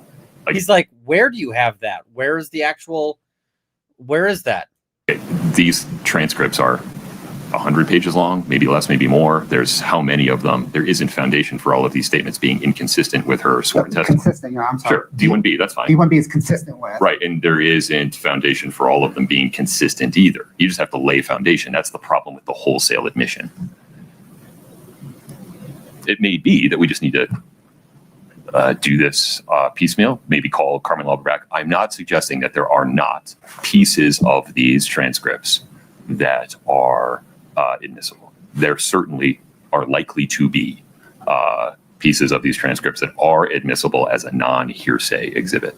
Wholesale admission of them, there is not foundation for that.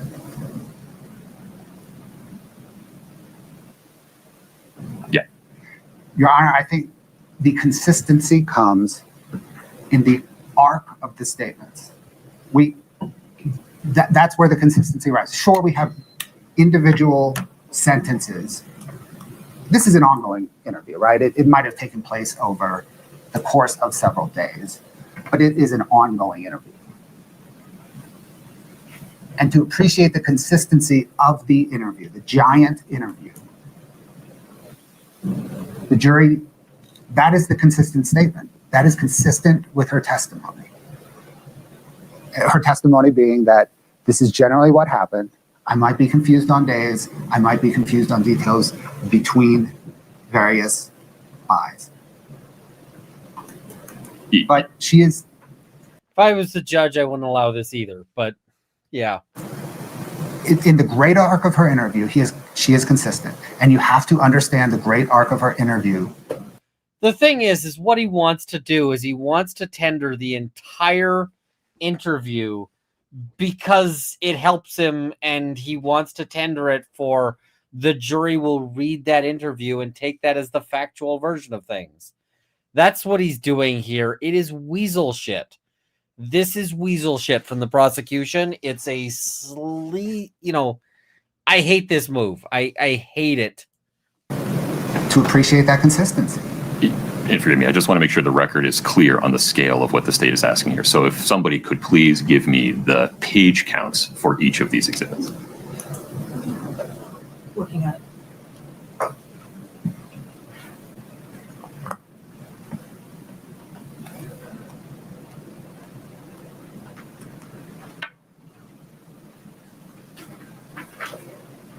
And I appreciate that. I guess it is somewhat voluminous. And the jury, it might go back to the jury room and they're like, too much. We're not even touching it. That's not my concern. He's like, I'm not concerned that the jury's going to be like, too much, we're not touching it.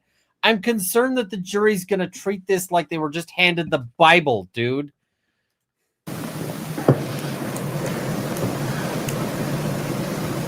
And can you just go to the last page of each of these exhibits? And Your Honor, okay. I'm slow. Exhibit by exhibit, I'm getting numbers up. Okay.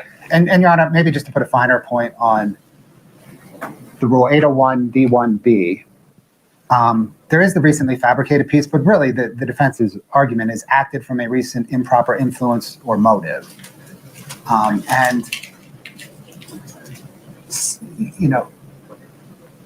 Seasoned throughout the entire scope of the interviews, the defendant is consistent. I'm sorry, Carmen Lauber is consistent in her testimony. I understand the state's position. Okay. I still need those numbers, and then Ms. Lewis, I'll give He's like, I understand what you're saying, but answer my freaking question, dude. you the benefit of the record I was just going to tell you there's 932 pages of transcripts combined. combined, yes. Okay. Ms. Lewis, anything else for the record? No, I think Your Honor has identified the issues. I agree. Okay. So the issue currently before the court is the state's motion. That is the best argument she's made all trial. Judge, you see the problems. I stand with you, Judge. Go. that was the kind of short, direct punch that she needed, right away. So yeah.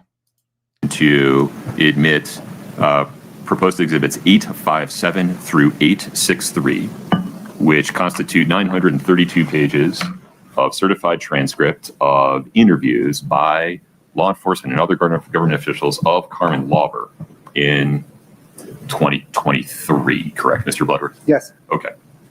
The state has offered those as exhibits. Defendant objects that they constitute hearsay, not subject to any exception. In response, the state points to the definition of hearsay under 801 and argues that these 932 pages are categorically not hearsay under 801D1B, which states that a declarant witness's prior statement is not hearsay when the declarant testifies and is subject to cross-examination about a prior statement. That occurred here on the record through Ms. Lewis's cross-examination of Ms. Lauber regarding these prior interviews, and the statement seeking to be admitted, the out-of-court statement under D1B, is consistent with the declarant's testimony and is offered to rebut an express or implied charge that the declarant recently fabricated it or acted from a recent improper influence or motive in so testifying. The state makes a persuasive argument that admission... Not as much, but he's saying that the state makes a persuasive argument, which is, yeah. Of Ms. Lauber's consistent statements from the interview transcripts would be appropriate to rebut the implications by the defense that she has recently fabricated or acted from a recent improper influence or motive in testifying on the record in this trial. But the state simply hasn't laid foundation for a conclusion that all 932 pages constitute statements that are consistent with the declarant's testimony here. For two reasons. One, I don't have a basis to rule that all of those 932 pages are consistent, and it's entirely possible that many of those 932 pages are unrelated, not consistent or inconsistent, and therefore would be need to be analyzed under a 403 balancing test regarding probative value and things like unfair prejudice, misleading the jury, or wasting time. So based upon the foundation laid so far, the court simply doesn't have a basis to rule that all 932 pages being offered are not hearsay. In so ruling, the court acknowledges that there is likely portions of each of these interviews that is consistent and would be admissible under 801 D1B. I just don't have that designation in front of me at the moment. Ms. Lewis, anything further? Okay. It may not be the last time we have this conversation, Mr. Bloodworth. Yes, Okay. Got it well. Understood. The may not be the last time we have this is basically saying if you do your homework, you might be able to get this in, but you're not there yet. All right. With that ruling, anything else for Ms. Lauber? Your Honor, not today. Can I propose, though, that we keep her under subpoena? We will address the interview transcripts and then revisit this. Understood. I'll tell her that on the record. Okay. May we invite Ms. Lauber back in, please? Your Honor, can the court advise her that because she's being held, she still can't talk about her testimony? Yeah, that's fine.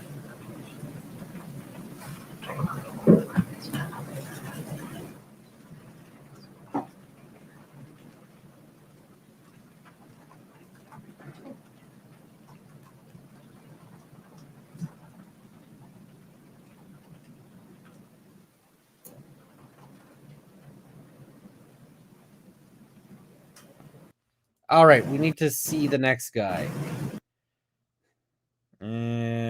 Which which takes them a while. Oh, wait, we need to skip this person.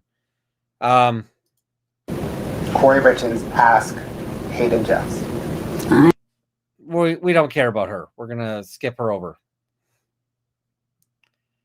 And this is the guy we're going to talk about. Pink egg shirt guy.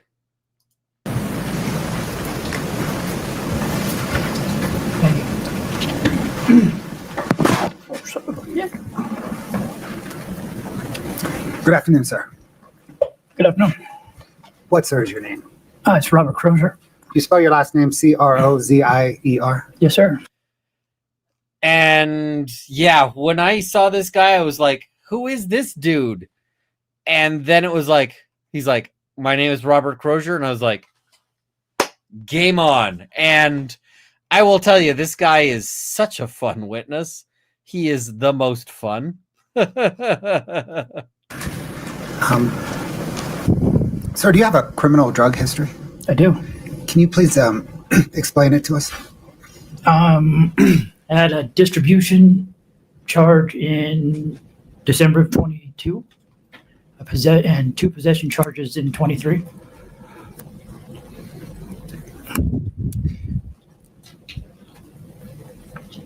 Were you dealing drugs in December of 2022? Yes. When did you begin dealing drugs? I'm not sure, sometime around 2020, maybe. And were you dealing drugs throughout early 2022? Yeah, I was. Mr. I apologize for interrupting you. Would you and Ms. Lewis approach for one moment? Just Spencer. All right. Apologies.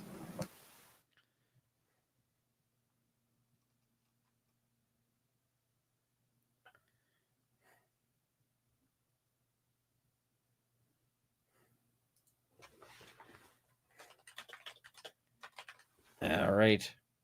By the way, this guy has like the most evocative face ever.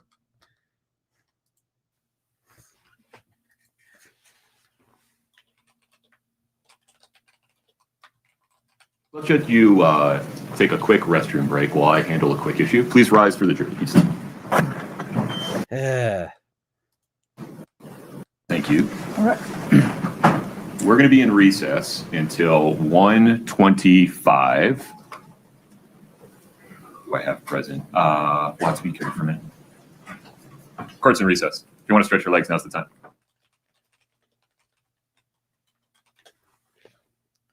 I forgot how much of a clusterfuck the start of this was. Glass of water, just let me know. Okay, so this guy starts out and he starts out entertaining. All right. Mr. Bloodworth, please proceed. Sir, are you represented today by counsel? I am. And are you testifying pursuant to 3 grants of immunity? I know that there's immunity. I don't know how many of them. Yes. Understand. Are you aware of immunity from Summit County, Yes. from Salt Lake County, Yes. and from the federal government? Yes. Did your attorney assist you in getting those grants of immunity? Yes.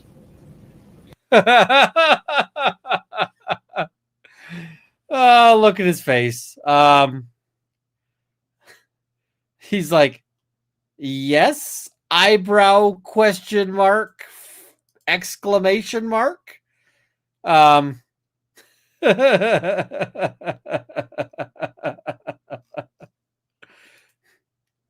far as I know, yeah. What is your understanding of those grants of immunity? That I need to be honest, or they're void, I guess. Okay. Do you also understand that you have to testify not only honestly, truthfully, but also fully and completely? Yes. And did your lawyer advise you regarding your obligations under the grants of immunity? I don't understand what you mean. Did she tell you what you had to do? You told me I had to come to court and be honest, and Did she tell you what would happen if you weren't honest? that the immunity would be void, or so. that could potentially be charged with a crime. I mean, the thing is, this guy doesn't. You could tell this guy's used drugs for some years, and it's had some negative impacts, right? So, yeah. Sir, do you know who Nicole Cummings is? I do. Who is she? Excuse me. She is a girl that I've lived with for a couple of months at the end of 2021. Did there come a time in early 2022 when she contacted you about a friend of hers? Yes. What did she say to you? She asked me if I would talk to her friend, I don't remember her name, and get some Roxy's for her, the oxycodone. And when I heard that, I went, oh shit. Because what he just said is get Roxy's oxycodone. And that's not the prosecution's theory. Did you contact Nicole Cummings' friend? I think Nicole asked her if she could give her my number, and then she contacted me. But I think that's how that went. Did you ultimately speak with her? Yes. Did you text with her? I think it was mostly phone calls, but there might have been some text. I don't know. That was 4 years ago. Sure. When you spoke or texted with her, what did she ask for?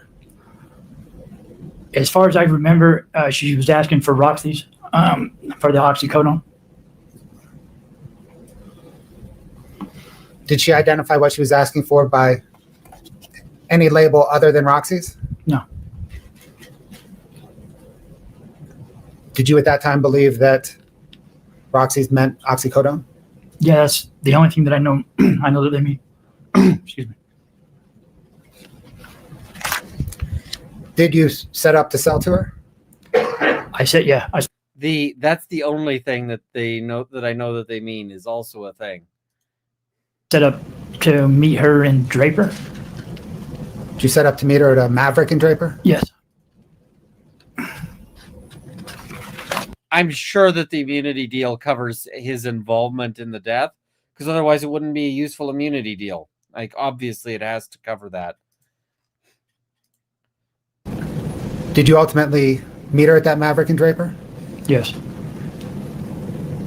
Where were you coming from to get to the Draper? At that, I think Roy, maybe, or Layton. Do you remember how many times you agreed to meet her at the Draper? Like I said, it was 4 years ago. I remember once clearly, maybe twice. Could there have been a third time? I don't think so. So let's talk about the first time you can recall. Is that the one you recall the clearest? I mean, yeah. Yeah, I believe it was raining that day, and she was coming from quite a distance, so we met in Draper to make it easier. Once you met at Maverick and Draper, Mhm. Did you meet up with her personally? I mean, she was in a car. Okay. I went up to the car. She handed me the money. I gave her the pills, and then went our separate ways. Did you have the pills with you, or did you have to go get them from somebody? I don't remember. Do you remember what she looked like? I really don't. I think she was Mexican, kind of short, but I don't know if she was in a car the whole time. Like, I don't even think she got out because I remember it was raining. Have you come to learn that her name is Carmen Lauber? I have heard that. Yeah, like You said she handed you the money. Do you remember about how much money? I don't remember. You said you handed her pills. What do you remember, if anything, about the pills? It was like 30 or 40 of them.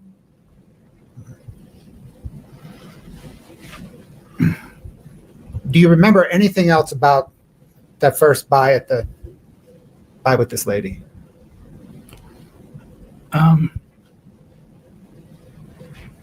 No, she was in like a little, I want to say like a Civic or something, like a Honda Civic, but Yeah. Okay.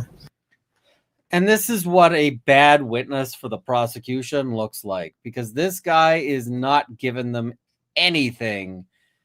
They see he lied on the stand. That's perjury. I think his deal may be in jeopardy. They have to prove he's lying, right?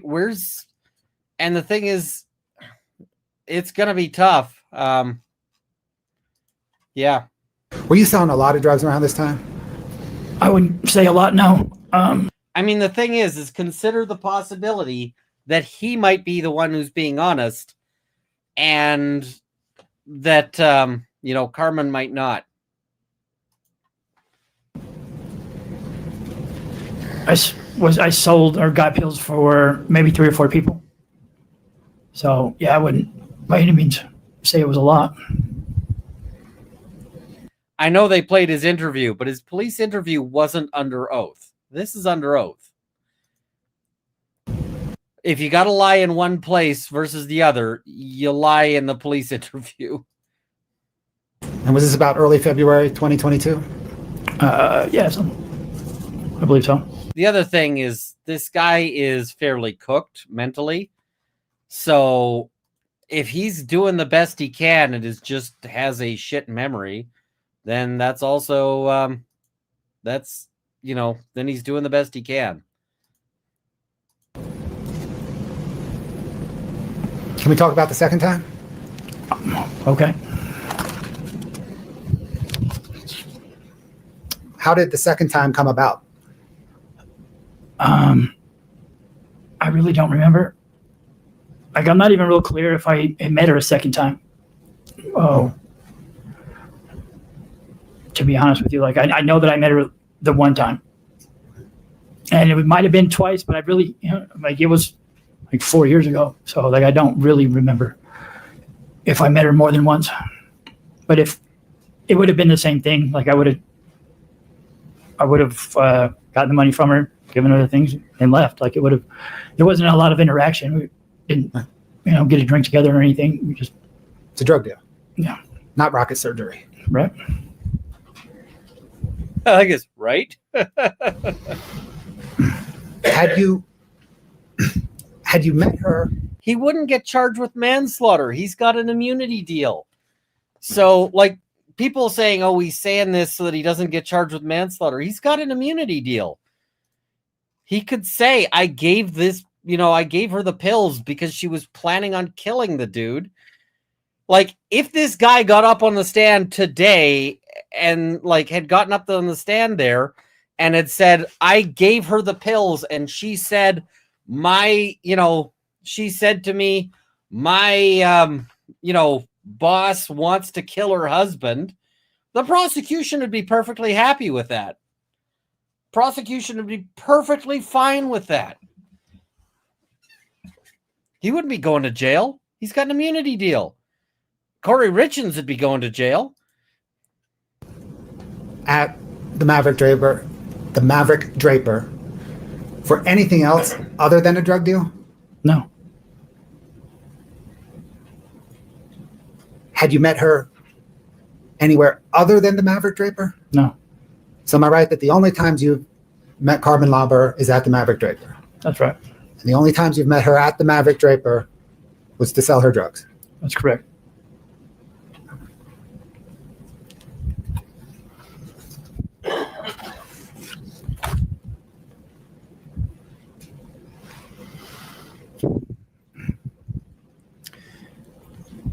Do you recall interviewing with Summit County detectives on May the 4th, 2023?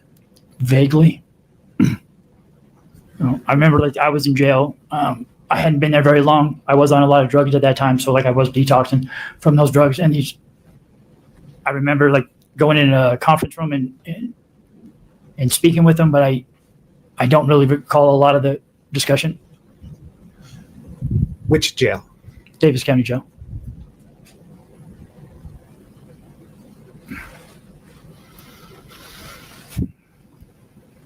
Do you recall whether they asked you if Carmen asked for blues specifically or fentanyl specifically? I have read the report, so, like, I know that they did, but I don't remember them saying that to me. Okay. And by report, do you mean a transcript of their Yes. interview? Yeah. So you know from reading a transcript of their interview that they asked you whether Carmen asked for blues or fentanyl on one hand or oxys on the other hand? Yes. Do you recall how you responded to that question? Not right offhand. I think I said something to the extent of that I thought they were. I didn't know if they were fentanyl or Roxy's, but whatever she asked for is what she got. Do you recall your answer to that specific question of theirs, whether she asked for blues specifically or fentanyl on one hand or oxys on the other hand? No. If I were to show you that transcript again, would you be able to recall? I mean, I'm not going to remember it, but like I can. Would that help see you it? Like, refresh it? I can see like what it says. I Okay. mean, yeah. So, but as far as remembering it, that was 3 years ago, or however many years ago, and I was in a rough state at the time that I had that conversation with them.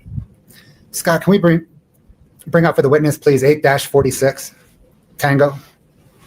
My apologies. We'll fix that, Scott.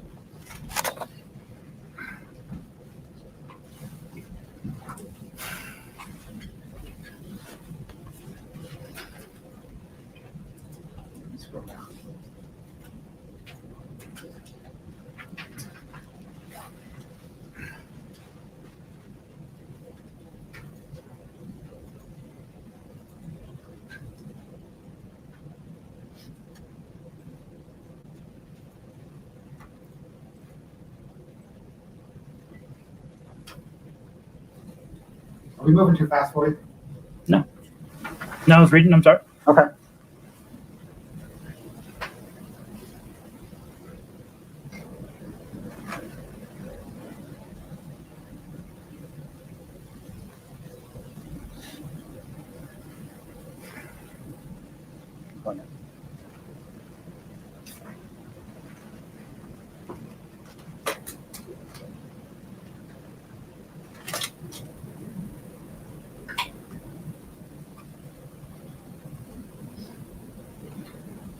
All right, we're going to skip ahead a little bit here. Foundation's overruled. Yeah, Yes or no question. Foundation. Your foundation's overruled. It's a yes or no question, sir. Or, I don't know. I want to be clear. okay, yeah. This guy's not a cop. I saw somebody saying they no. thought he was a cop. Nope. Can we turn now to an affidavit that you signed in September of 2025? Do you know what I'm talking about? I do.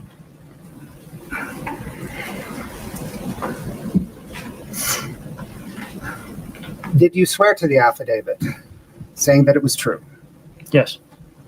Did you read the affidavit before swearing to it? I believe it was read to me. In that affidavit, did you say that you sold drugs to Carmen Lauber 2 times in February 2022 at the Maverick in Draper?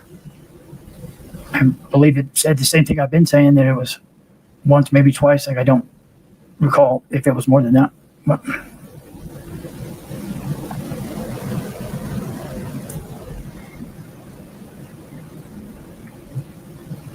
Did you say in that affidavit that one time you sold Roxy 30s and one time you sold blues?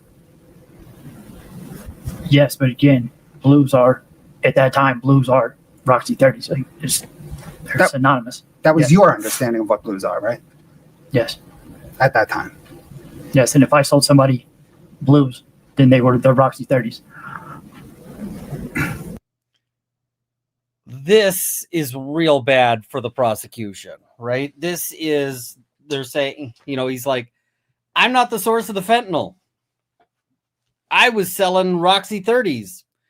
And the thing is even if he's wrong, even if he's selling the 30s, like even if he's selling fentanyl as Roxy 30s, like if this, like let's say this guy's selling fentanyl, but he's telling people that it's roxicodone 30s, which are a blue pill, and roxicodone is oxycodone, but yeah,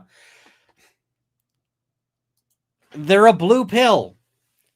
That's why they were blues, and then blues became fentanyl because basically fentanyl took over everything in the opiate market, right? I see people saying blues were known as fent then. He's covering his ass. I mean, let me pull it up here.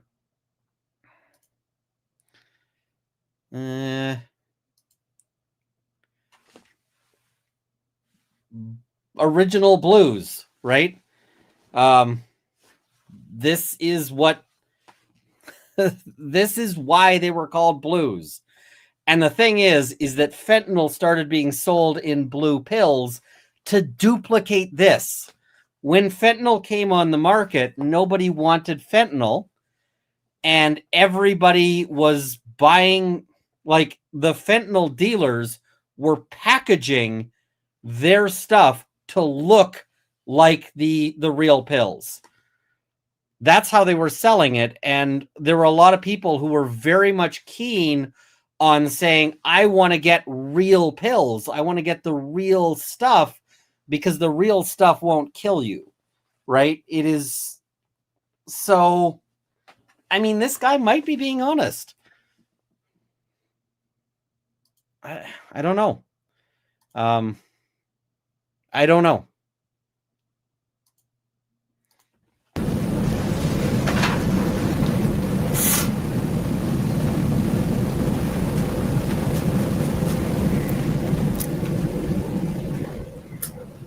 Did you say in that affidavit that you understood actually at that time in early 2022, that OxyContin was the same thing as blues and Oxy and Roxy 30s? No. Did you say in the affidavit that you sold OxyContin? No. No, I think like there were notes being made in it and things crossed out, but yeah, I clearly said that's not OxyContin. I've never sold OxyContin. I sold oxycodone, Roxy 30s. Okay. So, sir, you've never sold OxyContin? Never.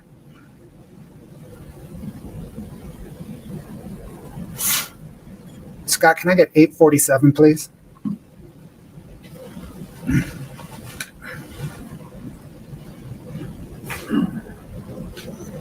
Sir, could you please review that? We'll scroll down through all the pages.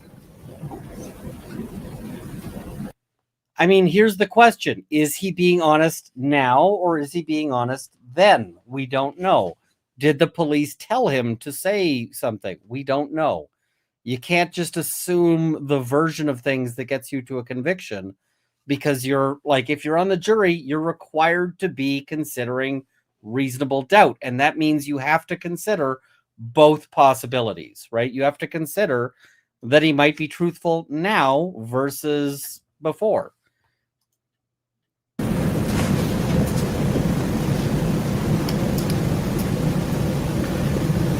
Scott, can you go down one? Yeah, that's a typo. I'm sorry. Go down again, please. One more to the swearing.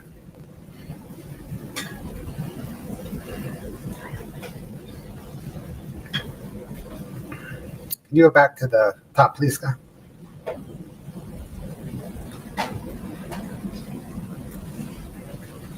Mr. Crozier, is that an accurate depiction of the affidavit that you signed in September 2025? I mean, without all of the corrections, yes. Like, as I was sitting in jail and going over it with the defense attorney, she was crossing like OxyContin out. I kept saying that's oxycodone. And then she was crossing other words out. Like there was a whole bunch of different words that were put in there that were typos or they weren't the right words. They certainly weren't my words. But Whether they were your words or not, is this the one you signed? Is that your signature at the bottom? it is, yeah. Your Honor, the state moves 8-47 into evidence. No objection. State's Exhibit 8-47 is admitted. Published to the jury. Yes, Your Honor. Scott, can we just zoom in on the first 4 paragraphs?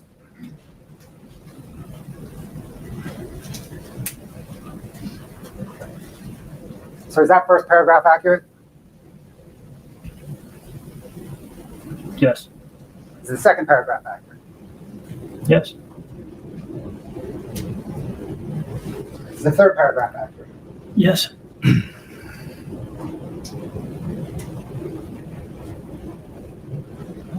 Scott, can you drop down one page and zoom in?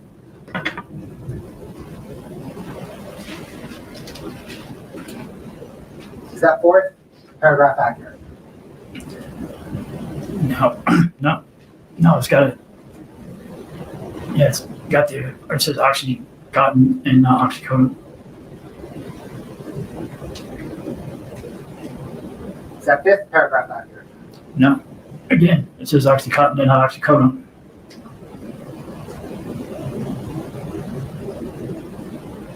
Is that sixth paragraph accurate? No. Again, it says oxycodone. So he's basically saying, this is not correct. We got a super chat that is saying just what I was about to say. These are obviously not his words and are a coherent statement crafted by police based on what he said. I was just thinking, like, when you look at this and when you see at least one other occasion she said she wanted blues, I understood this to mean she wanted 30 milligram Oxycontin pills. In early 2022, I knew the term blues to mean Oxycontin. I did not associate the term blues with fentanyl until late 2022. I met with Carmen Lauber on 2 occasions in February of 2022 at the Maverick in Draper. Yeah. Oh, this is the affidavit from the defense. Okay. Regardless, it's... Yeah. And here's the thing. If this is the affidavit from the defense, then, and he's saying it's not true, then we've got a guy who is given 2 statements under oath. Okay. Oxycontin and not oxycodone. Seventh paragraph accurate. I mean, it's clear he didn't draft this, right?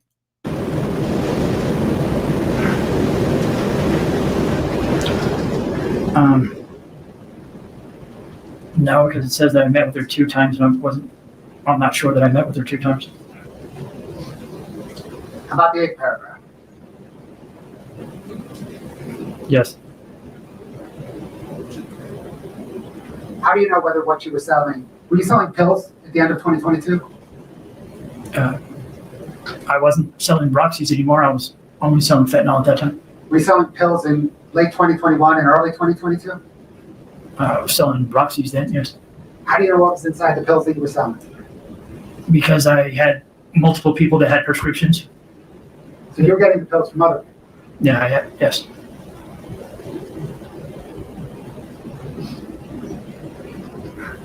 Who did you get the pills from that you sold to Carmen Lauber? I don't recall. Like I had multiple sources that I was getting them from. So you just had a guy? I had a few guys.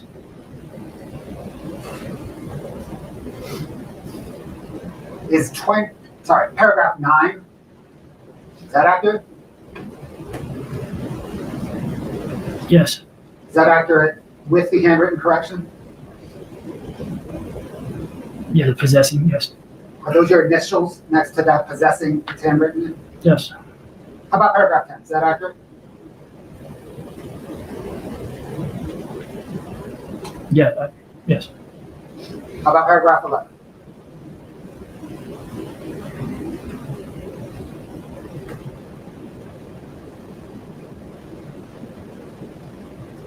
Yes. Can we go down to, we can go all the way, just, okay.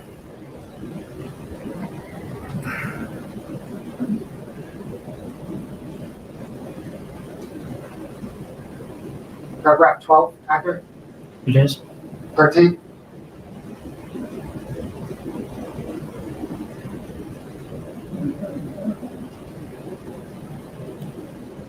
With the exception of the Oxycontin again, instead of oxycodone. Again, the oxycodone prescription, I had an Oxycontin prescription. Is 14 accurate? Again, with the Oxycontin instead of oxycodone. 15 accurate? It is. 16 accurate?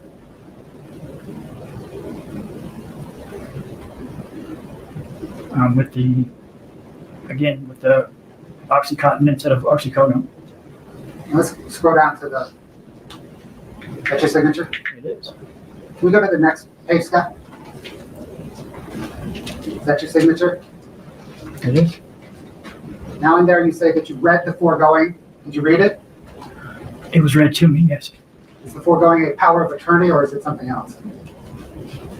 I'm sorry, I don't know what foregoing is. Now, if there's one statement in this entire trial that anybody believes or that everybody believes is absolutely truthful, it's that one. Foregoing, did you read it? It was read to me, yes. Is the foregoing a power of attorney or is it something else? I'm sorry, I don't know what foregoing is. If there's a single statement that is definitely truthful, I'm thinking that's the one.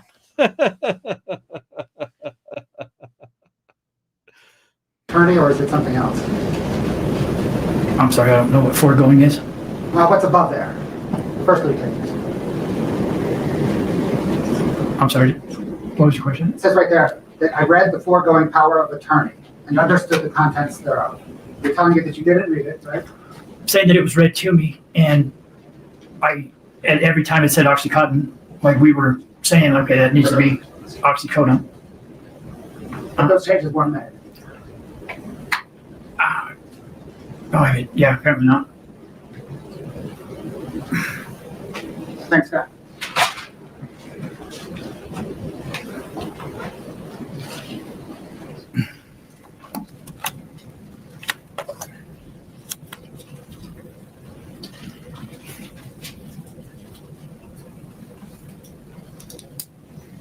Is it fair to summarize your testimony today that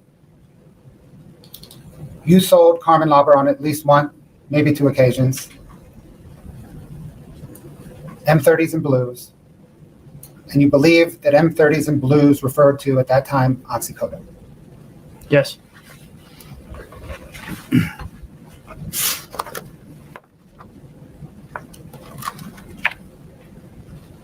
Thank you, sir. You're welcome. Please, Lewis.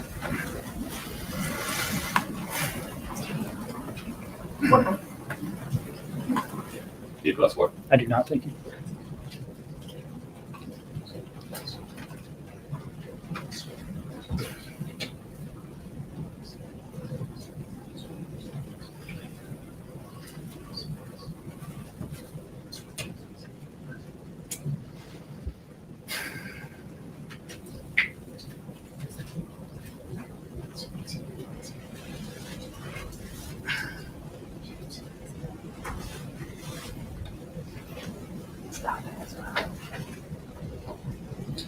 Good morning, Robert.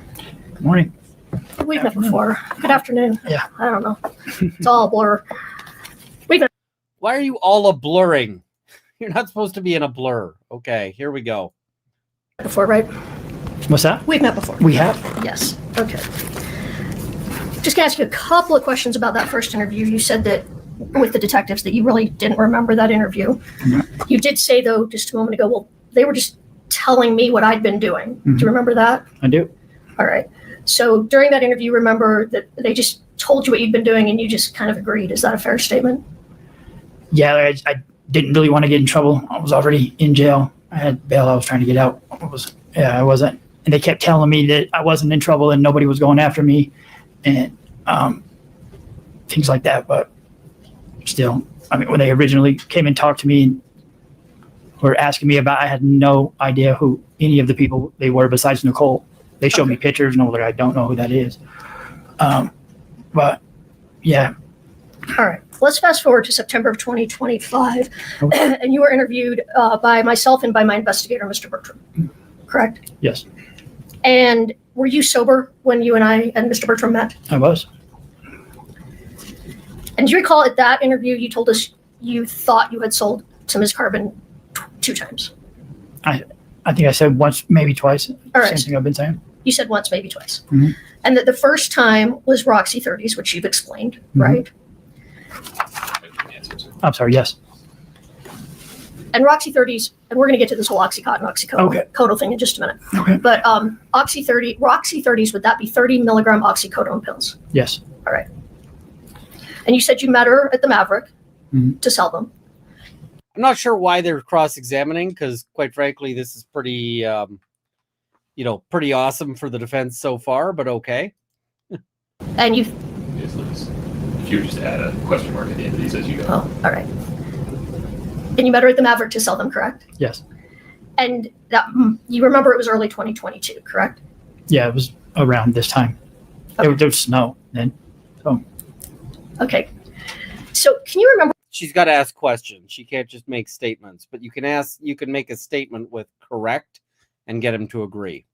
What you were charging per pill for Yes, 30 that milligram happens oxycodone? today. Like This either is $25 yesterday. or $30 a piece. $25 or $30 per pill. Mhm. You weren't selling fentanyl at that time, but when you did sell fentanyl, what did that sell for? About the same. You sold fentanyl for about the same. Mhm. Are you aware that there was a time that fentanyl was sold for considerably less than oxycodone? Yes. And would that have been earlier when fentanyl first started in the market, or would that just depend on who was selling it? It just depends on who was selling it. Okay. Where you got it from. You know, if you know a Hondo that'll give them to you for 80 cents, then yeah. But All right, that's fair.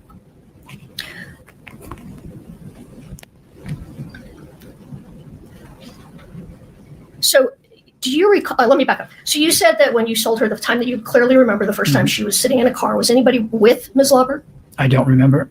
You don't remember there being anyone, or you just don't know? I just don't know. Like if there was some or if she was by herself, I don't know. Okay. And then do you recall saying that there was a time you sold to her when a man came with her? Yes. I do. So that would have been the second time that we talked about earlier, correct? Not sure. It could have been the first time, but I probably, yeah, Okay. if there was twice, why not? Okay. All right. So, if Ms. Carmen Lauber testified that you told her, these are fentanyl pills, I'm selling you fentanyl pills, would that be true? I mean, if I said it to her, then it would be true, but I don't know that I said that to her. Well, were you selling her fentanyl? Come on.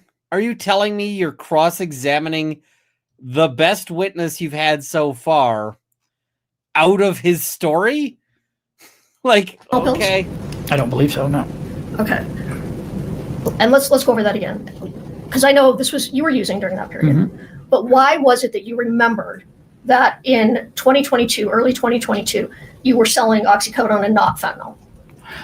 Because everybody was scared of fentanyl in early 2022 and in 21. You know, it was all over the news and people were dying and it was kind of hard to get and people were scared of getting it. And like I testified, I had people that had prescriptions. I had my own prescription and we sold those. When you said you had prescription and you knew people that had prescriptions, are you talking about oxycodone? Yes. Do you remember the milligrams of your prescription? Mine were 10s at that time. 10s. Did Yeah. you sell any of those to Carmen Lauber? No. Okay, so you sold somebody else's prescription. Yes. And the pills you sold were actually prescription pills from a pharmacy? Yes. And do you recall, you met her at the Maverick, and do you recall the person that you were buying from actually lived? Okay, jumping ahead a little bit. I think I've got my times for this are a little messy because the whole undercover cop thing kind of screwed it up.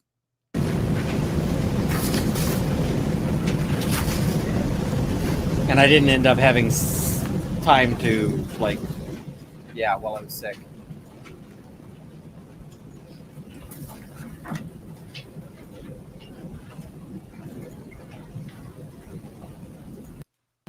I'm going to talk about that. Okay. But Spoiler alert, no, she wasn't. Yes. okay, so other than where it says, there's 2 times it says OxyContin when it should have said oxycodone. Other than that, is this a true statement? Yes. All right. I'd like to admit Defense Exhibit 1025, which actually is both statements, the one that was already admitted plus this one together. We can separate them out, but it's the same. Objection, Your Honor.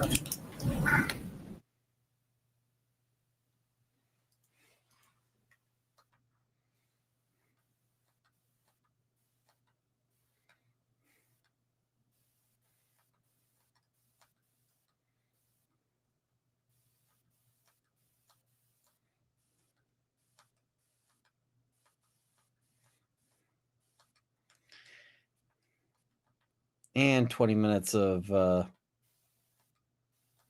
sidebar later. You told them basically the same thing that you said in September of 2025 and what you're saying today Yes, in your testimony. And did you sign a sworn affidavit that that in fact happened? I did. All right. And were you sober when you met with the prosecution in 2025 I was. to tell them that I never sold her fentanyl, I sold her Roxy 30s, Yes. oxycodone? Oxycodone. Yeah. Okay. When you met with, or not met, I'm sorry, you talked to your friend Nicole. What did she tell you? No, let me rephrase that. What was your understanding of what Carmen Lauber wanted? She said, I have a friend who wants some pills. What was your understanding of what that friend wanted? Did she wanted Roxy? Roxy. I'm sorry.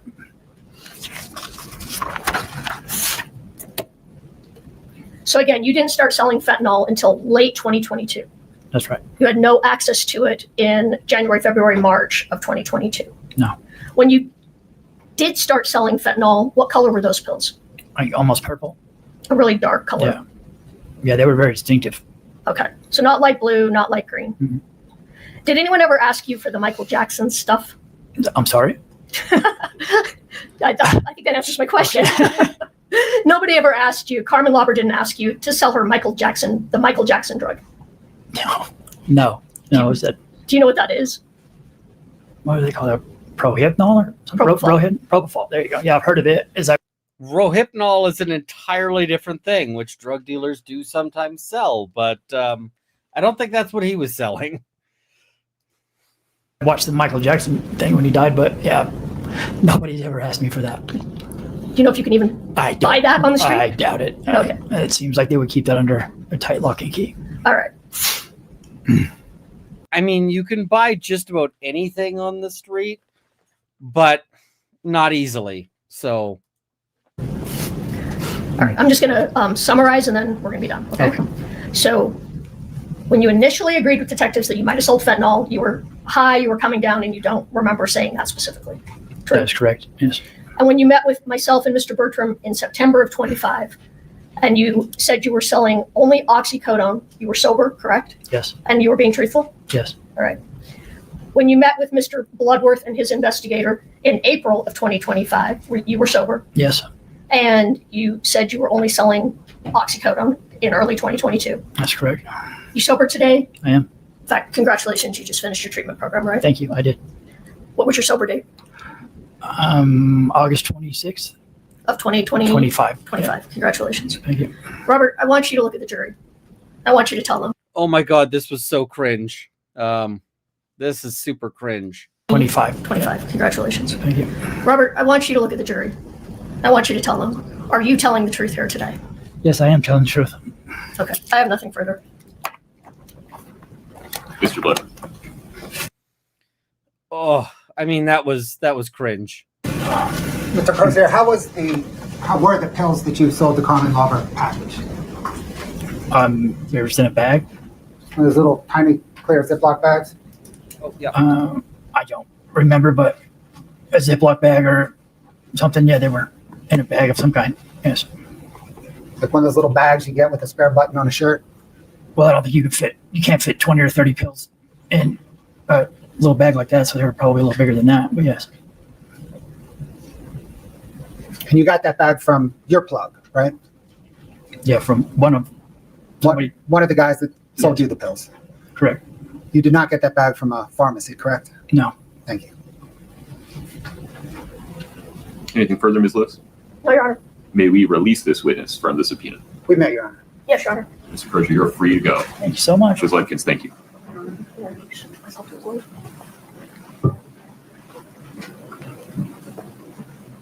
Is this a good time for a restroom break? I don't know how long the next witness will be.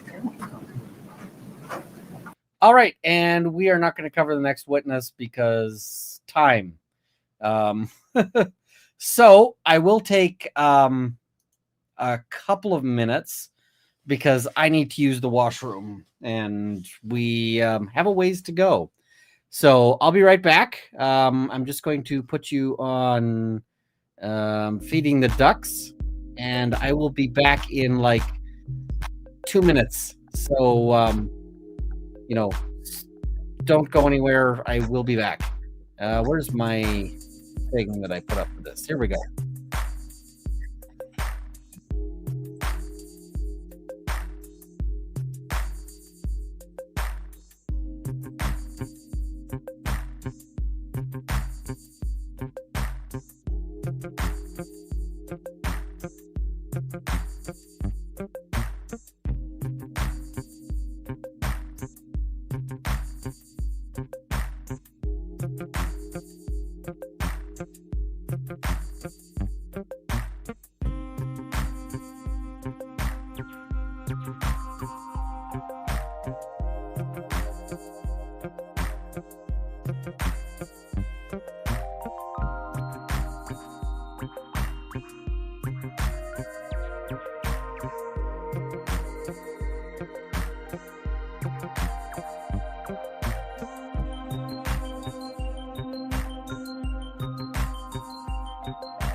And we are back.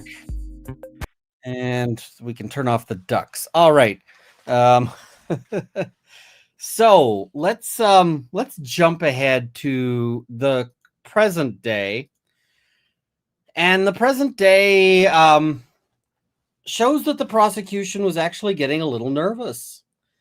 And what I mean by that is that the prosecution spent a lot of today basically fighting back against the last 2 days, which is usually an indication that they're kind of, they're kind of nervous. And there were some fighty kinds of objections that suggest that they're a little nervous.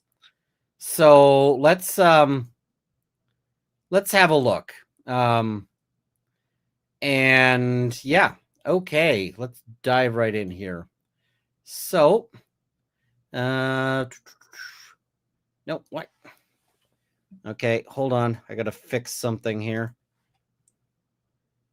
YouTube has updated their things so that it wants to show you, the chat in, in live stream replays, and it's the worst.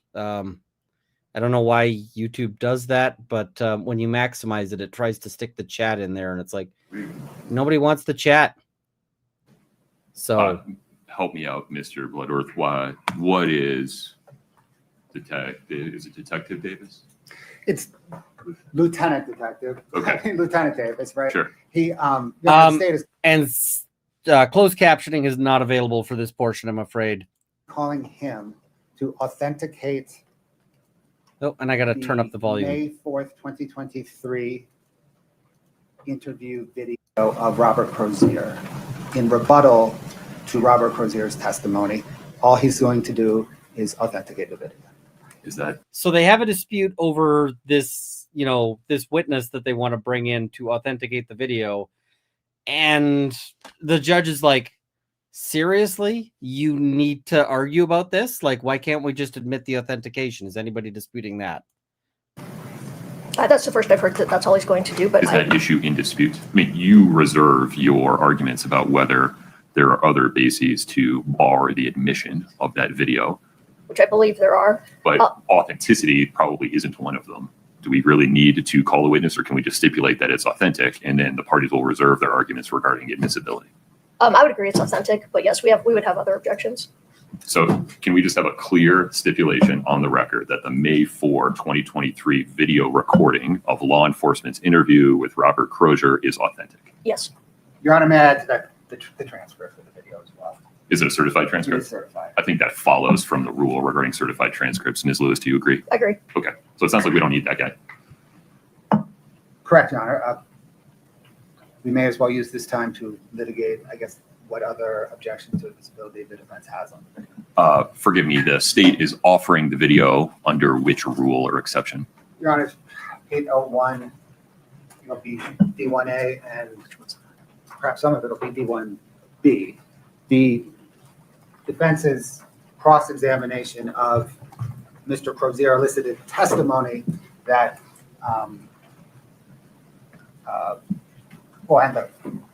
and the state's direct examination elicited testimony from Mr. Crozier that was inconsistent with his testimony in the video. The defense's cross-examination elicited testimony that he was kind of out of it because of withdrawal and pressure to say certain things.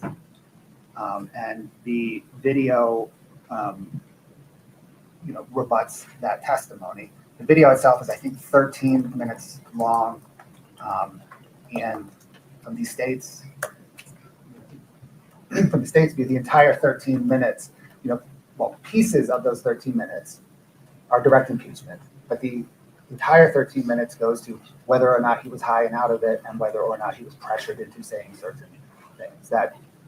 That those pieces of evidence are throughout the entire 13 minutes. The impeachment pieces, or more specifically, the D1A inconsistent pieces, those would be, I think, fairly perceived off a cold transcript. The second piece, I'm not sure I or defense or you or the jury would be able to evaluate whether he was in a bad way from the transcript. Is the state seeking to admit both, or publish the video and admit the transcript? What's the scope here? Your Honor, publish both. We have the transcript running real time beneath the video. Okay. So that the jury can watch, listen, and read all at once.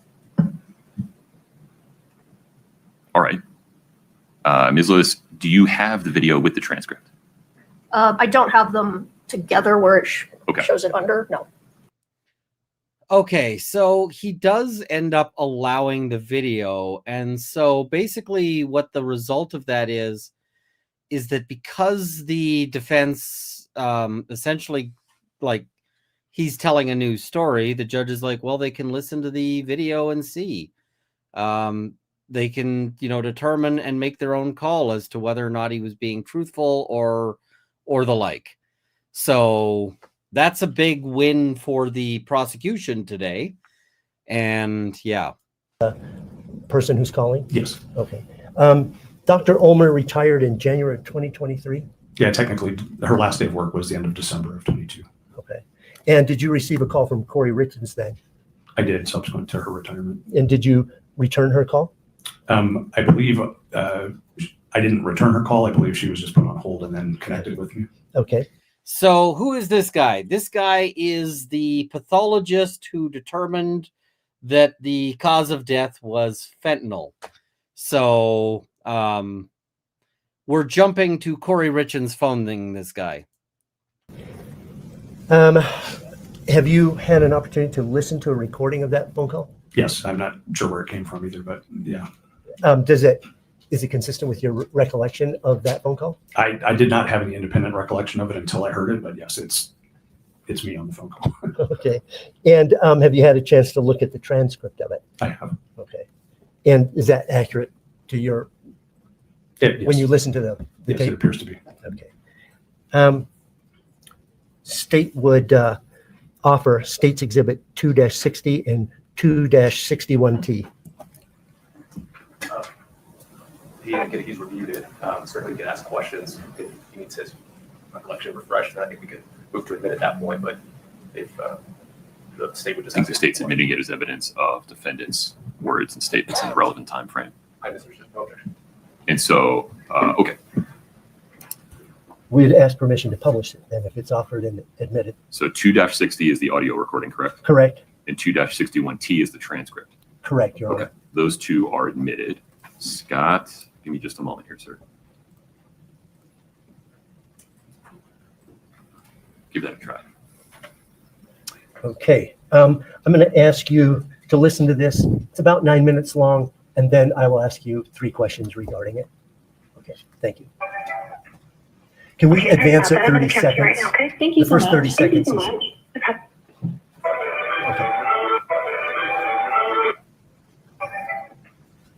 Okay, sorry about that. I'm going to come to you right now, okay? Thank you so much. Thank you so much. Okay.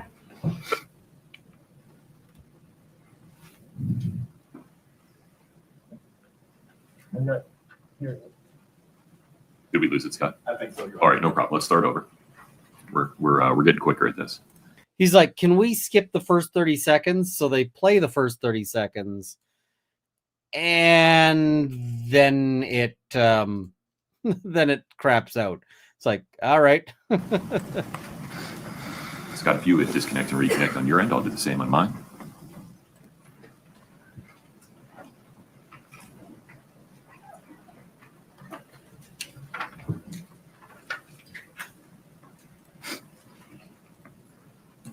I'm going to come to you right now, okay? Thank you so much. Thank you so much.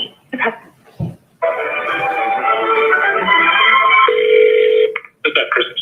Hey, this is Kouri Richins. Hey, I just have some quick questions for you. I'm just trying to understand the toxicology report. And So we actually get to hear her voice now, which is like, okay, all right. That's kind of an interesting note, right? I promise I won't take up a ton of your time. Oh, you're fine. You're fine. Can you just kind of explain to me, I guess, she was saying that this kind of supplemental report, I guess, was left out of the first autopsy, and so nothing has really changed. Do you have it in front of you? I do. Yeah, I got the file here. Scott, did we drop that again? Yes. All right, I apologize, folks. Let's try that again. They're just not having a good time. Scott, if you would disconnect from the system, thank you. Then reconnect, please.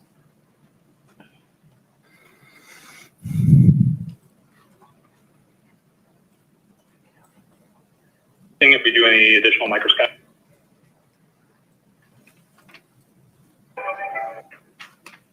I'm going to come to you right so much. Thank you so much. Okay. Is that Chris? Hey, this is Kouri Richins. Hey, I just have some quick questions for you. I'm just trying to understand the toxicology report, and I promise I won't take up a ton of your time. Oh, you're fine. You're fine. Can you just kind of explain to me, I guess, she was saying that this kind of supplemental report, I guess, was left out of the first autopsy, and so nothing has really changed. Do you have it in front of you? I do. I got the file here. So can you? So just so you know, so we issue supplemental reports, like if once the original report's issued, if we do any additional testing, if we do any additional microscopic examination, anything like that, then we include that. You know, we issue a supplemental report to include that additional information. And sometimes it does change the cause or manner, but in this case, it didn't.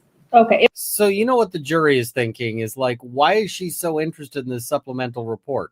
The thing is that you'd be interested in the supplemental report regardless, right? If you killed him, you'd be interested in the supplemental report because you're like, oh shit, they're on to me. And if you didn't kill him, you'd be interested in the supplemental report because you're like, what the fuck is happening? So this one cuts both ways for me. So it was just like extra testing done? Extra tox testing, yeah. So originally the only toxicology testing that was done was on blood. And so then this was additional testing on stomach contents. Okay. And so is there a difference in that, I guess? Well, did they just tell you different? Somebody was asking where the closed captioning went. There is no closed captioning on this stream, unfortunately. Or I'd turn it on. Things in the sense of, it tells you something about what, was it, is it been there a long time? Is this something the person's been using for a long time? Okay. I'm guessing she probably recorded this call just to be, just to like have a copy of it, but then they find it on her phone and, yeah.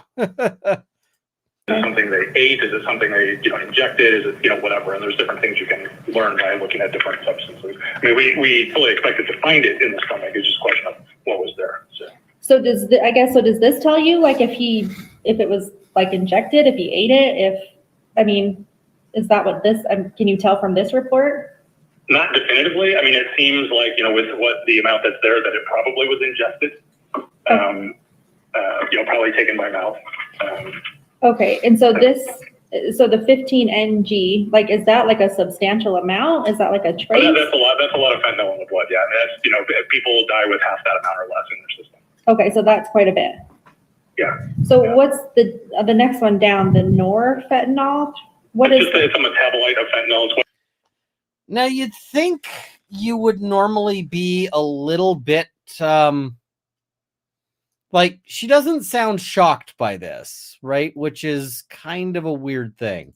I'm betting the jury is listening to her voice here and is drawing some conclusions on the basis of how she's reacting. So I don't think this helps Kouri at all. I think it actually helps. Oh,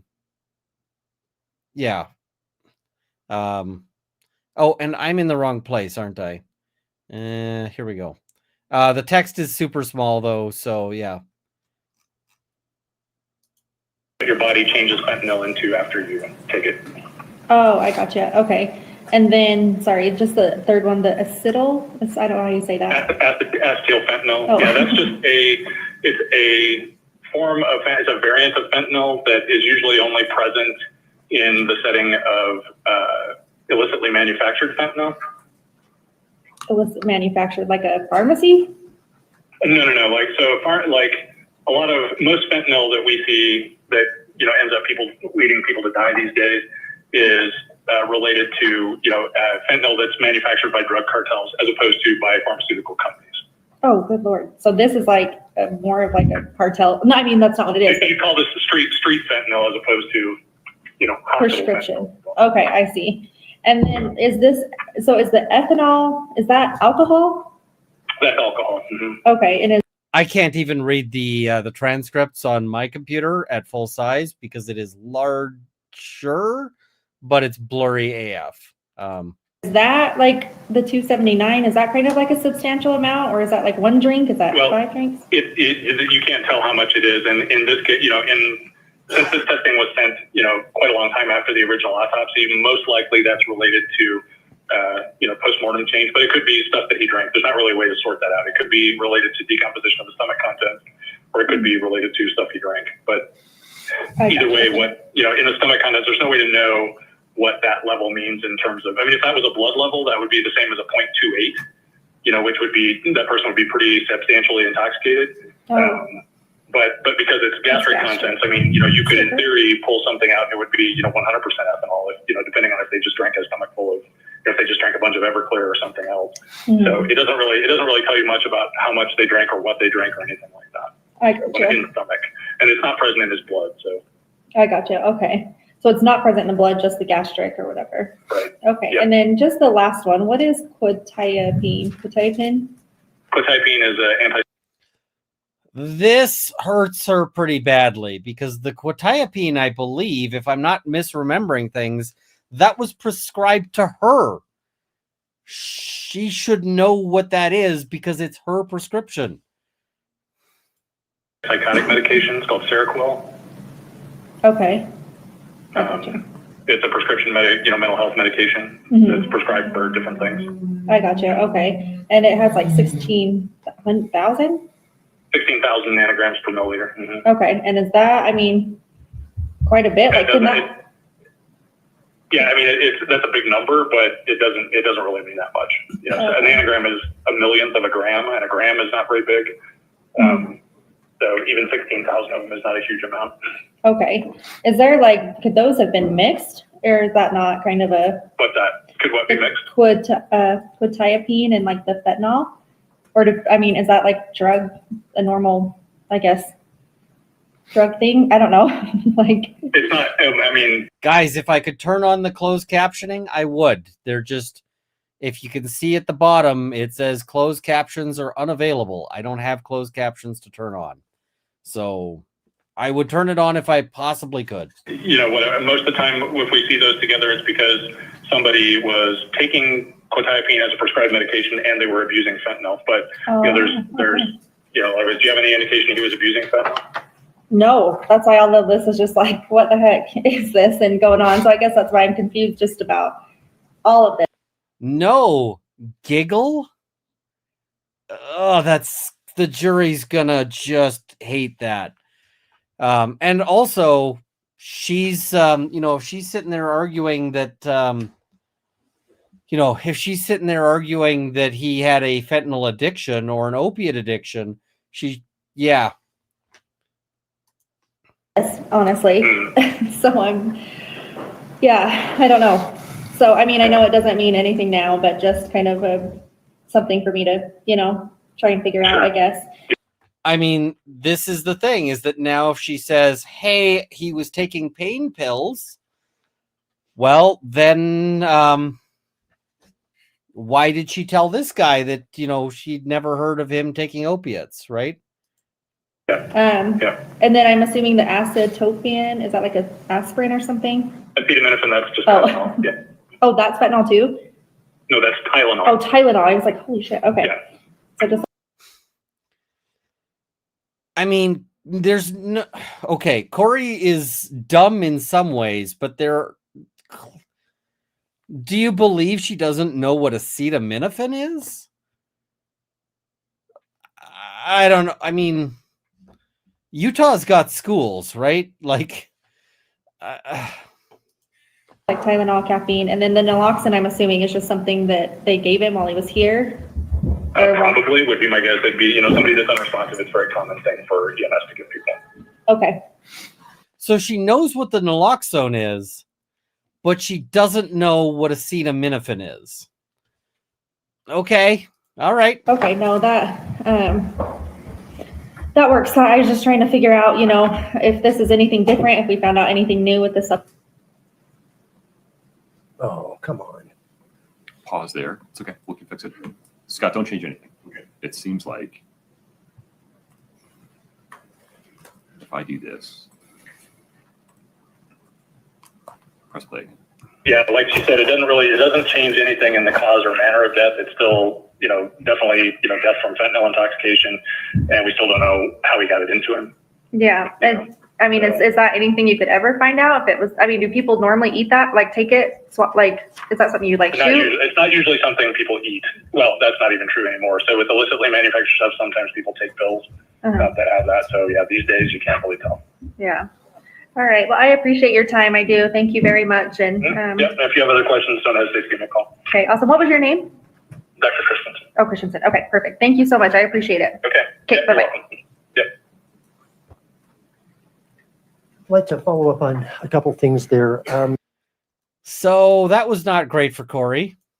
That was not fantastic overall. They do a cross-examination. I don't think the cross-examination helps anybody all that much, but it's hard to undo the thing. Runkle, she recorded the call on a second phone via literal video, and apps exist for this purpose. She might just be dumb in general. I mean, fair, I guess. Phone number for you. Scott, please give it a try. And the phone number for you. So here we have the interview with Crozier. This is what the prosecution successfully got to get in. And we're going to see a very different version of Crozier, but we're going to see the different version because I'm going to go up here instead of blocking him entirely. So, Yeah. We'll get to it. I know you haven't, but you had involvements with people in Summit County that we're looking at. That's what we're here talking about. Phone number for you, Robert. 385. You can tell you also confused right now. Okay. So he struggles to remember his phone number. That's not a great sign. Okay, my phone's doing this. Okay. Don't know your phone number then? Okay. So we'll get to why we're here to talk to you in just a minute. But before I do that, I'm going to advise of your rights because you're obviously in custody here at jail, okay? So you have the right to remain silent. Anything you say could be used against you in court. You have the right to talk to an attorney with you during questioning if you wish.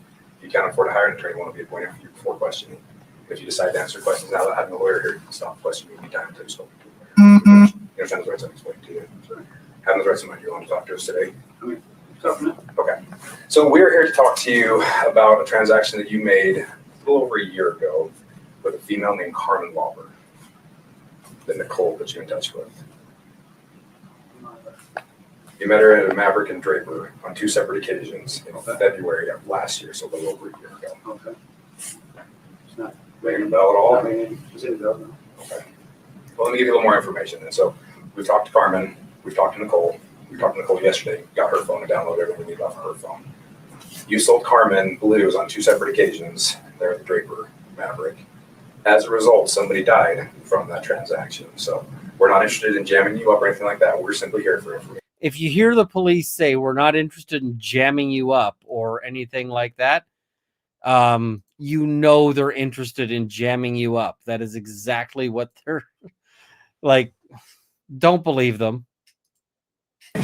But we know that you sold those, and we can prove that through cell phone records and that kind of stuff. But right now, your information for us is more valuable than you being charged federally with selling fentanyl that results in death. I know you're in on some drug stuff. Do you know anything about the federal rules with fentanyl and 30s? And We're not here to jam you up, but let me tell you just how fucked you are if we decide to.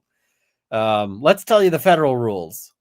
I don't know anything. I know I got a distribution of, I got a copy 30 of them in December. the M30s? Yeah. Okay.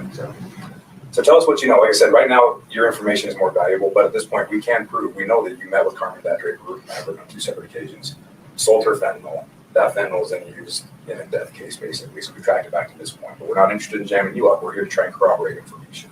Validate. I know what Carmen and Nicole have both already told us. So you're in the position right now of either telling us what you know about it and basically not hurting anybody because Carmen and Nicole have both already talked to us here, and you're verifying information we have. Or if you don't want to talk to us, that's fine. We'll pursue it federally because we know that you sold them the fentanyl that resulted in the death. So that's kind of where we're at. And I'm not trying to bullshit you. I'm just kind of laying it out exactly how it is right now. So, I know who Nicole is. Okay. About a year ago. February 5th and 25th is when Carmen messaged Nicole. Nicole gave her your information. Okay. Then you guys set up 2 transactions at the Maverick and Draper. Okay. Of last year? Yes. It's not this previous February, a year before that. It's been a bit. Yeah. Man, be honest with you, going. So I'm so quite good. So very good. I'm not trying to be a douchebag or nothing. So it's hard. Remember that much time passed. And do you have a number that she bought for me? Was it a quantity? She said between 20 and 30 pills both times. Okay. Then probably, yeah. Do you remember going to that Maverick and Draper? Were you living down there at the time, or? She lives. I want to say she lives pretty far away. She lives in Heber. Yeah, so like that was just what we were meeting because it was.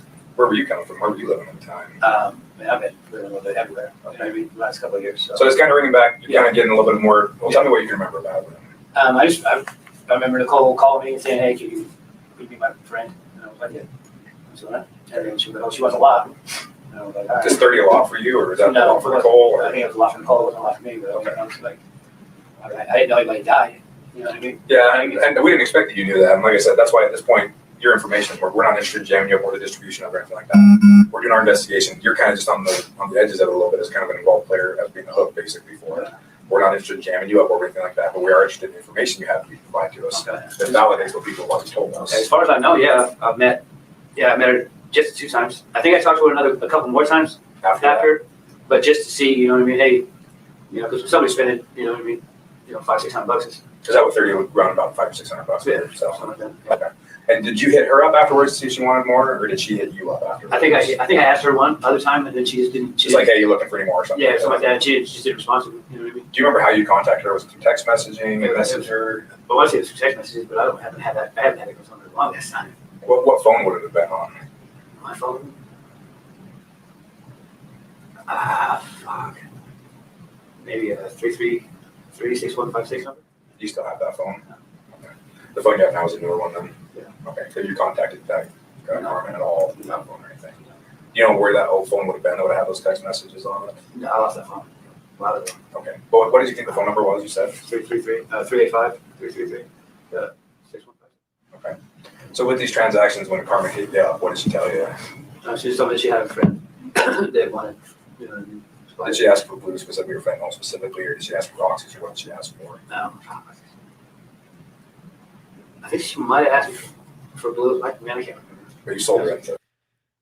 Might have asked me for blues, but man, I can't remember. Not exactly a strong statement. Right. Yeah, I told her what she knew what she was buying. Okay, so it wasn't like she's asking for oxys or something like that. She got the answer. Right, no. Okay, so she knew that there was fentanyl in those pills. Okay. Remember where you got those? And now he says a little something, a little stronger, and you see the statement get stronger over time. She knew there was fentanyl in those pills that she was buying. Pills from? I don't specifically. Okay. What else can you tell us about that? That's all we're here to talk to you about was that transaction, those two transactions, I guess, a little over a year ago. We don't care about anything else, but what else can you remember about those? She was with the older guy. You remember what kind of car they showed up in? No. One time it was like a truck. Like a white truck or something. Okay. When you say she was with an older guy, do you remember about ballpark and how old he was then? I don't know, 50s probably, basically. You thought maybe one time in a truck, but you couldn't remember the other one? They were in a car the other time. I don't remember what car. Okay. The first time she was in the truck, for sure.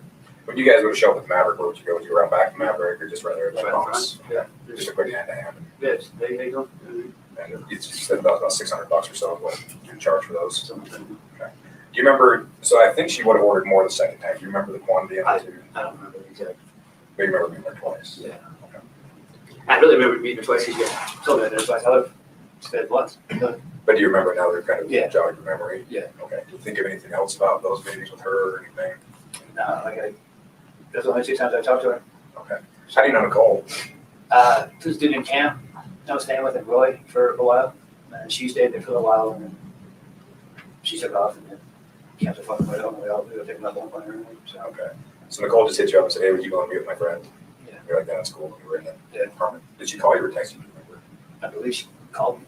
All the time, or just that one time, or I think she was she was taking hey, what's up? And then one of us called the other one. like Nicole's friend or whatever? Yeah. Okay. All right. How long was your Nicole's friend or whatever? Yeah. Okay. All right. How long was your? I think she was she was taking hey, what's up? And then one of us called the other one. Could you press pause? We'll fix that. Yeah. My apologies. The tech problems they've had are just exceptional.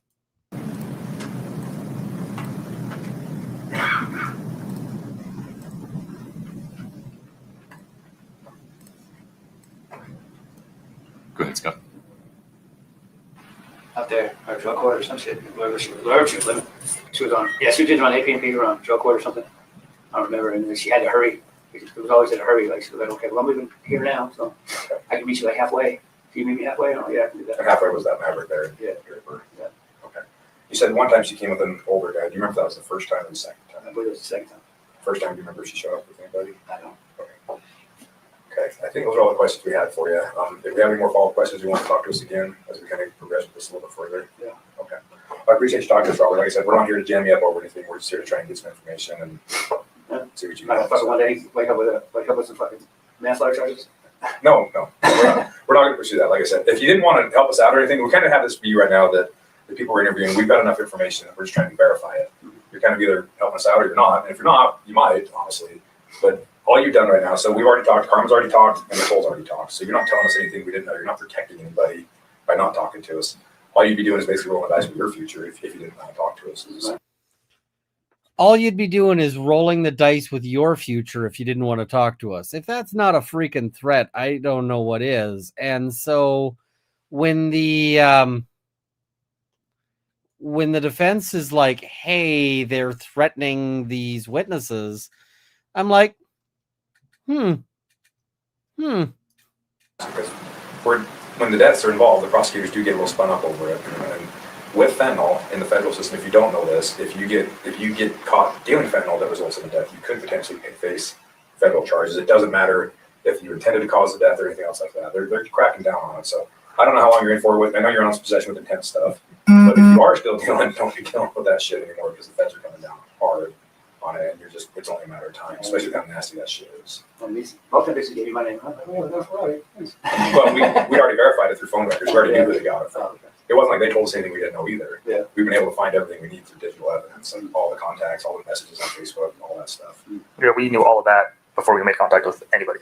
Yeah. So it wasn't like they were diming you out or anything. Yeah, no, me and Carmen even were friends on Facebook. We actually were the ones that brought up your name to Nicole because we already knew that Nicole had put you in touch with Carmen, and we already knew all of that information. Oh, okay. So we're just trying to verify stories is all we're trying to do at this point. So, do you have any questions for us or anything like that? Other than this isn't gonna backdoor me here, no. We're not here to jam you up or anything like that. We don't give a shit about what's going on down here or anything like that. I was just going to ask you, do any of your people ever tell you what they're going to use it for themselves, if they're going to try to sell it to anybody else, what their intents are? Everybody that I deal with does it themselves. You know what I mean? Like, I do it myself, they do it themselves. You know what I mean? Okay. So it's. Did Carmen ever mention anything about hooking it up for somebody else or anything like that? Like I said, like she was just, like I met her twice. You know what I mean? Yeah, and I figured it was a long shot. Twice you met her a year ago. I knew it was going to be a bit of a stretch for you to remember. But anything else you can think of or anything else you can remember? No. Okay. As you think about it, if you do think of something, let one of the COs know or one of the investigators here at the jail know. They'll reach back out to us if you think of anything else you want to talk to us about or anything like that. Okay. Any other questions or anything like that for us? Okay. Thanks. Anyway, then. All right. We'll go grab the CO and let them know you're ready. Okay. All right. Also kind of interesting is his outfit. Okay. Thanks. Because they've got him in stripes. I'm like, which facilities are still doing stripes? I thought everywhere was on orange now, like prison orange, but they got him in prison stripes. It's interesting. I also like how he's like, who gave up my name? And they're like, nobody. You don't have to murder anybody, please. Nobody gave up your name. We already had your name. So yeah. All right. The next witness up was her. What does she testify to? She testifies that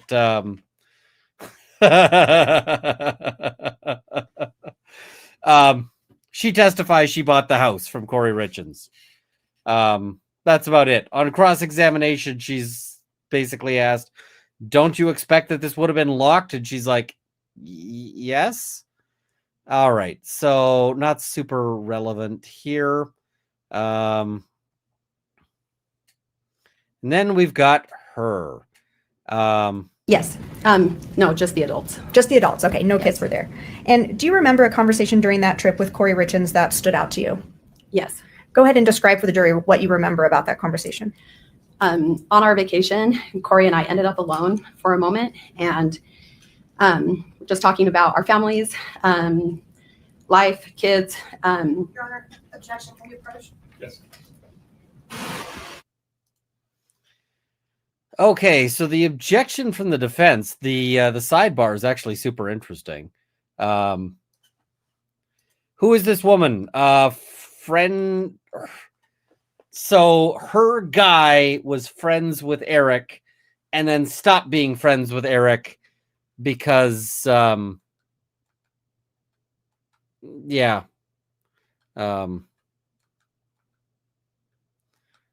So stop being friends with Eric because her guy reported Eric for some hunting violations. That there was a prenuptial agreement that was put in place, and I had never heard of that.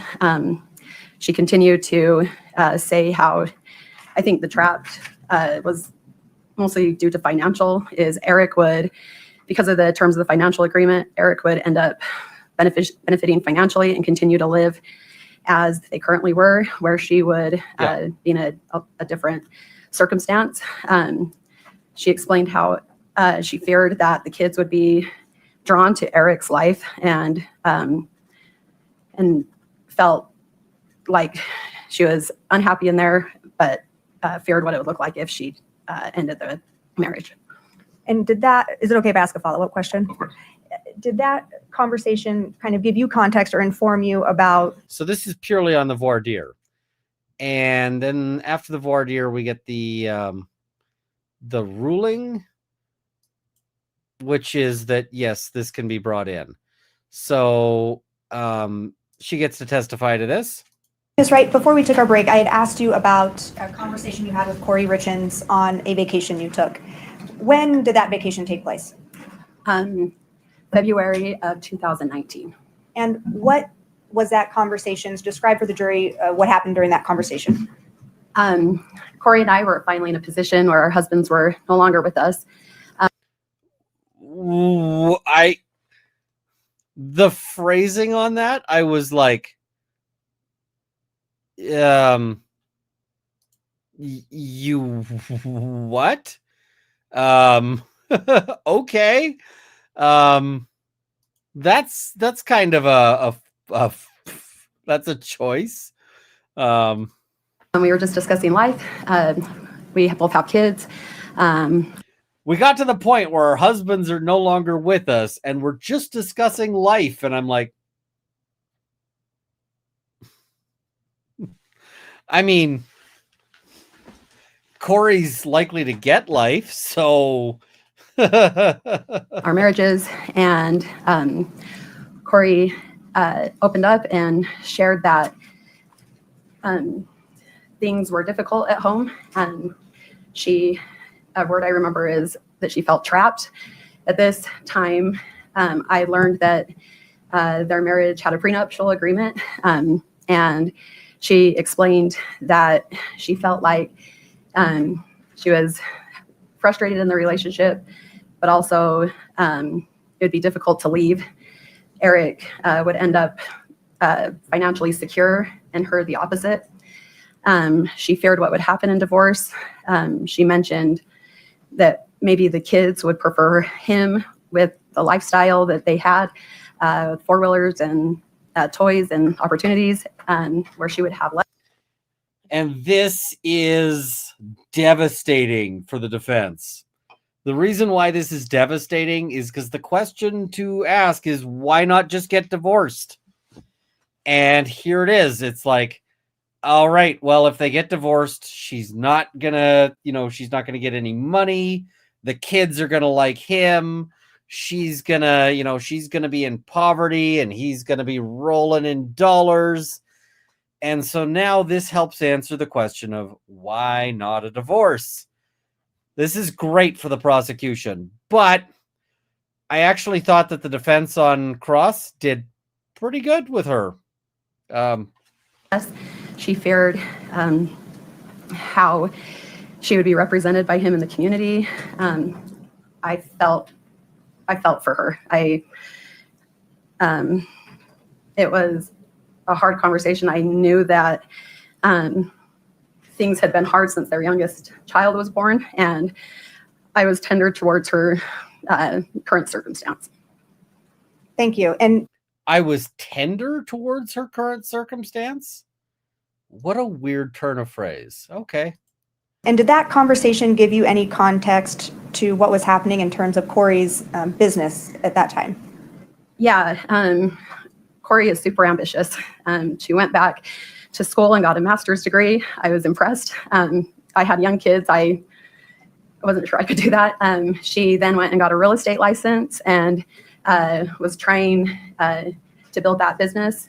That conversation kept playing in my mind as I think this is a way to become financially independent and secure.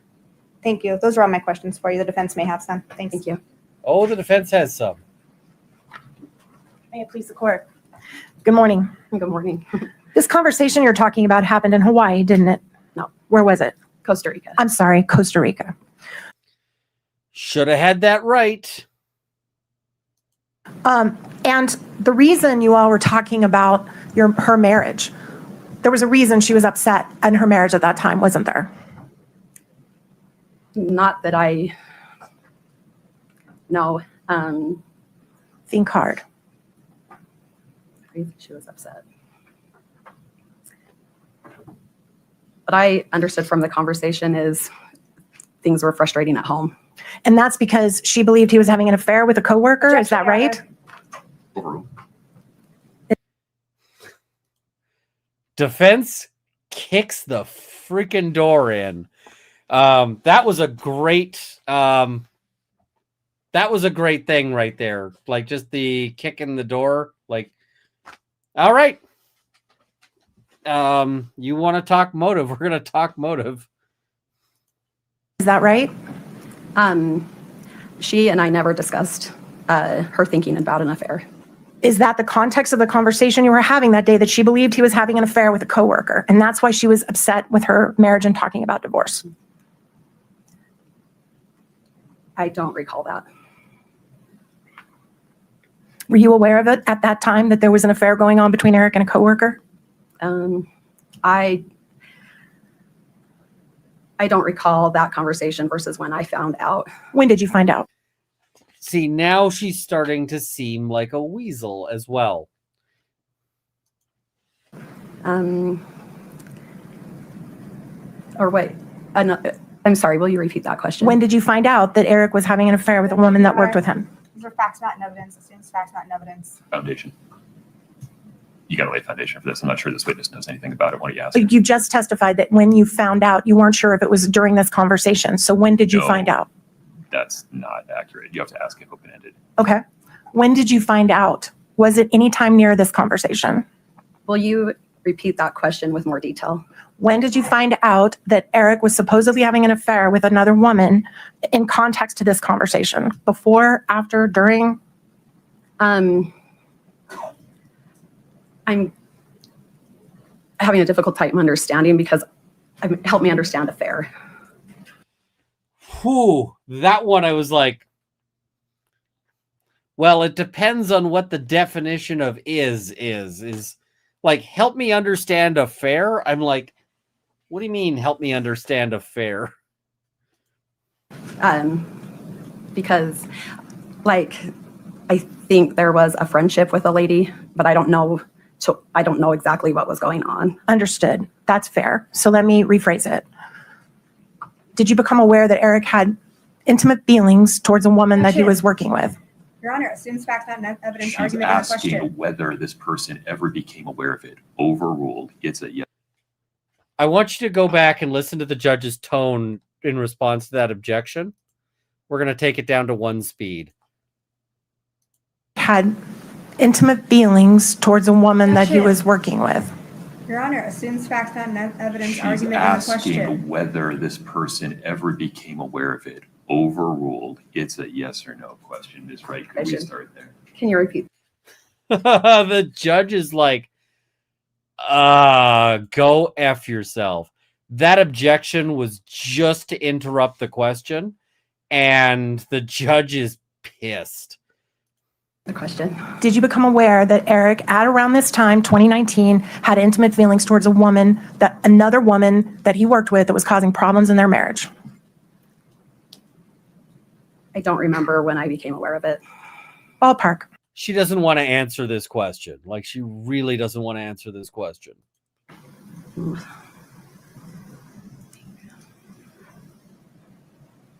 I'm sorry.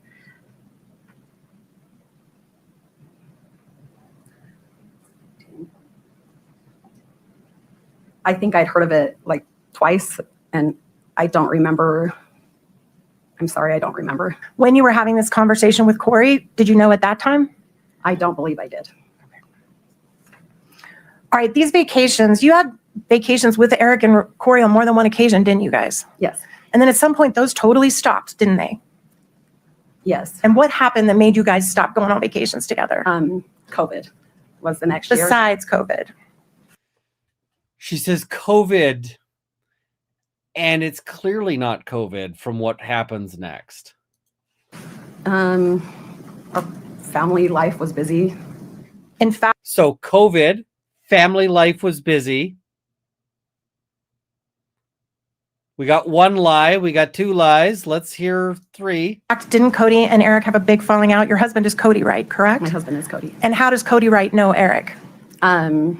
We were friends in high school. They went on to work together, broke off and started a business together, and maintained their friendship. So they were business partners. Maintained and they their both own friendship. C&E stonemasonry together, right? Correct. And at some point, your families quit hanging out. Personally.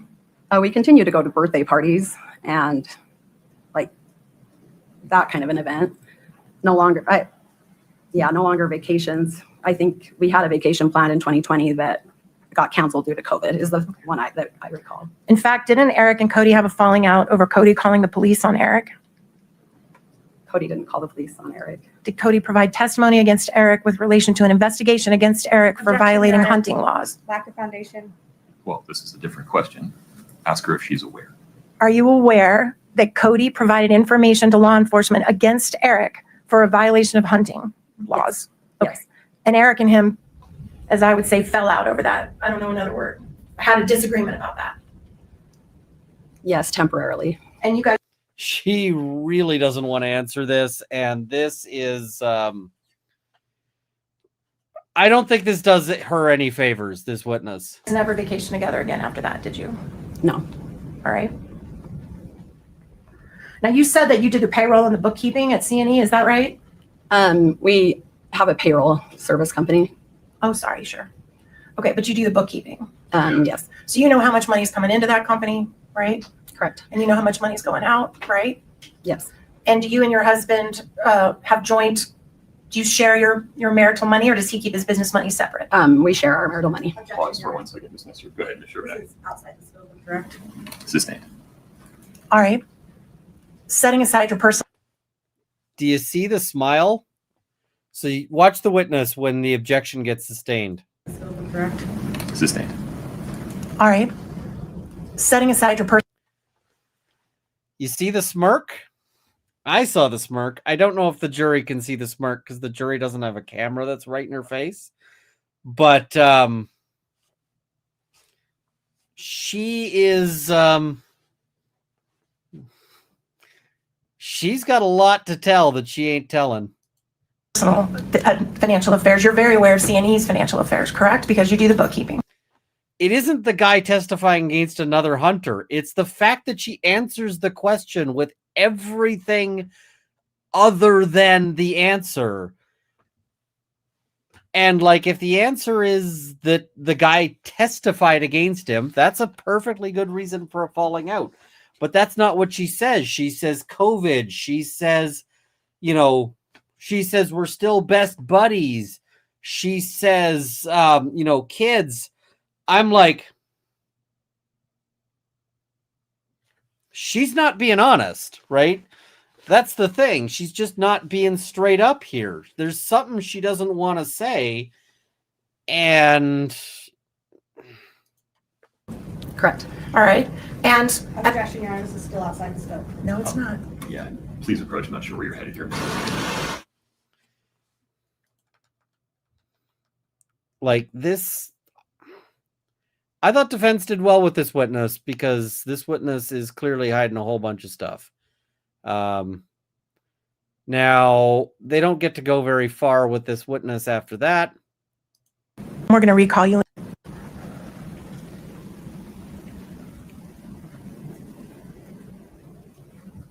I think everything else is going to be when we recall. Ma'am, we're going to recall you later. We would ask that you're not releasing your subpoena, and the judge will instruct you about that. That's all we have at this time, Your Honor. Okay. Anything within the scope? Why are they focusing on family members? Stop it, camera persons. Of Cross, Ms. Sherman. If I could just have a minute. Of course.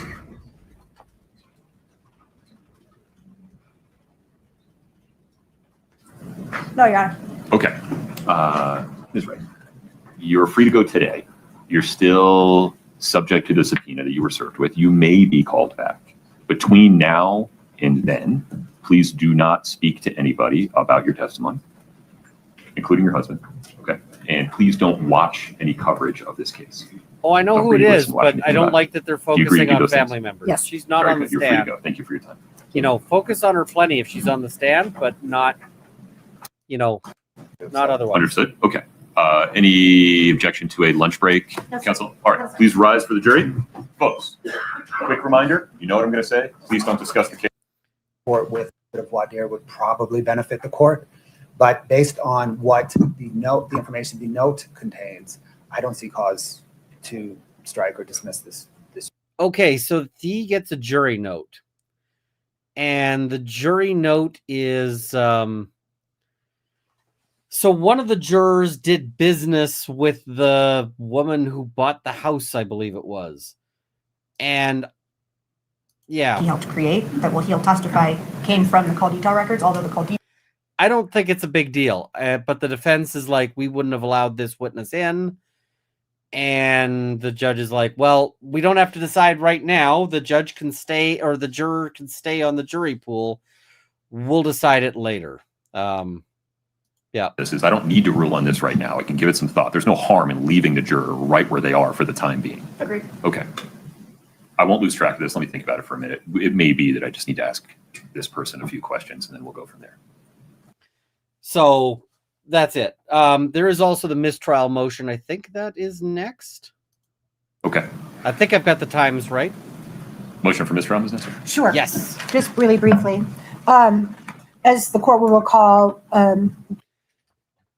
So when she gets up and says, just really briefly, I want to make a mistrial motion, she knows she's not getting the mistrial. She knows that's not happening. during the time that I had Ms. Chelsea Gibson on cross, I was trying to lay a foundation to later get. Jurors get a witness list, but the problem is you may not recognize the name. And sometimes people's names change. And so, especially with women, right? Women get married, they change their names. They take on their husband's name, so it might be a different name. But the other thing is you might recognize somebody by like seeing them. You know, can you imagine you're a juror, right? And they give you a list of names and they say, are any of these people somebody that you would, that you would have a bias towards? And you say no, because you don't recognize the name, right? And then they get up on the stand and you're like, that's the fucker that robbed me last year and stole my wallet. And I reported it to the police, but they never found the guy. But that's him. Well, obviously you can't be on the jury anymore because now you're like, that dude stole my wallet. I want him to go to jail, right? So you can see an example of a situation where you might have a very strong bias against somebody, but you don't actually know their name. It's not inconceivable. And I know I keep using that word, but yes. And some of the home wave calls that had been downloaded. She, according to her reports that we were provided, she was the individual who downloaded all of them and stored them into evidence. And I believe that I had to at least lay a foundation of authenticity if I later wanted to admit those calls. So I was trying to do that. I was trying to do it very carefully. I warned her to please copy my language. I looked right at her. I used very specific language, and her response was, "You mean the jail calls?" I understand things like this happen in trial, but the case law that's relevant, I believe, it implicates Ms. Richins' Sixth Amendment right to a fair trial. It affects the presumption of innocence because if the jury is aware that she's been incarcerated, there's been case law that says that can impact your presumption of innocence. There is a pretty recent case in Utah, State versus Bernejo, Bernejo. The site is 476 P 3rd 148, which acknowledges that evidence of custody status can carry the risk of prejudice. I will absolutely concede all the case law gives you so much discretion in this area because every circumstance is different. Every situation is different.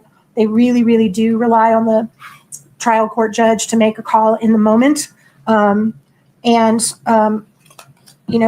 we have the situation through no fault of mine where the jury now knows that at least for some period of time. I know that no fault of mine sounds weaselly here, but she's got to say no fault of hers because it is actually part of the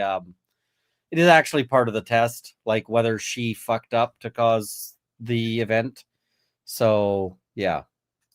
My client was in jail and communicating with family, and she did use the phrase calls with an S to indicate there were multiple calls, although she didn't say how many or for how long, and I concede that. So we would, and also the case of state. I do think the witness meant to drop that. That is my feeling. Versus Atkin, Atkin, 135 P 3rd 894. Again, there's a quote, it may be prejudicial in certain cases. Full disclosure, both of these cases, the court did not find sufficient prejudice to This is an argument where every word of this argument, she knows she's not getting the mistrial. And so every argument she makes, she's undermining her own argument, right? So, she's just, she's kind of torpedoing her own argument because she knows it's not going anywhere. That's what's happening there. Return the call the court made in the moment. I think actually Bernejo may have been not that they weren't. They were challenging whether the lawyer was ineffective. I think for failing to make a mistrial objection. If I'm not mistaken, I think that was Bernejo. So I'm not even sure the judge made a call on that case, but I do believe on that. God, no. So based on the authority, the recognition that it can bring prejudice, based on the fact that this case did happen so long ago, so the jury would put 2 and 2 together and realize my client's been in jail the whole time. Possibly it's an inference that could be made. We did move for mistrial. I will state for the record, the court did provide a special instruction, limiting instruction, warning the jury not to consider that. That's one of those, difficulties because it does then again highlight that comment was made, but we were trying to do in the moment the least amount of damage going forward. I did agree to that instruction being made. I did not object to it because at that point I felt like something needed to be addressed. But that was the basis of the motion, and that's all the record we need to make. Okay. That's all the record we need to make. She knows this is tanked. She's making it so that she can't be accused of ineffective assistance of counsel by a later lawyer. But she knew this mistrial motion's not going anywhere, and she's just kind of just throwing it out there, and that's it. Further, Mr. Blair? I think I have this firmly in hand. Yes, Your Honor. Do you need anything, Mr. Bloodworth? I think I have this firmly in hand. That is a judge signaling. You can say something if you want, but she fucked, so don't. Like she, yeah. I should cover some super chats. Meg, good to see you, and thank you for being a member for 30 months. Yeah. The state rests on the record that we made at the sidebar. Okay, very good. The issue before the court is a motion for mistrial made by defendant following Ms. Gibson's reference to jail calls, quote unquote, during her cross-examination. The court finds that that statement, while improper, was not intentionally elicited by either party. It was inadvertent. It was made in passing. It was a short, quick reference. It is relatively innocuous in light of both the volume of testimony that the jury will hear in this case over the course of 5 weeks. It is relatively innocuous in light of the fact that this is a homicide trial. And so it would not come as a surprise to jurors that the defendant in a homicide trial may have been in custody at some point in the case. And moreover, the court gave a curative instruction that specifically instructed the jury not to consider that comment and not to speculate about whether defendant was or is in custody at any time in this case. Based upon those findings, the court finds that a mistrial is not required. Defendant's motion is respectfully denied. Anything further on that, Mr. Bledrick? No, Your Honor. Ms. Nestor? No, Your Honor. Okay. Ms. Shervaniak, anything else before we invite the jury in? No, Judge. So that was the mistrial application. A lot of people were like, oh, like this is such a big deal. And I'm like, it was obviously not going anywhere. Defense knew it wasn't going anywhere. Prosecution knew it wasn't going anywhere. Judge certainly knew it wasn't going anywhere. So, yeah. Major Crimes Investigation Unit. During your investigation of this case, did you seize a cell phone belonging to Miss Carmen Lauber? Yes, I did. Was that in April of 2023? This guy testifies for approximately 35 seconds. And what he testifies is, I seized a bunch of cell phones. So, yeah. Then we get the interesting guy. Kotrodimos, Kotrodimos. Let's go through your employment background. Where are you currently working? You're not wrong. I currently own my own business. I own a company called M20 Solutions. What's that company? We do investigations, training, and consulting for prosecutors, defense teams, and law enforcement. Is part of that business focused on digital?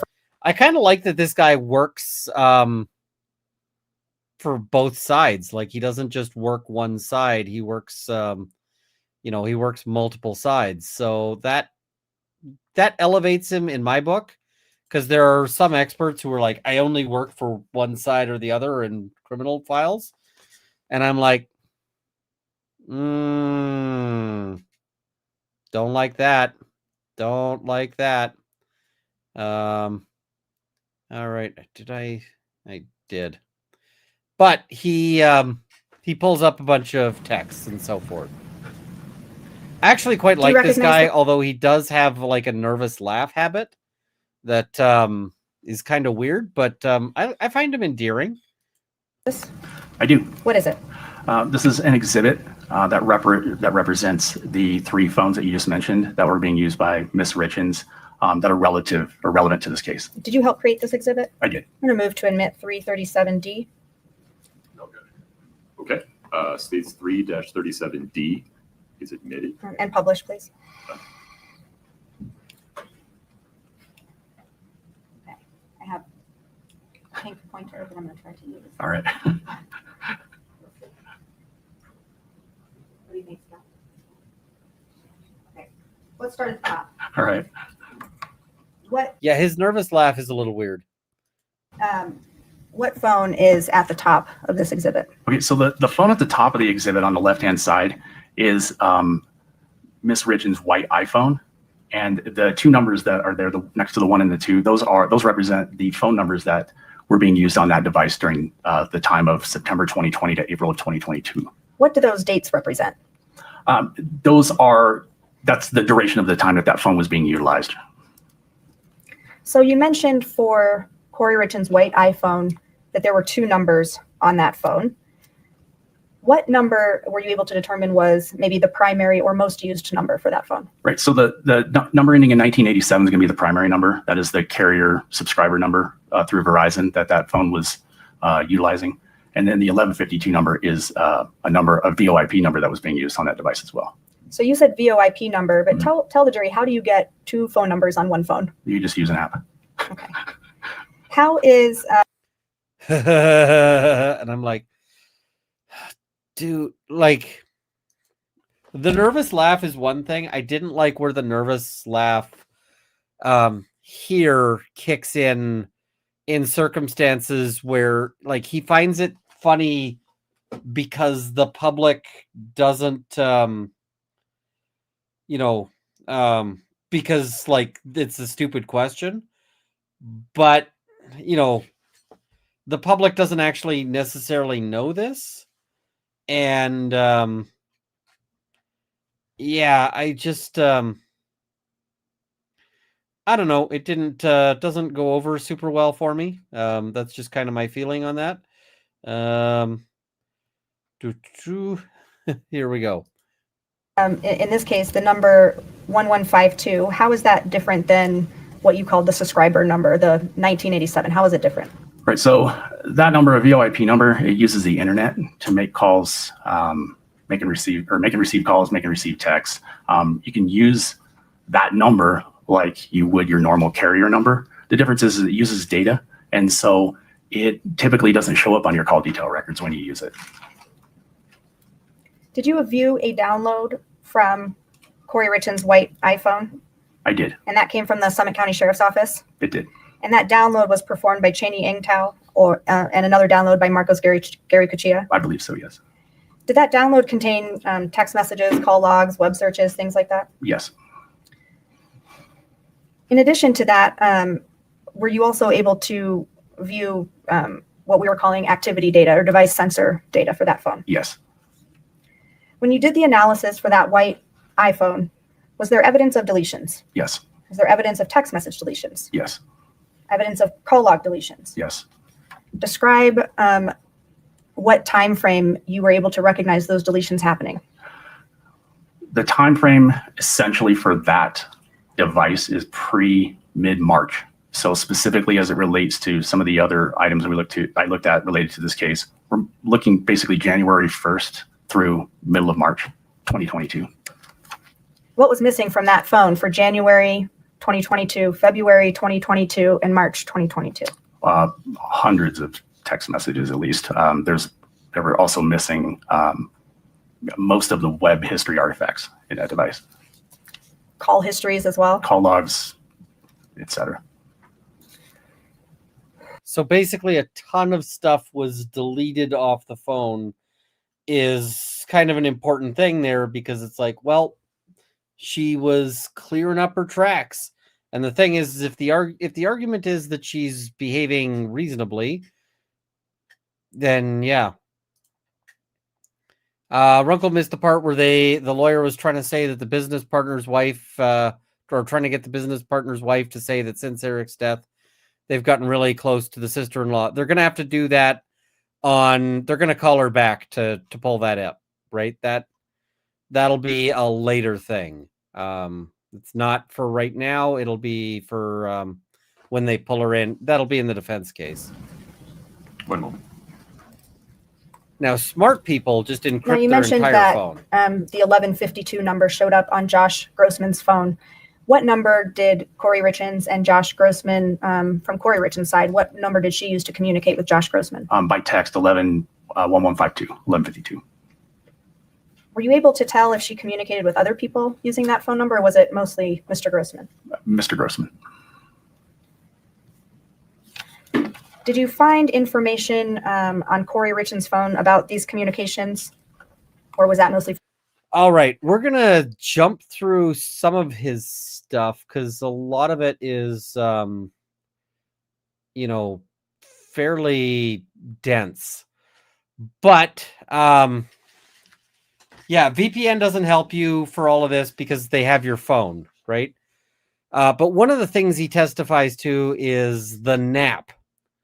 So, yeah, okay. So So I don't think they do that anymore. Right, what we're looking at is a representation of the call detail records that Ms. Shervinick mentioned. What you have on the right-hand side is going to be the text communications between Ms. Richins and Ms. Lauber for February 11th, 2022. There's just a photo so you know whose device we're referring to. A photo of Ms. Richins, a photo of Ms. Lauber. The blue bubble with the 3 dots indicates that this is a text message, and then the arrow is going to depict which direction that call. So, for instance, the very first one at 3:22:44 is an outgoing message from Ms. Richins to Ms. Lauber at that time. And so these are on the right-hand side. These are going to come up so that you can see when the two communicated, the volume of the communication, and then also the direction. Okay. On the left-hand side is a representation of essentially the Davis County and Salt Lake County Valley areas, and you're going to see locations pop up on these on this map as we move through the record chronologically. What those, for instance, there you go. Thanks, Scott. So this is a tower location. It's pointing to the location of the tower. That's important, not the device, but the tower of that Ms. Lauber's device is utilizing at 4:11 p.m., for instance. Okay. Mr. Crozier's record was also populated into this as well. And at the same time, at 4:11 p.m., Mr. Crozier is pointing towards a tower location in the Davis County area. So you know which tower their devices are using. On the left-hand side, these are going to move. And what that depicts is the movement of the device as they reacquire different towers. Okay. And then on the right-hand side, as we go through the slides, it's going to start populating. So Scott, you can start populating. So you're welcome. At 4:11, this represents a phone or a communication between Ms. Lauber and Mr. Crozier, and this is their respective locations. You can see on the right-hand side through the 4 o'clock and the.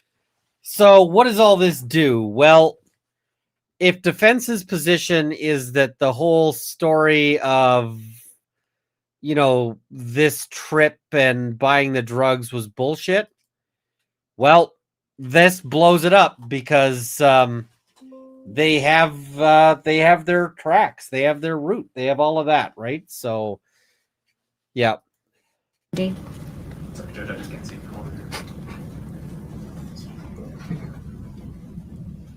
This guy likes his job. He's pretty good at being clear. It's 2-27D is admitted. If you could publish that, Scott.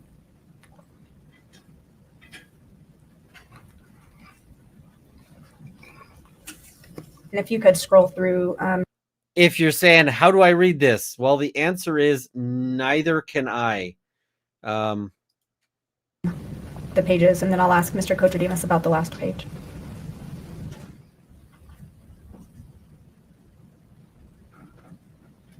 Leaving the school, something. headed that way, liked headed that way. Hour-long ride. Yep.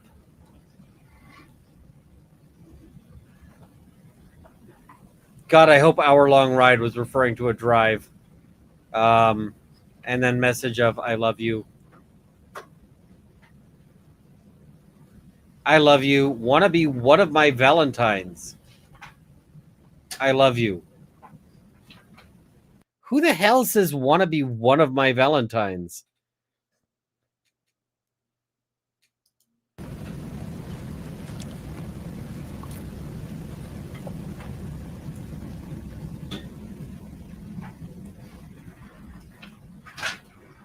My heart is smiling. When those 3 words come from you, it's very unique, different than any time I've heard them before. Those feelings, when coming from you, bring up different feelings in me. Your love reminds me how much God loves me. Reminds me that I, my mom's son, am secretly the luckiest man on the face of the earth.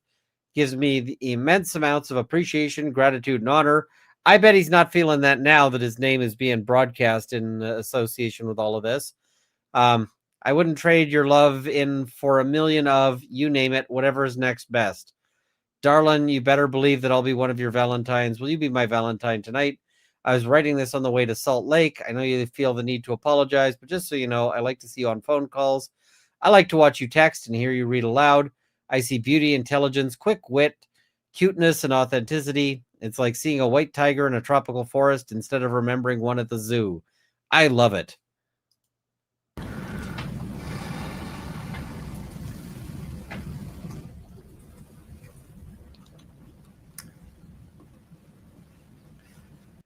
No, deceased was not a psych patient, but Kouri Richins had a prescription for Seroquel to help her sleep.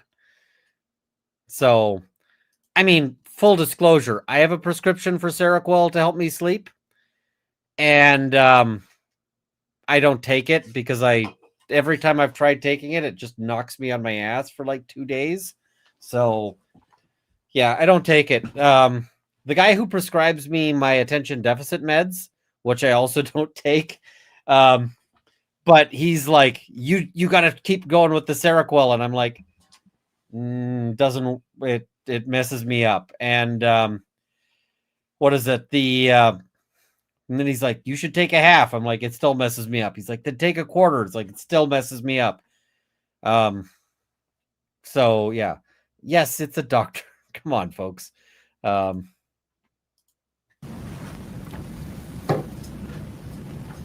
yes, she has a prescription for Seroquel. My guess is that she might have added the Seroquel to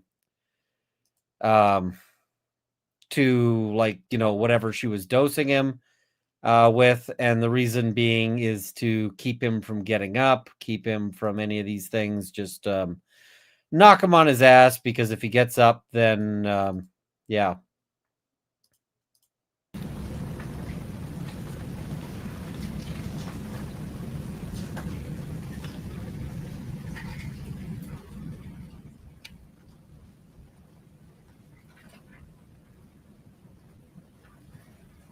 Love you most. What are we looking at that's depicted here on the last page of this exhibit? This is an image that was contained within that text thread that was sent by Miss Richins to Mr. Grossman.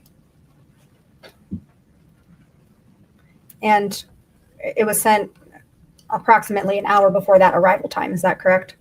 Correct. This follows the text in which Mr. Grossman asked Miss Richins about an hour, and she sent this photo. Thank you, Scott. Did you also analyze communications between Kouri Richins? Jumping ahead a bit.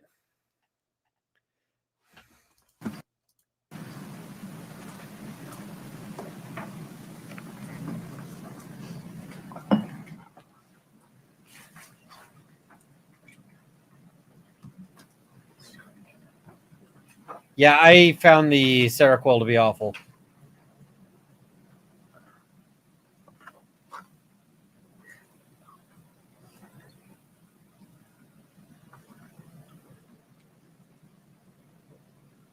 in the office. I've been sleeping out here. Weirdo, go in our bed. No, it's quiet out here. It'll be quiet in there if you lock the door. You sleep through anything.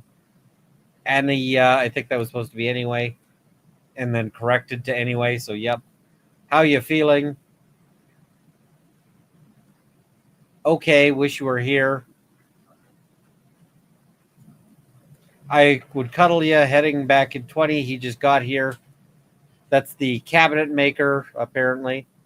Question mark.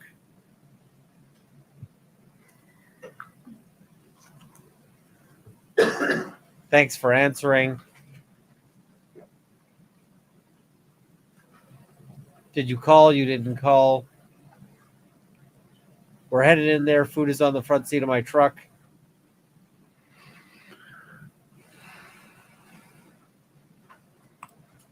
In addition to these text messages, did you also analyze Eric Richins' device data, sensor data, I guess, for February 14th of 2022? Yes. If we could show Exhibit 314D, please. Do you recognize this? I do. Is this an exhibit you helped create? Yes. Does Exhibit 3-14D accurately depict the raw data that you analyzed from Eric Richins' phone? Yes. Move to admit 3-14D. Objection. States 3-14D is admitted. All right, jumping ahead To the jury, a little please. further. So you might want to step down for this so we can just describe for the jury what we're looking at here. Sure. Okay, this is the part I want to jump can. to. Yeah, don't steal people's. I see somebody saying don't take anyone else's prescriptions. Don't steal people's prescriptions.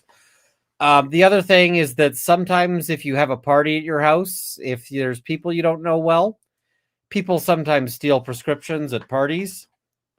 One fun thing, if you're having a party and you don't know people and you're thinking somebody might steal prescriptions, or just the other thing people do sometimes is they just go and they dig through your shit, just because they're curious. You take the medicine cabinet, you take a bag of marbles, you put a hole in the bag of marbles, you put the marbles in the thing, and you pull the bag off, and then it's full of marbles in there. And then when somebody opens it, it is a cascade of marbles coming out the thing, and they're not expecting it, so they end up noisily everywhere, at which point you can go in and hit them with a bat. Maybe be a little gentler. The other thing is, so had a client who told me this story, and, so this is a bad idea about life practices, etc. But, so had a client and his friends were all drug addicts, right? Because he was also a drug addict. So he went and he had a prescription that was in his name for drugs, like actual useful drugs, opiates.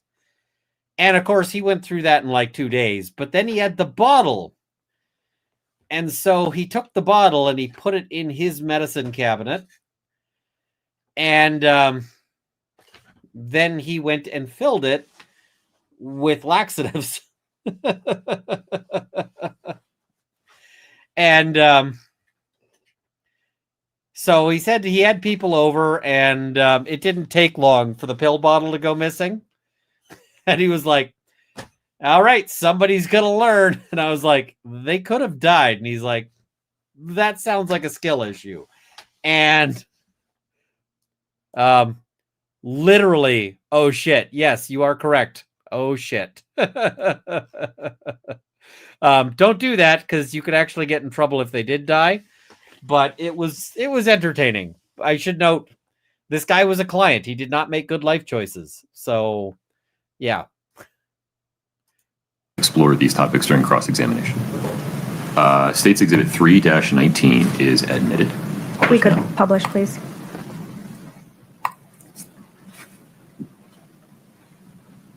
So these are the images you were just describing. Yes. So these are the memes.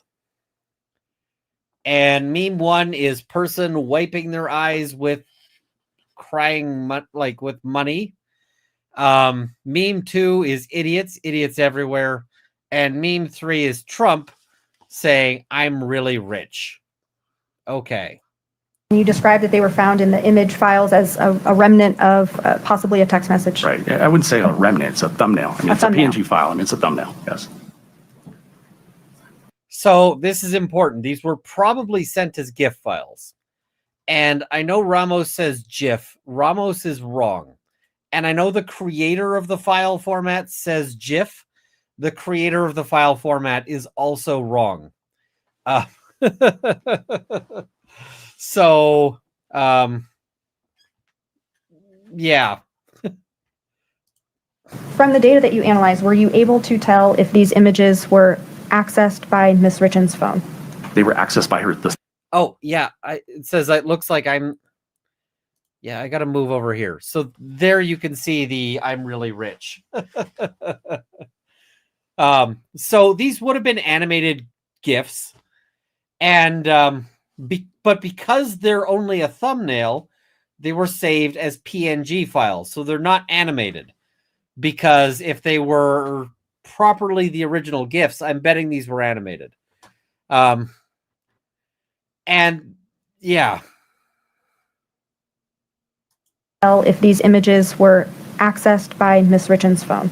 They were accessed by the system in her phone, yes. How do you know that? It gives an accessed indication in the file path, in the data and the extraction. It'll say when the device was accessed, and it will give a timestamp. When we say accessed, what does that mean? It just means when the file or when that image was either selected or viewed or... Kouri, stop facing your face. Like, stop letting your face do the face things. Your face should not be moving. I mean, it's accessed. Yeah. But it means it was selected or viewed by the person with that device. Correct. You mentioned there was a timestamp. When were these images accessed on Kouri Richins' phone? 8:29 a.m. on March 4th. Was the phone also manipulated in some way during that same time? There was activity on that device, yes. What do you mean activity? There was prior to that at 8:28, there was an unlock event that lasted the duration of this access point. There was the device event log shows that the device was actually turned into portrait view and then turned into landscape view, turned back into portrait view until ultimately it was locked again. I think the lock was at 8:34, but I'm not 100% sure on the time. So those, the turning of the phone, the unlocking of the phone, those correlate with the time that these images were accessed? Yeah, around the same time. Yeah, during the same unlock event. So now I want to turn your attention to the post-April 13th, 2022 phones from Kouri Richins. We know from, Scott, if you could put up 3-37D, please. And you can publish that to the jury. It's been admitted. So I'm referencing this, the date on here when the silver phone and the blue iPhone were being used by Ms. Richins. Right. Did you look at... All right. I think we're going to jump ahead a little bit further. So these are the searches. Intentional jury are admitted. Whoop, there we go.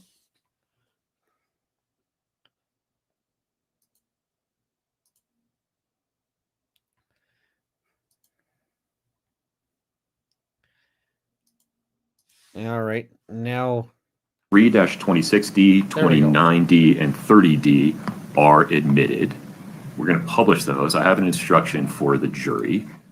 Scott, could you go to 26 for me for a moment?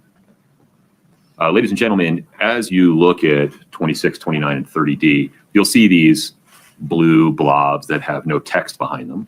Those are intentional redactions of information that has no relevance to this case. Please do not speculate about what was behind the blue blob. It's irrelevant. Just ignore it. Ms. Shervanek, please continue. Now, it probably wasn't removed for just being irrelevant, but I mean, it's a white lie to tell the jury. That's fine. So as we were talking about these three exhibits that we will go through in turn, you mentioned web searches versus site visits. What are we looking at here? These are web searches. What's the difference? So when you This is a lie. Kouri's face does not have subtitles. Kouri's face has a fucking loudspeaker. So, yeah.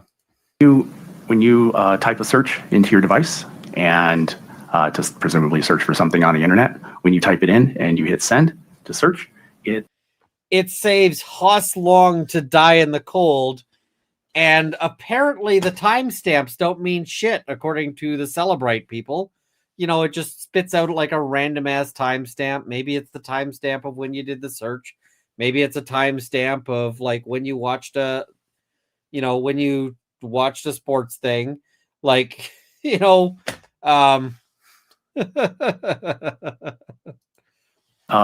logs the search that you had typed into your device. And so someone could search for any multitude of things. We're all aware of that, but maybe not if the results come up. If they actually click on a result, that would be a site. Right. We normally see, analysts will normally see corresponding web histories related to those searches. So if you were looking for a type of vehicle, you would have a search for a type of vehicle, like a 2026 Toyota 4Runner. You're looking to buy one. And then right behind that, you'll see web history, meaning people search for porn. That's what he's talking about here. They search. What happened was you would typed be in that shocked. search field, it popped up, and then there's You'd be shocked at how many of these extracts are people looking at porn on their phones, which I don't get. But some suggested websites for you to go to based on your search. And if you click through to those will show as a web history, meaning a site that you actually visited. And so what are we looking at here? Right here, we're just looking at the search function. These are just searches that were inputted into the device. And this is in that blue iPhone, right? In the blue iPhone, yes. Scott, if we could do the same. So let's have a look at those searches. Can you delete everything with typos on an iCloud account? Can you delete everything off an old iPhone without actually having it? Can deleted text messages be retrieved? Can you change the password remotely of a lost cell phone? Can deleted text messages be retrieved from an iPhone? Can you change the password remotely of a lost iPhone? Log into iCloud account. What do cops do when they seize electronics? What information can be obtained from a cell phone? Okay, this is just, yeah. Scott, if we could do the same expanding for each page of 2-2060 so the jury can see the different entries. Those are bad searches, by the way. So the next page of searches, Utah prison, women Utah prison, Summit County District Attorney, can cops uncover deleted messages iPhone, how to lock my iCloud, what does lock lost iPhone actually do, Summit County District Court, how to turn Find My iPhone off. The thing about searching, I am going to jail after your phone gets like this is bad, because somebody who's innocent probably isn't searching how to go to, like, what kind of jail would you be going to?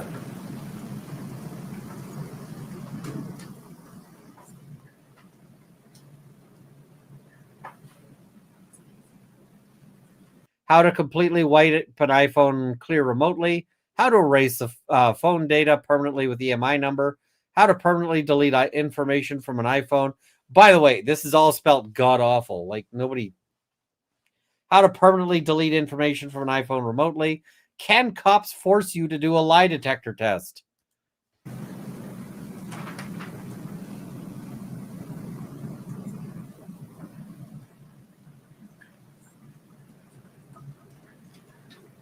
What happens if you are detained but never got read Miranda rights? Can probable cause be a testimony?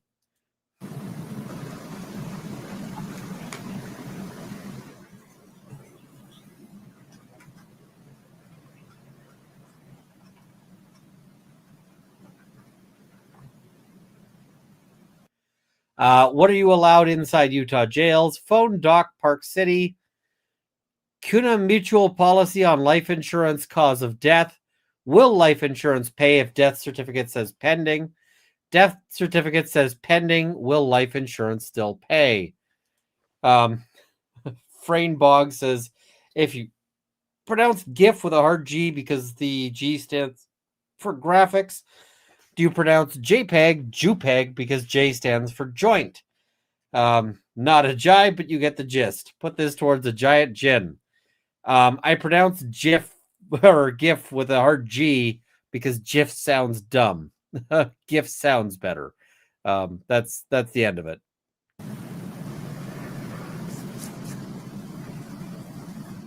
Big block of federal correction institution in Dublin, California.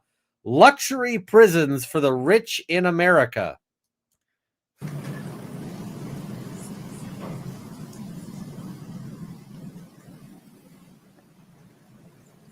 Luxury prisons for the rich in America is such a bad search because it's like, not only am I guilty, but I should have comfort jail versus regular jail that you fucking loser jurors would get.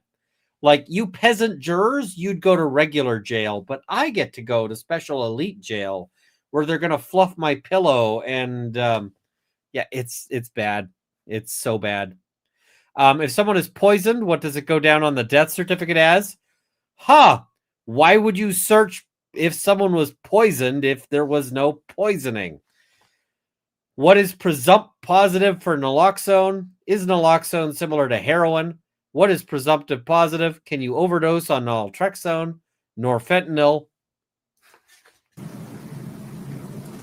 No, luxury prisons don't exist. Helen Nichols, you'll be great. Surgery will go fantastic. Where is my location on iPhone? What prescription is used to stop alcoholics?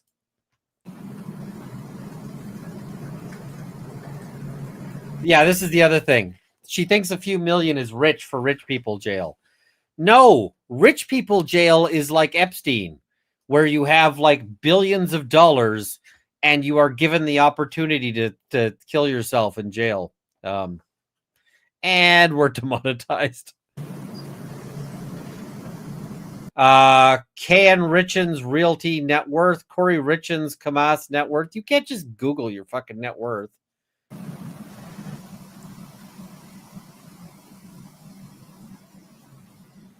FBI analysis of electronics in an investigation. What is FBI analysis of electronics?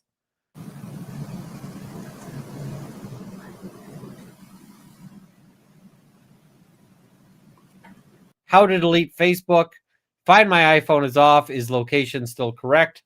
Can find my iPhone work if off?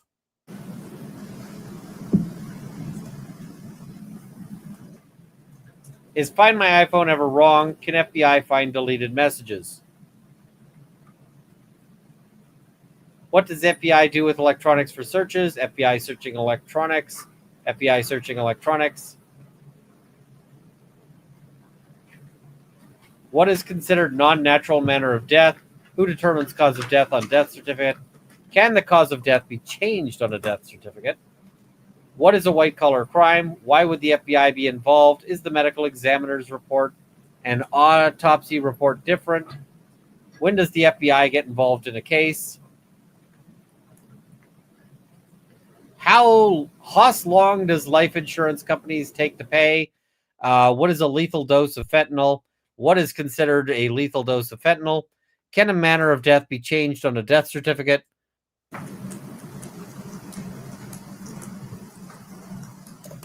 This is the best evidence they've got for Kouri Richins.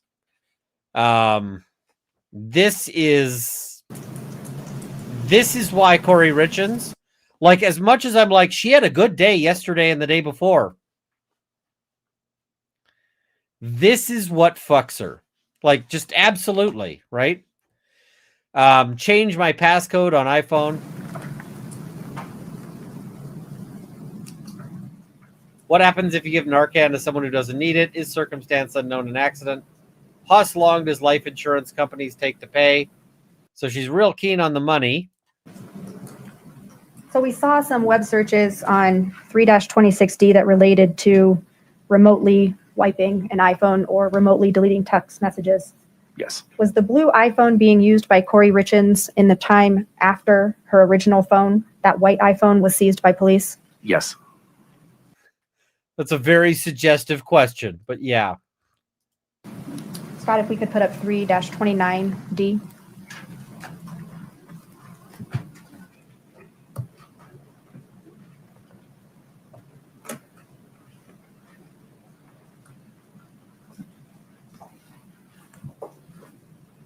Summit County District Attorney, can cops uncover deleted messages? iPhone, how to lock my iCloud?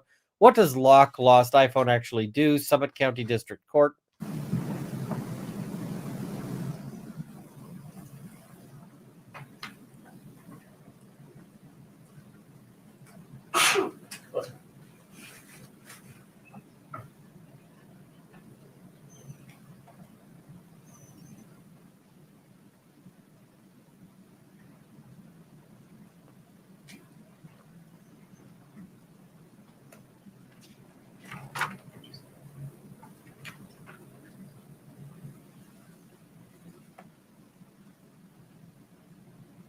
So when we're seeing this activity on the phone, does that indicate a website visit? Yes.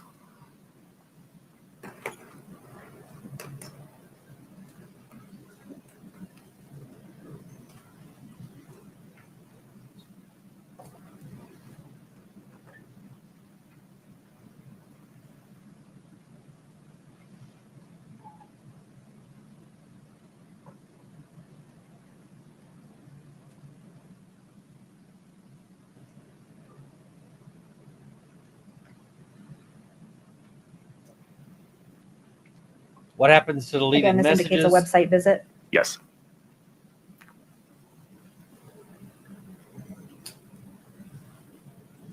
Yeah, it's just if your spouse ever dies, make sure your search history after that is the most innocuous whatever.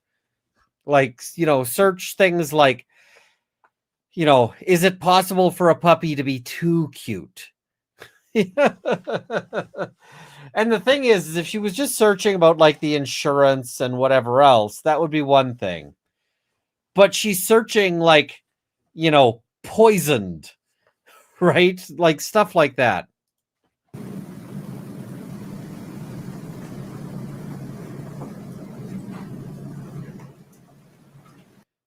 So how long does life insurance companies take to pay? What is a lethal dose of fentanyl? What is considered a lethal dose of fentanyl? Can a manner of death be changed on the death certificate?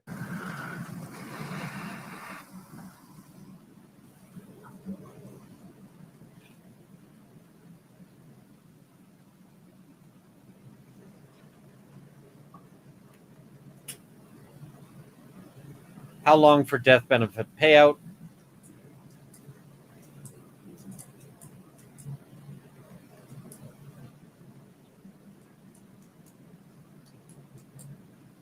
Delay in claim payment for death certificate when whatever her cause of death. What is considered non-natural manner of death?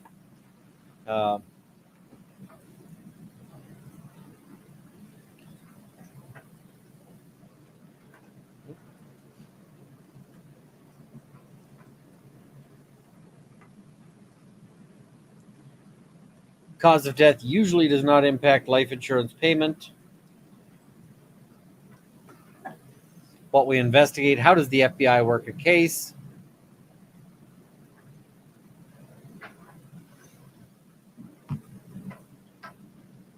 Signs of being under federal investigation.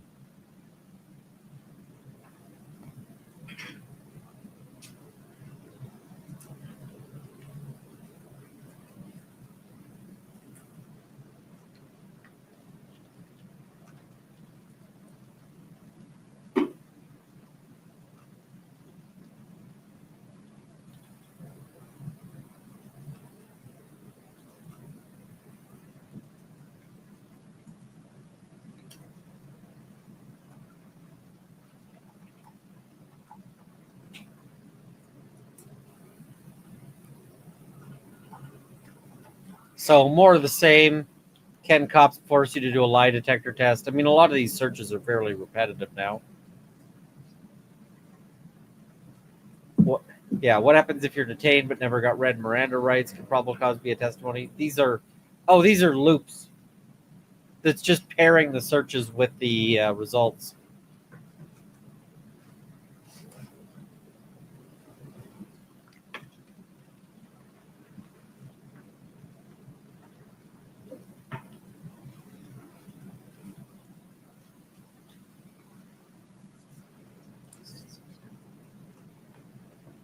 And Scott, if we could move to 3-30D.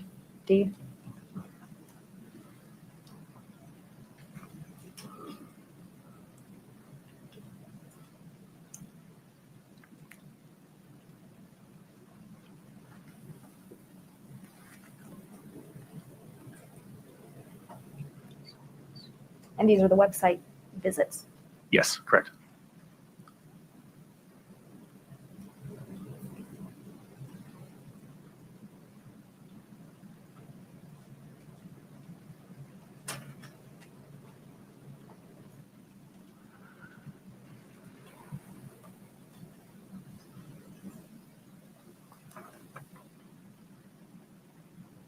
FBI conducted potentially millions of searches of America's data last year.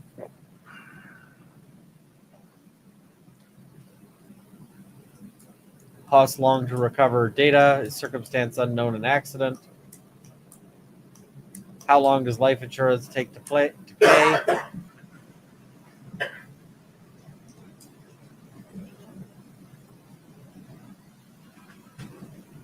Hello, MG Law folks. Good to see you.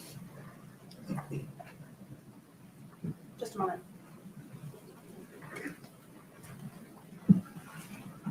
Sir, those were all my questions for you at the moment. I think the defense may have some as well. Thank you. All right, let's pull up Ramos.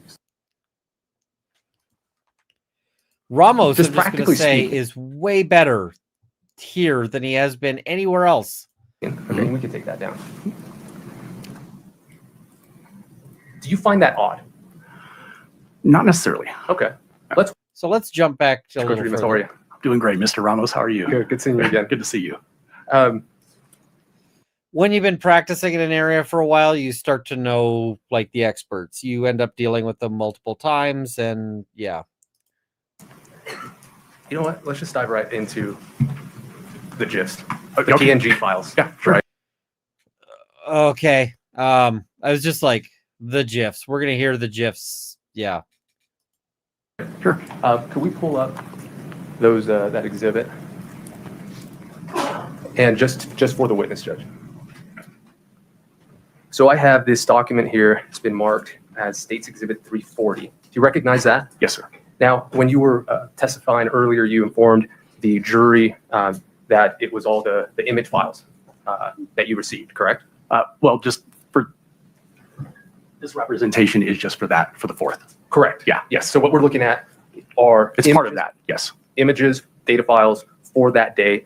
Specifically, I think there was a range. It was for the March 4th, correct? Correct. Okay. Now, in that, there were 39 images, right? Correct.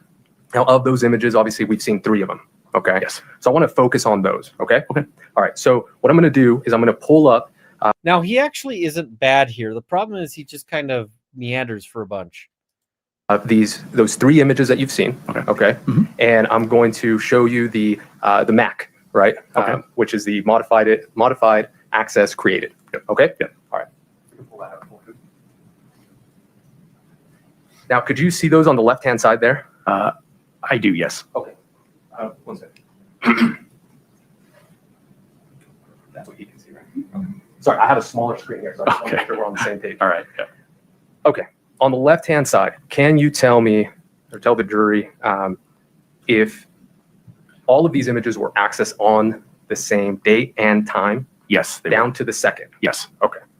Now, you mentioned that these are .png files. Okay. Yes. Now, if we look to the right, there is what appears to not be a GIF, I guess, or it is a thumbnail, but it is of a, how would you describe it? What's the picture? What's that picture of? I don't know, which one are we looking at? The one on the right-hand side, it looks like a house almost in the distance. Oh, yeah. Yeah. There's a photo of a piece of property, it looks like. Yes. Are you familiar with that property? I can't tell what it is from the photo. Fair enough. Now, can you just look at the time and date? Yes. Okay. Does that match the .pmg files that we saw? It does. Okay. Yes. To the second? It does. Okay. Yes. So just practically speaking, okay, we can take that down. Do you find that odd? Not necessarily. Okay. Let's walk through it. Okay. I'm gonna walk through an example for you. Okay. Okay. All right. And then I want you to explain it to me. Okay. Okay. Now, he takes so long to get to where he's going with this. And like, I don't even know if I could find the timestamp for it. right now, I could find those .png files, that image I just sent, right? If I go directly to my text message, correct? You could, yes. Yeah, right, because I just Yeah. sent it. Okay. Now, here in this file, this doesn't lead you straight to a text message. Correct. Okay. And so I it did is, indeed. and I think what you said in your direct, I think it was the system, I think is the word, you were very specific. The system in her phone, I logged it. Is that correct? Yes. Okay. Those are databases. Like, Correct. Yeah, yes. So here's what he wants to get to, and he takes so fucking long to get to it. With a witness who is not, like, this witness is not being, this witness is not being difficult. This witness is just answering questions. And so you got to feel out your experts, right? You got to determine if they're actually being a problem and, you know, what the deal is, right? Because if the witness is not being a hassle, then you shouldn't, you know, you don't need to worry about anything, right? Yeah,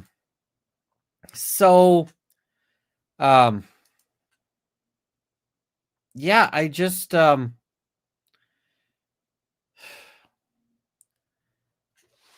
like, what's the actual issue here? And, yeah, what he wants to get out is these are PNG files. The original text messages were deleted. We don't know the context of those text messages. We don't know if they're related to something super incriminating or not at all incriminating.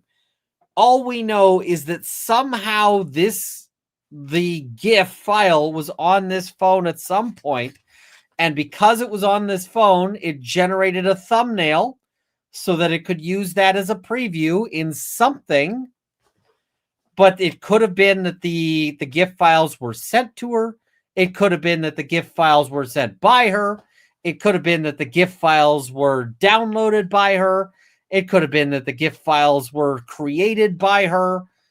Like, we don't know any of these things. And so these GIF files are fucking meaningless. This is the essential thing he gets out of this witness. It is really good that he gets it out of this witness. It is really bad that that it takes him like 2 hours to get it.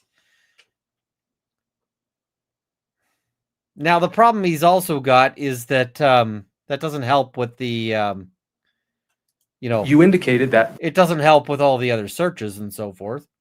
at a minimum, this is on the mobile messaging system, right? Yes. It says mobile SMS, correct? Yes. So you know that at one point it was sent or received to somebody from Miss Richins' phone.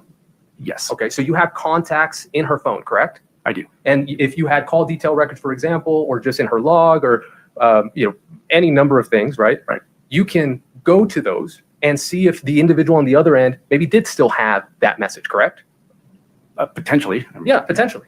Now, you didn't do that in this case. Are we talking physically contacting these individuals? And Absolutely. okay, yeah. So I agree with that statement. Okay. That you didn't do it. That I didn't do it. Okay. But I would also add to that my role in this case is as an analyst, and I provide the information, and then any following it, you know, any update or following a follow-up investigation is 100%. Yeah, I mean, I imagine that when you were asked to pull those images on that day, I imagine you explained all of this to the prosecution. I did, yeah. Right? Yeah. And you explained to them that, hey, you know what? These did pop up. Yep. 39 of these. And to your point and your question, I did go through call detail records. I did go through those types of things to see if there was a corresponding communication that would be contained in the call detail records that matches this. Absolutely. And you did this because that is your job. Correct. Right? You're trying to say, hey, I have this orphan ghost.png. I'm going to try to find its home. Yes. Right? Yes. And hey, prosecution, I know you're going to use this just so you know, I can't tell you who received it. Correct? Correct. I can't tell you who sent it. Correct. I can't tell you if it was viewed by Ms. Richins. Correct. Correct. But I can tell you that at that time and date, the system in her phone, as you said, registered it. Correct. Now, for example, Like, that's fantastic. That's what he needed to get out. And he needed to do it in a way that was sufficiently punchy that the jury remembers that it happened. Out and you found out that that was the IRS. Yeah, I Google searched the number. Okay. I know the number. Yeah. I was gonna. It ends in 1040. I mean, it's Well, and it's a month before tax season. yeah, Correct. So context wise, okay, not unusual, right? not unusual. Yeah. We could take that down.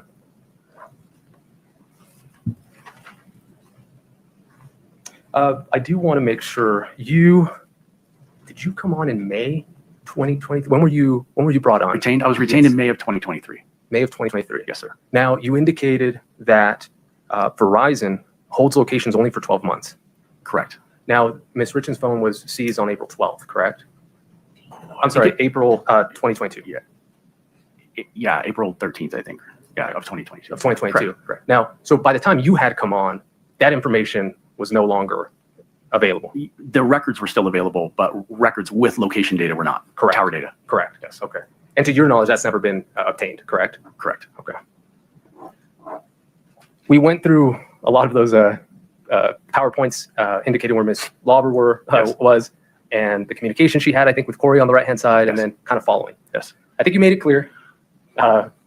Those aren't their actual GPS locations, correct? Correct. Okay. Those are cell towers. Those are the tower locations, yes. Right. So every time that the jury sees that little image going with Mr. Crozier, right, those are all cell towers. Right. You're seeing the tower that device is communicating with Correct. at that time.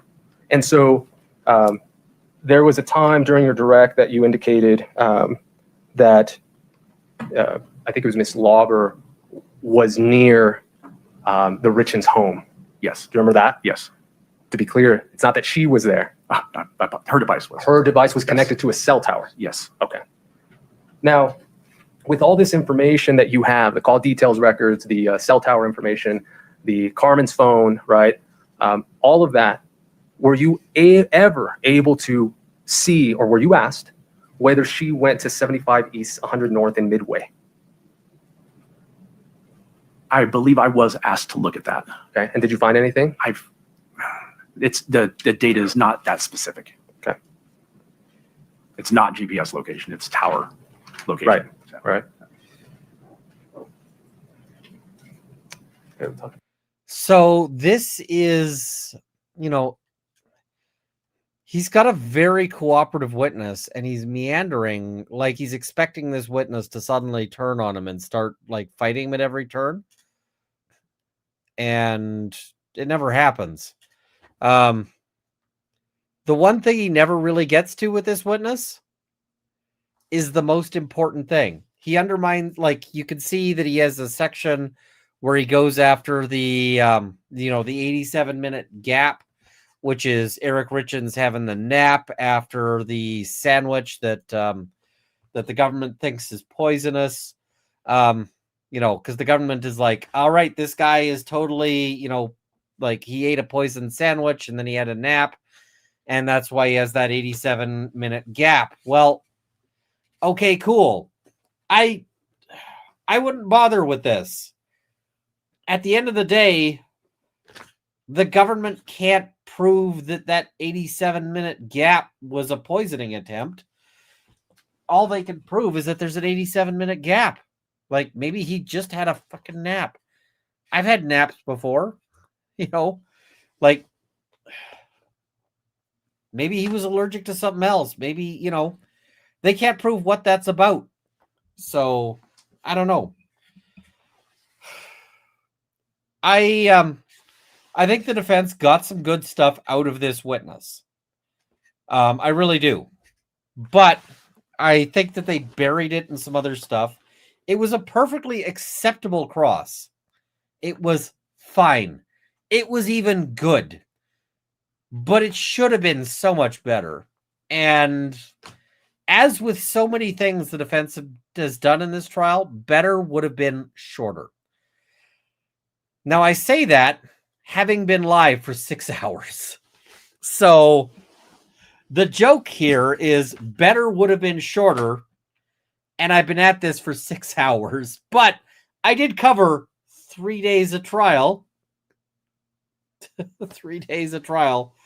So at 2 hours per day of trial, I feel like I'm doing it better time-wise than I usually do. That said, the light and the computer have heated this room to a sauna, and we're kind of out of stuff. So I'm going to read the super chats, and then we will wind it up. Aussie J, woohoo, almost 3 years. It has, wow, yeah. Vez from Quebec, I'm buying you a good razor next week. No more bleeding on stream. Might not work. Riveted by the facts. Love you, Runkle. Just makes us happy to hear you. Glad to have you here. DSN, thank you for the gifted membership. Much appreciated. Patricia says, happy to be here. Happy you're here. Wears black, loves dogs, avoids people, says the shirt in that thing. And yeah. Pamela Wissenbach says, because I need a drink too. Good stuff. I'm going to go to bed right after this. Well, no. I said I'm going to go to bed right after this, but I'm bad at that. I'm probably going to play some Sons of the Forest. Maybe for like half an hour. Joy W says, just for the goal and because Runkle hates super chats. I am famous for that. Marvin CZ, thank you for the recap. I'll have to catch most of it on replay. Thank you.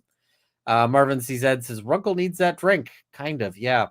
Mod Princess, this cross was rough. Let's get Runkle a drink before it starts. Yeah, the one you're talking about was the Lewis cross, and man, that was not good. Still Replay Crew will send memberships. Hi, all. And then 10 gifted memberships. Thank you. I got to start remembering to each time I switch witnesses to get through the super chats. So, yeah, much. I got to remember that. Crystal Dagger, I hope you're feeling better, Ian. I'm starting to feel worse because I'm in a sauna here. Law Abiding Rebel, thank you so much for becoming a member. Much appreciated. Misbehaving says, for a new drink. I think I'm out of the mules, but Laura J. Riker, supporting your pro bono dreams even longer. Thank you. I'm getting closer. Getting closer. I'm so glad you're here. 34 months and counting. Thank you so much. What is it? Thank you, Runkle of the Bailey, for being open-minded, listening to the case, not just jumping to conclusions. I mean, I'm trying to look at like how I would run this as a defense lawyer as I go through this. I look at how the prosecution is is running it. And at the end of the day, like the huge thing is the text messages, the searches, the memes, like those things. That's it.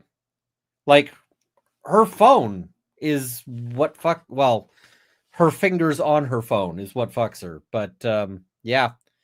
The Daffy 9, I'm so glad you're here. 34 months and counting. We just read that. Hello, Runkle. In my opinion, CL liked what the cops did. Lay out with phone data because she has dysgraphia. Phone data, day 6, bolsters her story. That's Carmen Lauber. I have dysgraphia too, so I get it. That said, I don't have a problem typing. So, law-abiding rebel, cheers. Hope you're feeling better. Working on it. Random unbreaded commenter, damn you, YouTube, 50 minutes behind now at 2.5. Makes me wonder how a court will respond to no. God isn't real and I won't swear by him, but I will be truthful. Fair. Catherine Fallon, that is about right. She is stupid. Runkle, are you better? Better enough to do this because I didn't want to be 4 days behind. Random unbreaded commenter, what is your learning disability? I don't learn good, not high education. It's terrible, but I couldn't help but laugh by how much I related to that. I mean, I've got specific ones, the ADHD and the dysgraphia. The Jet JJ, happy Monday. Happy Monday. D. Peters says, I have a coworker who sounds a lot like the lawyer. I am sorry. Luc Lamy says, this trial has been fascinating, but the defense has been so frustrating to watch. Donation because we all need a drink recapping this. The defense could be doing a better job. Sometimes they have really good moments. I mean, the defense isn't hopeless. They have good moments. They haven't completely annihilated their case at any particular point. But yeah, living like a cat. Drink, drink, drink. Third time's a charm, hopefully. Hugs and belly rubs to the doggos. Zora has been avoiding me because I have the flu. And apparently when I have the flu, I don't smell normal. So she's like, I'm going to go sleep on the floor by Mrs. Runkle's side. And I'm like, come on, dog. I could use your snuggles. Harbinger of imminent death. Speaking of lawyerly disagreements, I'd be interested to hear you and Andrea discuss your different views about defendants testifying in general. Yeah, fair. I didn't know we have different views. Janine 9VN9. The good parts of Cross were so buried and muddled that I felt better about Carmen by the end of the Cross than the start. I feel like most people actually had that same feeling. The KKF 1015. Thank you so much. A lot of people said that the Cross actually made them feel sympathetic. And yeah, just because. Thank you so much for being a member. And 43 months is a long time. I'm going to fund your alcohol goal because someone has to drink through this BS and it can't be me, unfortunately. Fair. Cheers, Runkle. Cheers. Please drink something good. This canned mule is only okay. It tastes kind of chemically. It's not my favorite. Jane for Justice. This was not a super chat, but I wanted to pull it up anyway. There once was a cleaner named Carmen. She thought she could deal without Harmon. She acted a fool to be Kouri's mule, but the mule Kouri made was alarming. Thank you so much. That's actually really clever. So if you came up with that, serious props. And if you found it online, thank you for sharing. Of course, Court TV blasts the undercover cop days after being bought out by law and crime. I hope they get sued by for all the ops they screwed, witness protection costs, or yeah, we'll see. I doubt it. Chelsea Rama, I'm behind, but must super chat purely to thank you for giving me the phrase "shit the pool." Made me laugh so hard. Thanks for great coverage as always. Mrs. Runkle in her earlier days was a lifeguard. And one of the things that happened every time somebody crapped in the pool was that they had to A, fish out the poop. B, they had to then chlorine shock the pool. So they got to dump chlorine into it and then filter it out. So like somebody pooping in the pool was a big deal. It's like, everybody out. We gotta fix this. So yeah. The Phoenix Paw, for me, it doesn't matter what pills Lobbers says she thinks she got. What matters, she's believable in being paid by Kouri Richins to get pills, and she did so. It matters what Kouri Richins thought she had, right? So, yeah. So,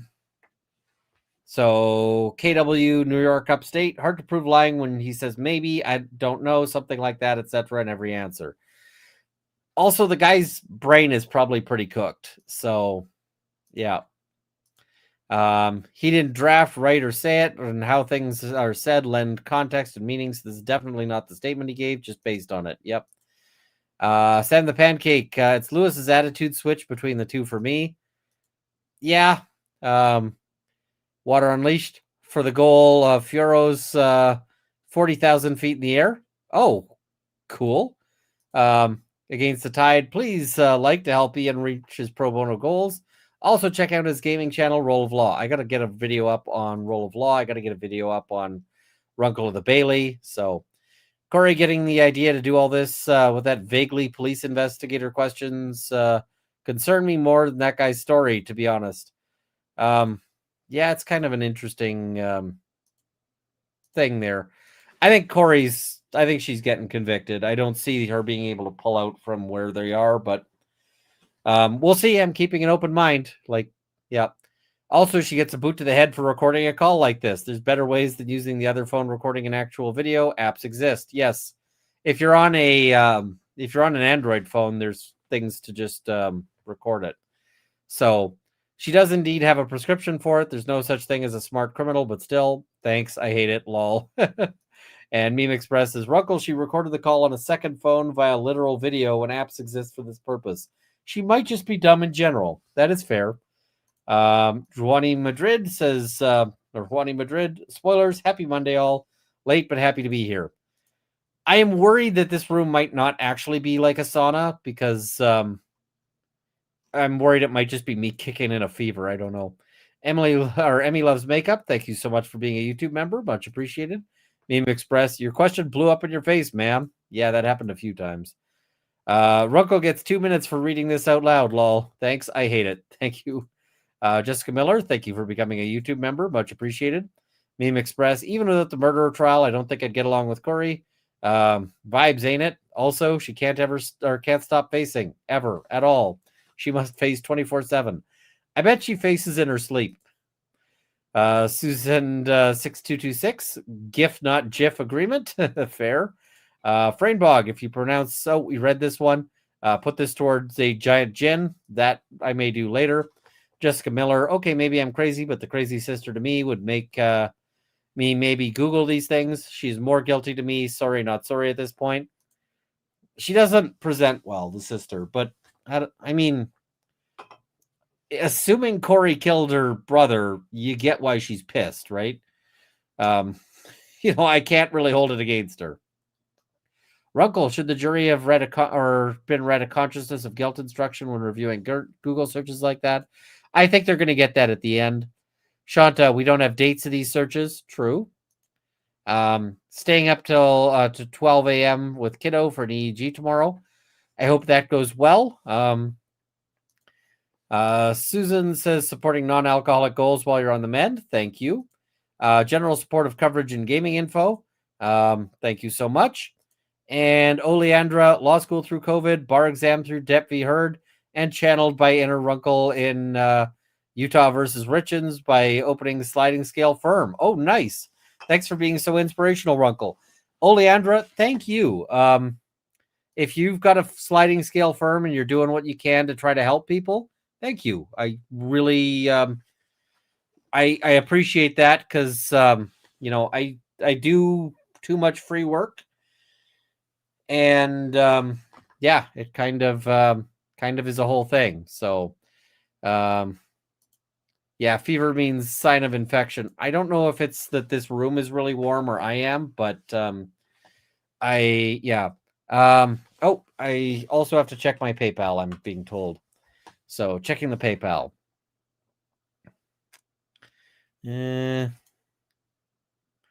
Also, Facebook is acting up again. I think one of my weirdo stalkers is nope. Just come on. Nope. PayPal, just log me in.